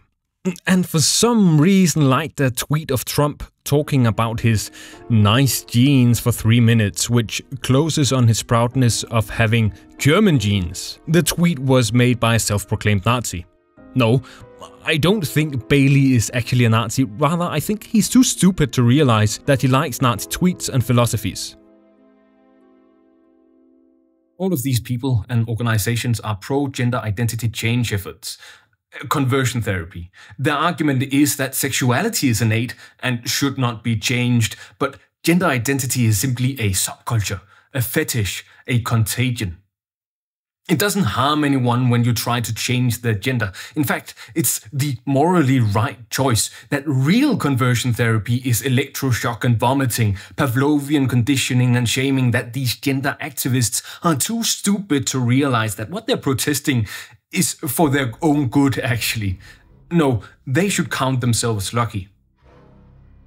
In December 2020, a committee meeting on justice and human rights was held with regards to Bill C-6 in the House of Commons in Canada. Bill C-6 sought to prohibit conversion therapy. The opening remarks were made by a former client of Kenneth Zucker. I am a survivor of trans conversion therapy. Dr. Zucker saw me as a patient for 7 years, from the ages of 16 to 23, and denied me trans-affirming healthcare in the form of both hormones and surgery until I was 22. Dr. Zucker instead put me through what he has termed desistance treatment for trans youth. He interrogated me in talk therapy for hours at a time, inquisitorially attacking, damaging, and attempting to destroy my identity and my self-esteem, and to make me ashamed and hateful of myself. Years into treatment, he had condemned me to the fate that I wished to avoid, the very one I asked him every session to save me from. He made my body a prison, and it is to this day. Conversion therapy almost broke me, and I live with its physical and emotional scars to this day, but I was only a small part of Zucker's practice. Zucker and his colleagues are the international proponents and researchers of conversion therapy for trans people of all ages across the world. Whatever these theories and papers call their practices, autogynephilia, rapid onset gender dysphoria, watchful waiting, or desistance therapy by Zucker and Blanchard and Littman and Cantor and Bailey and Bradley and so many others. They all have one thing in common. They are all conversion therapies and practices for trans people. There are many briefs in front of the committee stating that gender-affirming care is actually conversion therapy for gay, lesbian or bisexual youth, and that gender identity should be removed from the purview of Bill C-6. I implore you, do not listen to them. The wounds that Zucker caused me can never be undone. I don't know if I'll be able to heal and feel right or whole or right as a person ever again. Everyone I've mentioned and everyone I'm going to mention are opponents of gender-affirming care. They are all against banning conversion therapy for gender identity. They are all enemies to trans people. Society for Evidence-Based Gender Medicine held in 2023 a conference featuring more than 30 experts from different parts of the world.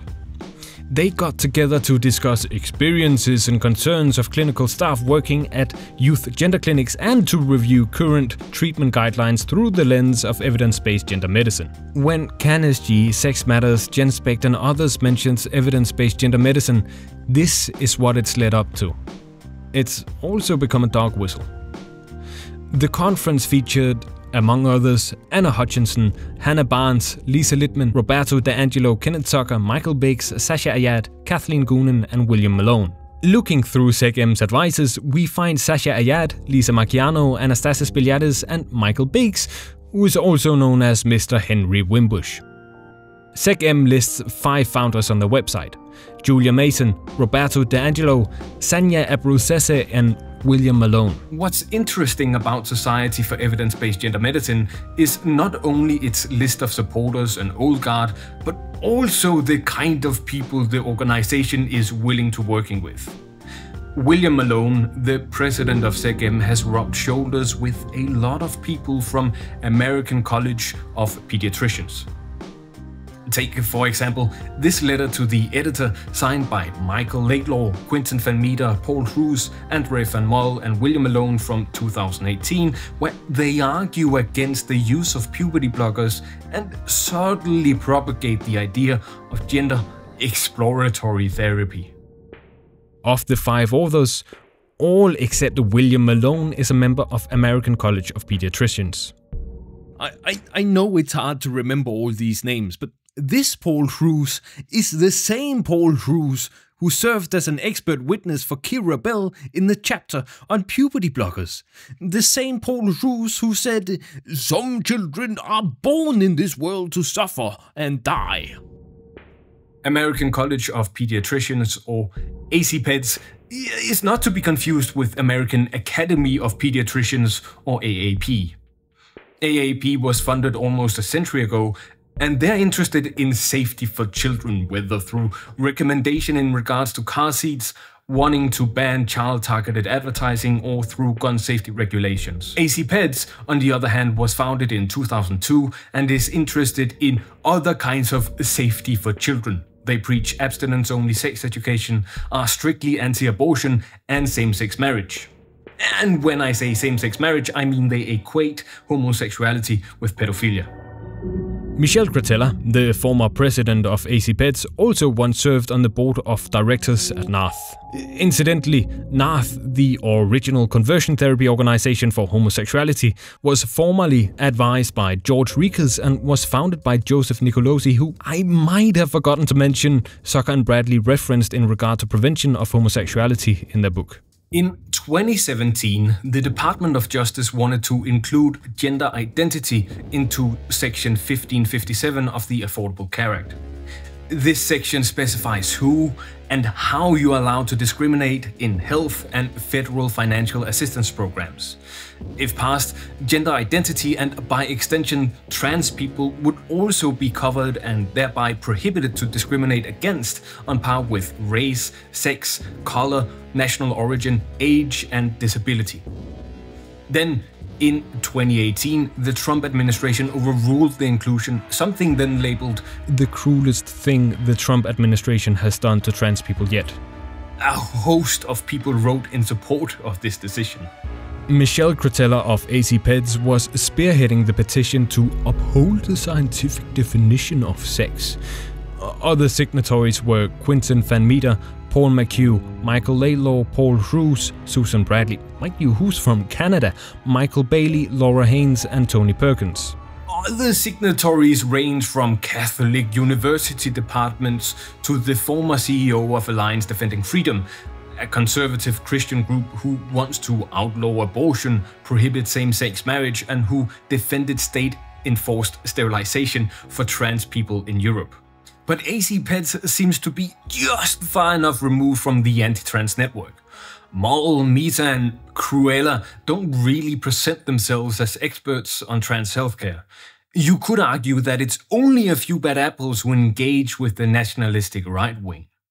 The anti-trans network does their best to keep their hands clean, yet they're often only one step removed from the nationalistic and conservative right wing. Except when they're not. Let me show you. The Kelsey Coalition is another disbanded anti-trans organization, founded by someone under the pseudonym Catherine Cave after their child came out as trans. Their mission statement is, essentially, to keep that from happening to any other parent. Catherine Cave, by the way, is also the person who published the piece that Bev Jackson of LGBT Alliance shared on Twitter. If you remember, this is the one where Bev Jackson argues for working with the Heritage Foundation. And this is how the Celtic Coalition introduced themselves. History is replete with medical scandals, frontal lobotomies to treat mental illness, forced sterilization to control undesirable populations, the infamous Tuskegee experiment. Indefensible, unethical medical procedures were performed for years. Why did it take so long to stop them? History is repeating itself. What the organization says is fairly insignificant, but what it can tell us is not.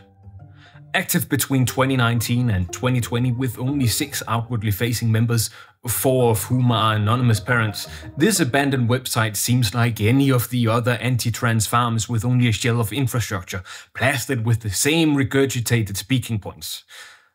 So let's first connect it back. You see, they are one of the few organizations to publicly work with right-wing think tanks. The Kelsey Coalition formed a very close relationship with the Heritage Foundation during its one functioning year. One of the 6 members were Michael Laidlaw from AC Pets, the same Laidlaw who works with William Malone. In 2019, one of the anonymous parents was featured alongside Laidlaw in a panel by the Heritage Foundation. This parent's testimony was then reprinted in several right-wing publications following the panel. If you search the web for the Kelsey Coalition now, the first result is a website allowing you to download the Parent Resource Guide, developed by the Minnesota Family Council in 2019. A fun little tidbit of information is Minnesota Family Council's affiliation with Alliance Defending Freedom and Family Research Council. FRC was founded in part by George Rekers in 1983, and the current president is the Tony Perkins who signed to remove gender identity from the 1557 Affordable Care Act. Anyways, this guide was developed in collaboration with AC Pets, Family Policy Alliance, the Kelsey Coalition, the Heritage Foundation, Women's Liberation Front, and parents of ROGD kids. Supporting members of the guide are, among others, Michelle Cretella, Michael Laidlaw, Susan Bradley, William Malone, and Sasha Ayad. The guide itself isn't worth going through, it's just a dumbed down conservative version of what the first half of this video was about. It does show us a piece of the puzzle though, that yes, obviously these people are very willing to working with conservative organizations. There's also another little detail. Practically all the endorsements are made by key policymakers or professors. And then there's James Shoup, a US Army veteran. What if I told you that James Shoup doesn't exist? When Shoup transitioned for the first time in 2013, it wasn't a nice experience.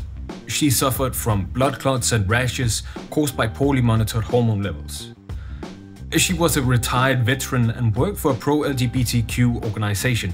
She also became the first legally recognized non-binary person in the US. But in 2017, something in her must have shifted. I had us off to the Heritage Foundation because it's really the only place that people such as myself and these radical feminists are getting a voice. In an interview with a reporter from New York Magazine, Shoup stated that she never thought of herself as female, talked about sex stereotypes, and how she agreed with the radical feminists on the immutability of sex compared to gender. The dogs barked.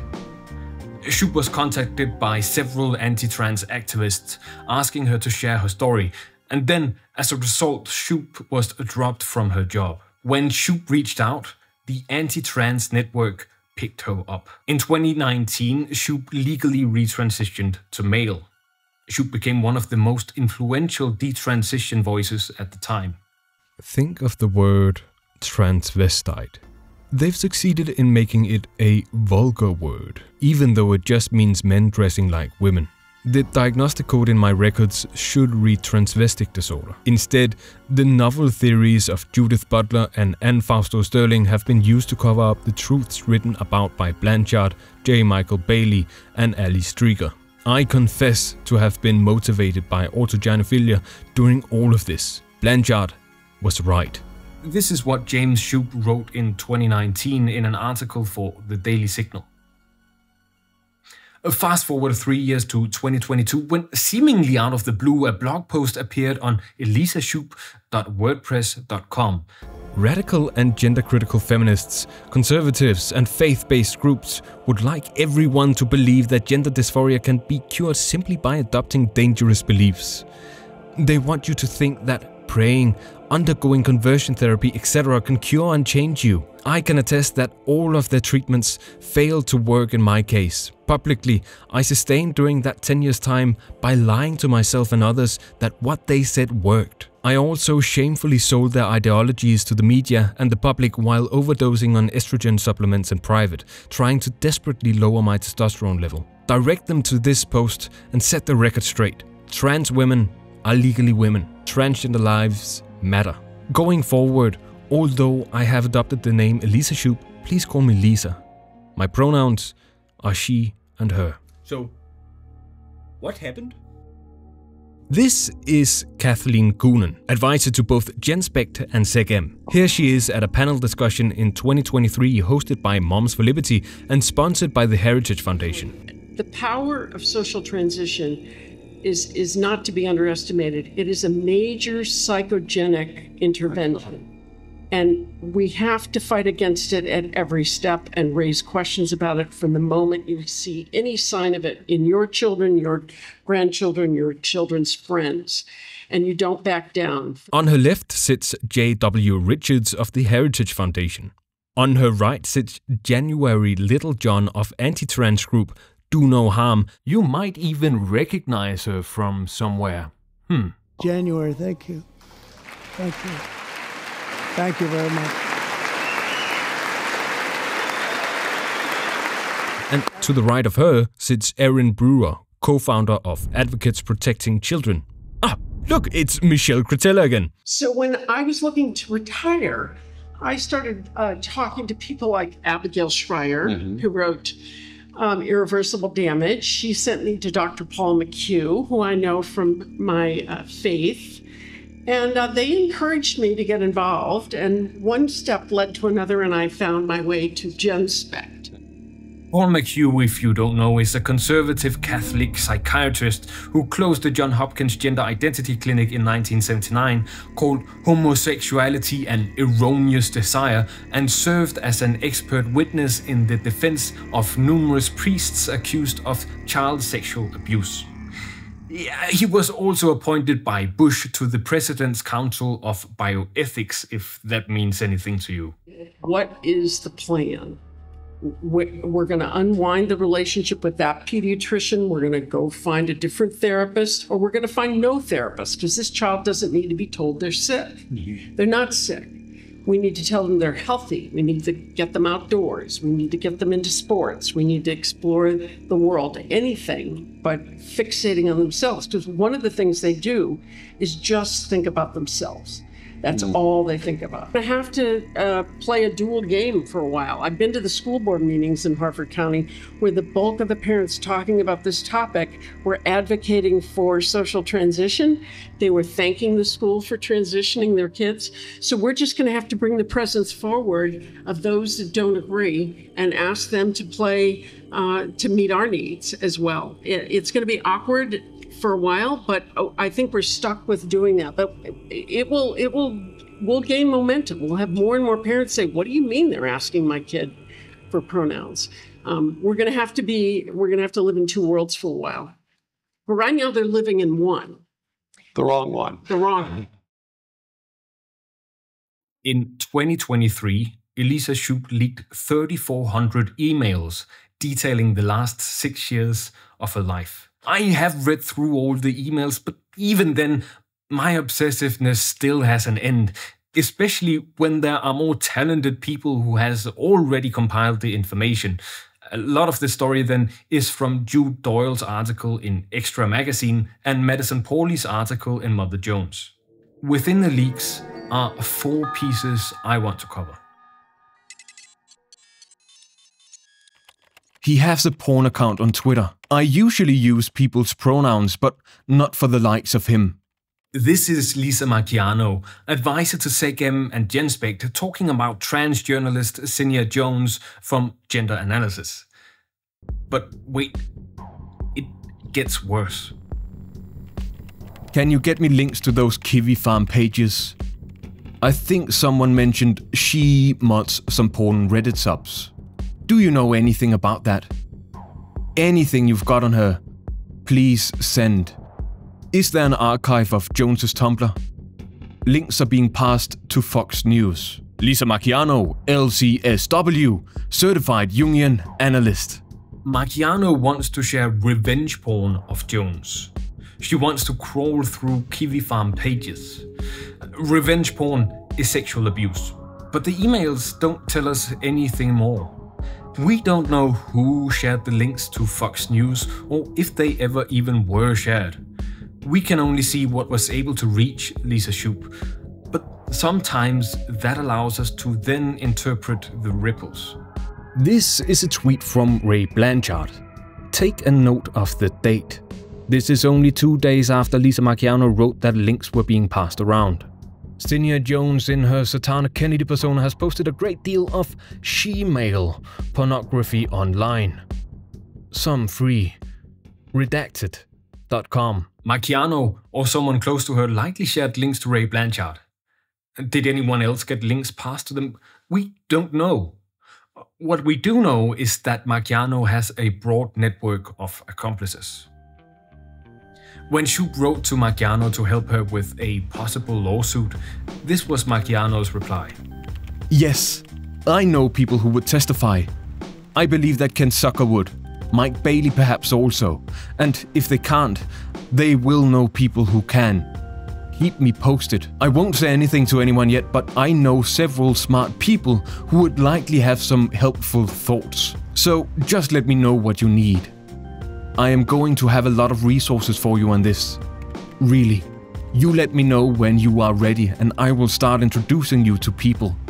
May I have your permission to mention this to Fourth Wave now? I trust her to keep it secret and she will be jumping for joy. Marchiano is interesting, and she likely plays a bigger role in the anti-trans network than we are aware of. This is from Doyle's interview with Lisa Shoup. Shoup suspects Marchiano's role is larger than the public knows. Marchiano never explicitly said that she is the inventor of ROGD, but the evidence points to her, and she's listed as the contributor to the Lisa Littman study on +1, she writes to me. My opinion is that Marchiano and the Fourth Wave Now folks are behind the ROGD study, and Littman merely fronted it for them to make it appear unbiased. Both Littman, Marchiano and the founder of Fourth Wave Now discredits this. But this video is already too long, so I recommend Julia Serrano's timeline on ROGD and Cinia Jones' timeline on Lisa Marchiano's anti-trans activism. There are some weird coincidences about the spread of the social contagion hoax leading back to Marchiano. We see how Marchiano leveraged Shoup's free time to make her look into, let's say, other unpleasant things.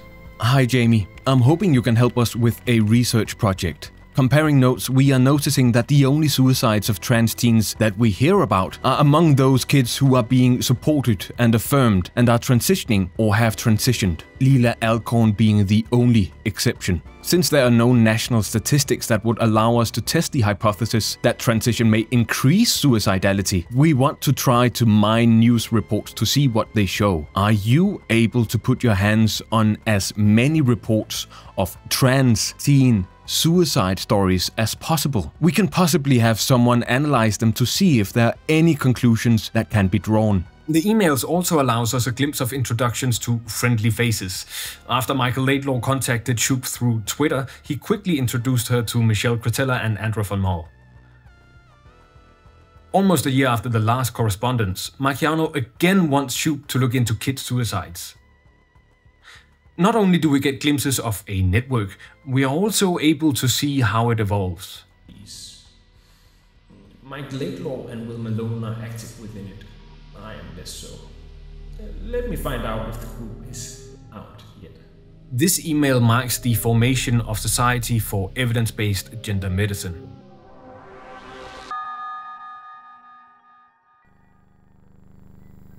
Hey Walt, this is one of those private conversations. My attorney wants me to start stepping away from media interviews because of the cases that are going to get filed. I feel like I'm letting you and others down with that, but it's the best thing. Plus, I need to work on my mental health, which is really fragile right now. As Shoup's mental health deteriorated, she buried herself deeper in the anti-trans network. Now, I'm not gonna take away Shoop's responsibility. There was no one forcing her. She never stood up and stopped it. But I can't deny her courage. She knew what was in those emails. She knew the role she played against trans people, and yet she leaked all of it. When Shoop retransitioned to male in 2019, the Social Security Administration did not allow her to change to male sex, only male gender. She sought help from Kara Dansky from Women's Liberation Front, a radical feminist anti-trans organization described as knitting together the TERF movement and the far right. I wonder if this might be something ADF would take on, if you are willing to work with them. Shoop was, as history shows, very willing to working with the ADF. Even though she had legally detransitioned, she never actually stopped taking estrogen. The lawsuit made sure to cut off her supply almost immediately. When she lost access to gender-affirming care, she went to the social worker who, a year prior, had helped set up her advanced directory. If you're not in the US, then that's her wishes for medical care should she be unable to tend to her herself. A year before I'd said, keep me alive at all costs, even on a ventilator if I'm brain dead. I said, let me die. That was a pretty dark day. I told them, let me die for any reason.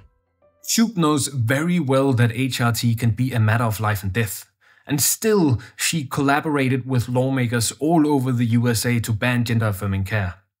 I don't have an excuse for that, Shoop says eventually. There is no excuse for that. One of the things I found most interesting from Extra Magazine's article and interview with Shoop was how they documented the loss of Shoop's voice. If she couldn't write her story herself, others were willing to do it for her. One of those was her attorney, Bob Sullivan. I could help you write them if you are interested in this effort.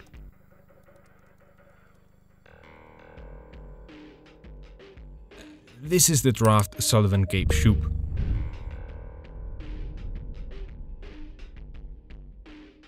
The red section here is where Shoop should write something herself.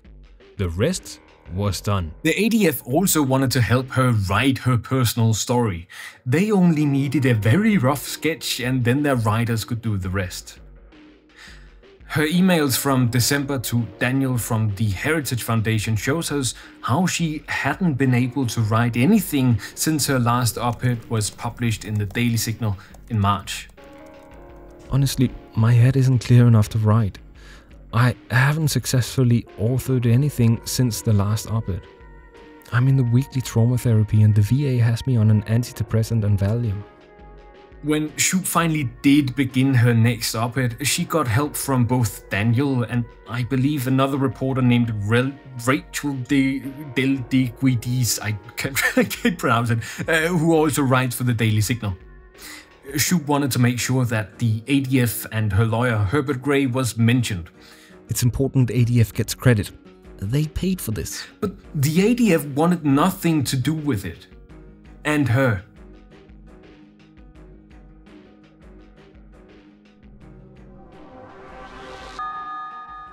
Within the emails, there are two pieces of legislation I want to explore.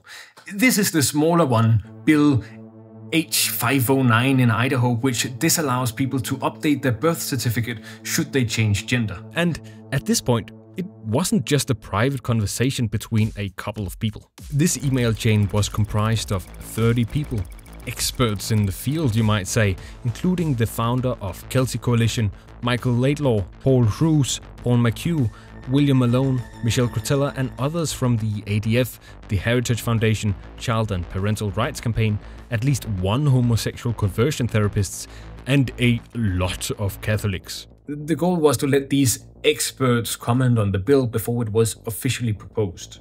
The erasure of biological sex negatively impacts the health and safety for all individuals. For example, the Society for Evidence-Based Gender Medicine has declared that the conflation of sex and gender in healthcare is alarming and is poised to subject hundreds of thousands of transgender and cisgender identifying individuals to unintended medical harm from receiving incorrect diagnoses and being subject to incorrect treatments. Looks great. My only concern is with the quote from SegM. William Malone, would you consider this? First, the reference cisgender identifying individuals. I believe there is a way to make this point without using a word like cis, which indirectly endorses the ideology upon which transgender identities are based. I agree that adopting use of cisgender only validates transgender as a healthy variant, which it is clearly not. The state is enforcing people to participate in a lie akin to 2 + 2 = 5. I mean, no one should have to appeal to their freedom of religion/conscience to stand up against 2 + 2 = 5 / a man is not a woman. If this is not the definition of insane, I don't know what is. Dear friends, I cannot thank you enough for your help and support. It is official. Governor Little signed both H500 and H509 today. Many tears and prayers of gratitude. The fight goes on. What wonderful news, Julian. This is truly a ray of light in dark times. Thank you for your perseverance. To God be the glory. The last piece I want to cover is also, I think, the most impactful. This is about another piece of legislation, the Vulnerable Child Protection Act, which would ban the administration of HRT, puberty blockers, and gender-affirming care for minors. These email chains feature a lot of the same people, the only exception being Michael Biggs, who's now also CC'd. All. Just a note to update you on status of the Vulnerable Child Protection Act. I'm comfortable the bill and white paper are at or near final form. Not a single legislator I've spoken with so far has a clue about what's happening with transgender advocacy, nor affirmative therapy. All of this is news to them.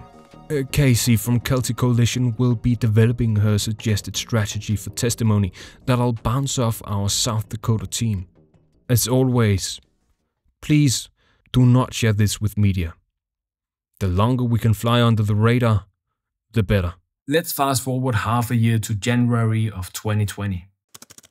Without this ban in place, South Dakota will allow what is already happening in other states. Minors who successfully sue in court to obtain this supposedly life-saving medical intervention. The claim that this is a life-saving, medically necessary intervention is the big unchallenged domino that is driving both the legal and medical scandal. This is an oft-repeated claim with no support, and it must be confronted directly.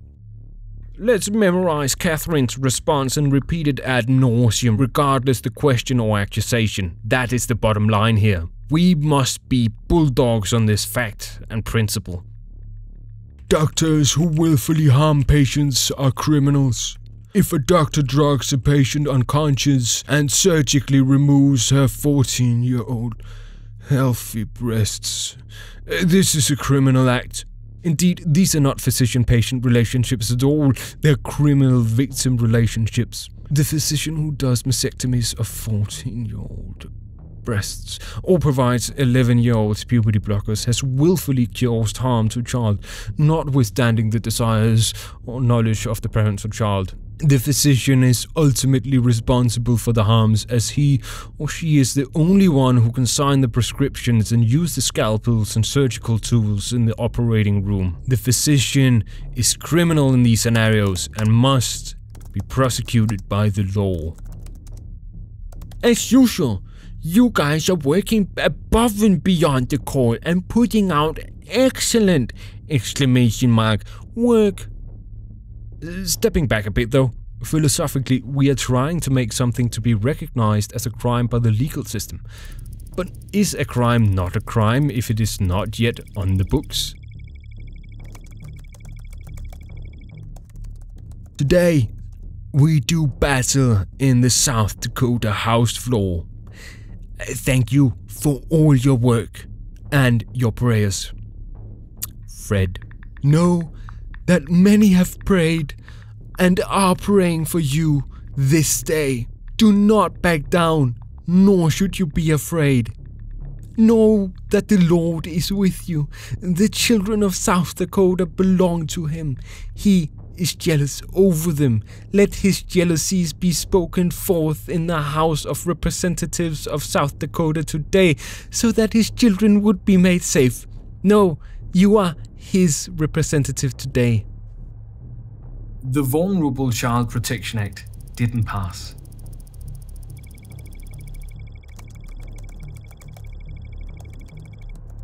Thank you for your courage. Though our session in South Dakota is now over and our efforts to protect gender-confused vulnerable children failed, I continue to receive ugly email and social media posts.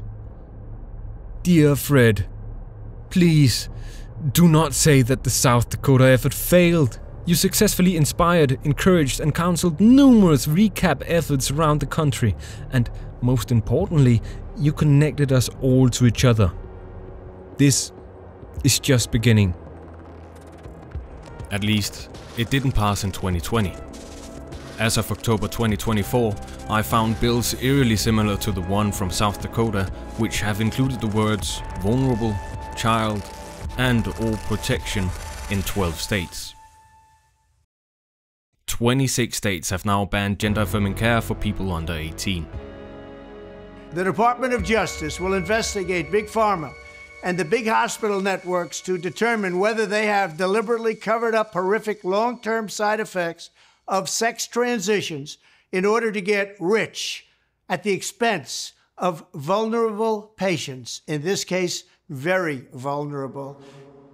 We're still not entirely done with Society for Evidence-Based Gender Medicine, though, because they still have 2 people on the board of directors who aren't public information. One of those is Marcus Evans, the one who's married to Susan Evans from Hannah Barnes' book. The other is their treasurer, Stephen Beck, who can only be found if you go through their accounting files. To bring it full circle, Stephen Beck's wife, Sharon Beck, is herself in charge of 2 organizations, Cardinal Support Network and Parents of ROGD Kids. But the Becks have good reason not to be too public. After all, they have a transgender child. Everything I'm going to talk about is from the article by Senior Jones. If you have the masochistic urge, read it. If you are at all interested in top-class journalistic work, or if anything in this video has left you wanting more, please check out her and Heather McNamara's work at Gender Analysis. There's a link in the description, and I'll talk more about resources later. In 2022, House Bill 454 was trying to pass through the Ohio House. HB 454 is also known as the SAFE Act, an acronym for Save Adolescents from Experimentation, which, if passed, would erase the entirety of transitional and gender-affirming healthcare and psychological safety for all trans adolescents in Ohio. There was 1 hearing opposing the bill and 3 in favor of. On the 3rd in favor hearing, a certain Maria Polaris went to the board to testify on behalf of my chart mother, who wouldn't be able to attend due to travel. Maria Polaris, of course, is Sharon Beck. I thoughtfully picked out her name. I named her after one of my favorite first ladies, who was a strong woman long before her time. Except my chart mother is also Sharon Beck. Searching through the testimony's metadata reveals the author of the PDF as Sharon Beck. Mind you, Sharon Beck, also known as my chart mother, also known as Maria Polaris, has already testified at the 2nd hearing. Stephen and Sharon Beck's child is trans and non-binary. They had moved out years prior to this hearing and were only trying to keep themselves informed when, to their shock, their mother stepped up to testify before the court. I could feel my heart sinking from every word she spoke in that room. Her 30-minute narrative barely made sense, but she had no hesitation to say the most negative things about me and other trans people in her speech. If this bill were passed while I was under 18, my therapist may have been forced to share aspects about me that I feared my parents finding out about. Without their confidential support, my story may have ended differently. It is sad to be the age I am now, knowing that those fears I had as a minor were truly justified. Sharon writes about her child changing their name, but Sharon Beck is no stranger to name changes herself. Senior Jones found more than 10 aliases she has used on different platforms, including Sherry Beck, Maria Polaris, Maria Borealis, Maria Rivradis, Mary McDermott, Loving Cardinal, and Not a Chicken. Let's see what she's willing to say when she thinks no one is listening. You are a willing victim of a terrible misleading ideology. There are two genders, male and female. All these other manifestations are a fare to try and normalize transsexualism, which is a real and extremely rare mentality ill condition. Do you want this sort of attention the rest of your life? Folks my age view this for what it is. Mental illness. Wow. We cut off our daughter as far as money for school, rent, anything. We hope it slows down the process, and it has. Because of Obamacare, you are not permitted to take your child off insurance until 26 by law, even if they get married. I know, because we tried.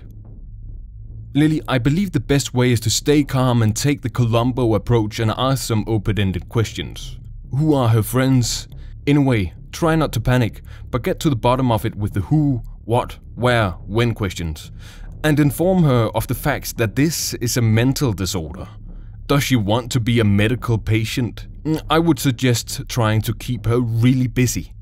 Plays, soccer, kickboxing, anything that will keep her so busy she can't do much else. You are in a great place, so please, don't worry about being hated. I have nothing to lose. I was hoping that my daughter would turn things around, but clearly she's not going to do that on her own. We need to crawl through windows if need be. If my daughter was on an operating table soon, I would find out who is doing that surgery and report them to the medical board of the state. What's there to lose? My sarcastic gender has finally come out. Today I ran as fast as my dog, so therefore I decided that I am a dog too. I even painted like him, and my hair color is similar, so I really think that I am a dog now. Is there a therapist out there that can help me be a dog? Would you rather have an alive human or a dead dog? I am very afraid that if my parents don't agree with me, even though they're in their 80s, then I might have to kill my dog. Wow. You and are nearly in the same boat. We also, due to her unstable mental condition, kept our college daughter on our insurance. Then, almost as divine intervention, my husband lost his job and therefore the insurance. Could this happen to you?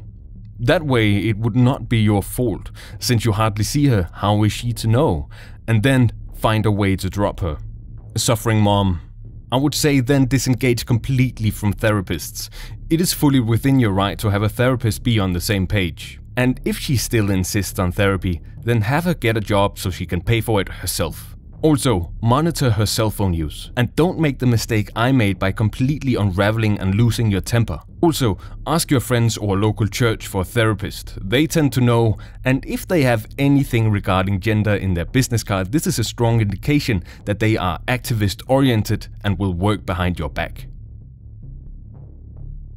You know, my mother said that my brother told her that I should accept what my daughter is doing, and so I said, great, where can I ship hormones to his daughter and see how he likes it? I get so sick and tired of family members who don't have the decency to attend a birthday party, but they say crap like that. My husband and I have been going through this for a couple of years now. It is the most dangerous cult of our time, set up by the liberals to make money off of us. It is a great evil. They got her. They, meaning the trans activists. She's gone. So yes, do everything you can. They care more about their ideology than the health of the teen. They do not love the teen. They do not know the teen. It really seems to be a quest against parents. And guess what? They won in my case. And I get to live with it. So you betrayed your parents' trust by acting like an ass most likely. Trust is difficult but not impossible to rebuild. You can start by doing your part and apologizing and have the same life in person as you do online. Parents are not the haters here. I plan to send the gross surgery pictures to this girl. At least she might freak out. I nearly passed out when I saw them. If I send her the same thing I did as Channel 9, they will connect the dots. Which is why I have concealed carry, cameras all around my house. still dreaming of running over the trans activists that helped fund my daughter's bilateral mastectomy.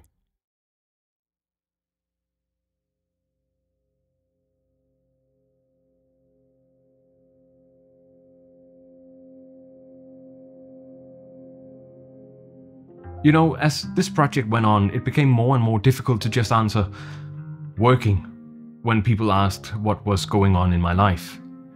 When I finally told someone that I was making a video on transphobia, their first question was, without exception, why? I think after working on this so long, I can comfortably say I'm not trans. But I would be lying if I said that I have always been sure.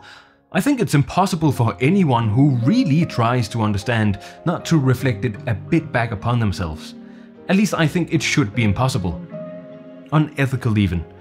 It is not hard to answer the question, why am I cis? But answering the question, why am I not trans, is something else entirely. I found that in general there are 4 kinds of transphobes. Those whose payroll is dependent on it, those who don't know any better, those who can't accept their trans child, and those who felt they grew out of their gender dysphoria. When I was a child, I wanted to be a girl. As you might have noticed, I'm not. This isn't an egg or coming out moment, by the way. I've seen a lot of women who argue against trans people because they feel that if life had been a little different, they would be trans. But as they grew up, one of 2 things happened. They grew into womanhood and out of dysphoria, or they learned to cope. Then they became transphobic either because they resent that anyone should have the possibility they didn't, or that if they can grow out of it, why shouldn't you? I never felt gender dysphoria, and I never disliked being a boy. It never really manifested itself in anything, but even that brief reflection on who I am has made me see how even if I grew out of it, why should you? I've talked about trans research in the start of the 20th century and then picked it back up again in 1960, but there's a 30-year gap from 1930 to 1960 I never got into. On the 30th of January of 1933, Hitler was appointed Chancellor of the German state. On the 10th of May of the same year, book burnings were held throughout Germany. Any book deemed un-German fell victim. Within these were the more than 10,000 books of the library of das Institut für Sexualwissenschaft, led by Magnus Hirschfeld. The Institute of Sexual Science was the Western world's leading institute on intersexuality and transsexuality. But then again, the Institute of Sexual Science and Magnus Hirschfeld's work wasn't completely wiped off the earth. Otherwise, I wouldn't be able to talk about it. One of the students of the institute, Harry Benjamin, moved to the US to work as a sexologist and endocrinologist. His book, The Transsexual Phenomenon, even mentions the book burning in Germany. In 1948, Benjamin saw a young patient who, even though they were born a boy, insisted on being a girl. The recommended treatment at the time was to make the mind fit the body. But Benjamin knew this wasn't the right approach. Why not the other way around? Why not make the body fit the mind? He decided to treat her with estrogen. This started his interest in what he and David Caldwell simultaneously, but separately, developed into the study of transsexualism. Interestingly, you're sometimes able to trace the influence of either Benjamin or Caldwell depending on how the word transsexual is spelled. Caldwell often used only a single S, Benjamin always used 2. Since Benjamin was one of the only doctors who were gender affirming, he got hundreds of referrals from Caldwell and Robert Stoller, the author of Sex and Gender I talked about earlier. Eventually, Benjamin would meet the person who came to be known as Christine Jørgensen. Maybe you've heard of her. In 1977, the Harry Benjamin International Gender Dysphoria Association was established. This would later change name to World Professional Association for Transgender Health, or VPATH. It's funny, Times are bleak. Even when I buried myself in this project as I read through disgusting, vile studies, books, and first-hand accounts, my outlook never really changed. I'm not pessimistic. Yes, trans research is rotten. But within that rot, it is sometimes possible to glean the existence of something truly alive. The accounts from trans people throughout the century are some of the most heartbreaking, beautiful, and life-affirming things I have ever read. I never became pessimistic because the light seeped from those accounts and overwhelmed everything else. Trans research is rotten, yes, but only the research. It's not Benjamin's story that's important here. It's that trans people have always existed, and trans people will always continue to exist. Being trans isn't political, but being trans and continuing to live is an act of rebellion, of defiance, of infinite worth. Not only is trans joy an act of resistance, but living in and of itself is an ultimate victory. And that's actually what this whole video is about. This video may have taken 2 years of my life to make, but I have not gone farther than anyone before me. I've not dug deeper. This has only been possible because trans people have already done the work. Yes, the scientific literature on trans people is worse than I thought, but trans people have been against it from the start. They have written and spoken and marched for decades. I got the whole idea of the anti-trans network from the folks at Health Liberation Now. There, Lee and Kai document how to avoid conversion therapists, and Southern Poverty Law Center, who have mapped out the relations of conservative think tanks and anti-trans activists. The map I made is comprised of 55 people and 28 organizations. Are there more? Yes. Will their legacy endure? No. Compare that to the millions of trans people in the world. As more trans people get to live their life, more will become doctors, researchers, philosophers, politicians, journalists, artists, students. Maybe, someday, trans will no longer be a prefix.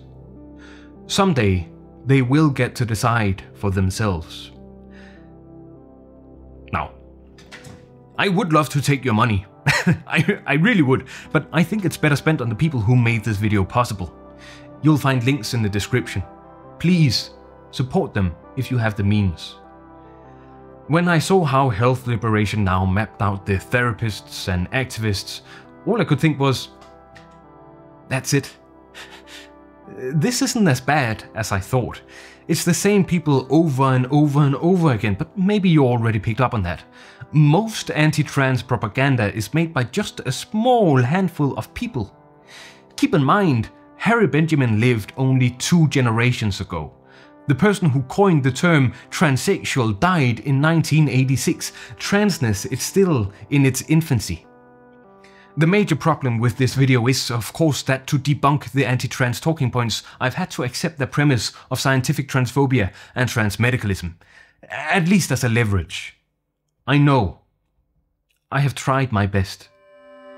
But I believe that I've shown that there is absolutely, irrefutably no reason to believe them. They hide behind science because it gives them a veil of deniability. And when that's taken away, what's left? Hate and lies and death. Yes, children are being hurt. Of course they are. These are people who sell their soul to harm their neighbor, parents who want to hurt their own children, and researchers who can't accept that their life's work has been a failure. What's more, not only are the anti-trans activists fringe, they are straight up wrong. They try to back up their hate with disinformation and lies, because what else have they got? If they accept that trans people exist and can live a normal, fulfilling life, their whole worldview stops making sense. Their lifelong mission of conversion therapies and pathologization falls apart. Every single argument against trans people made in this video makes no sense. If only trans people continue on living, then they have nothing. Good. Give them nothing. Live.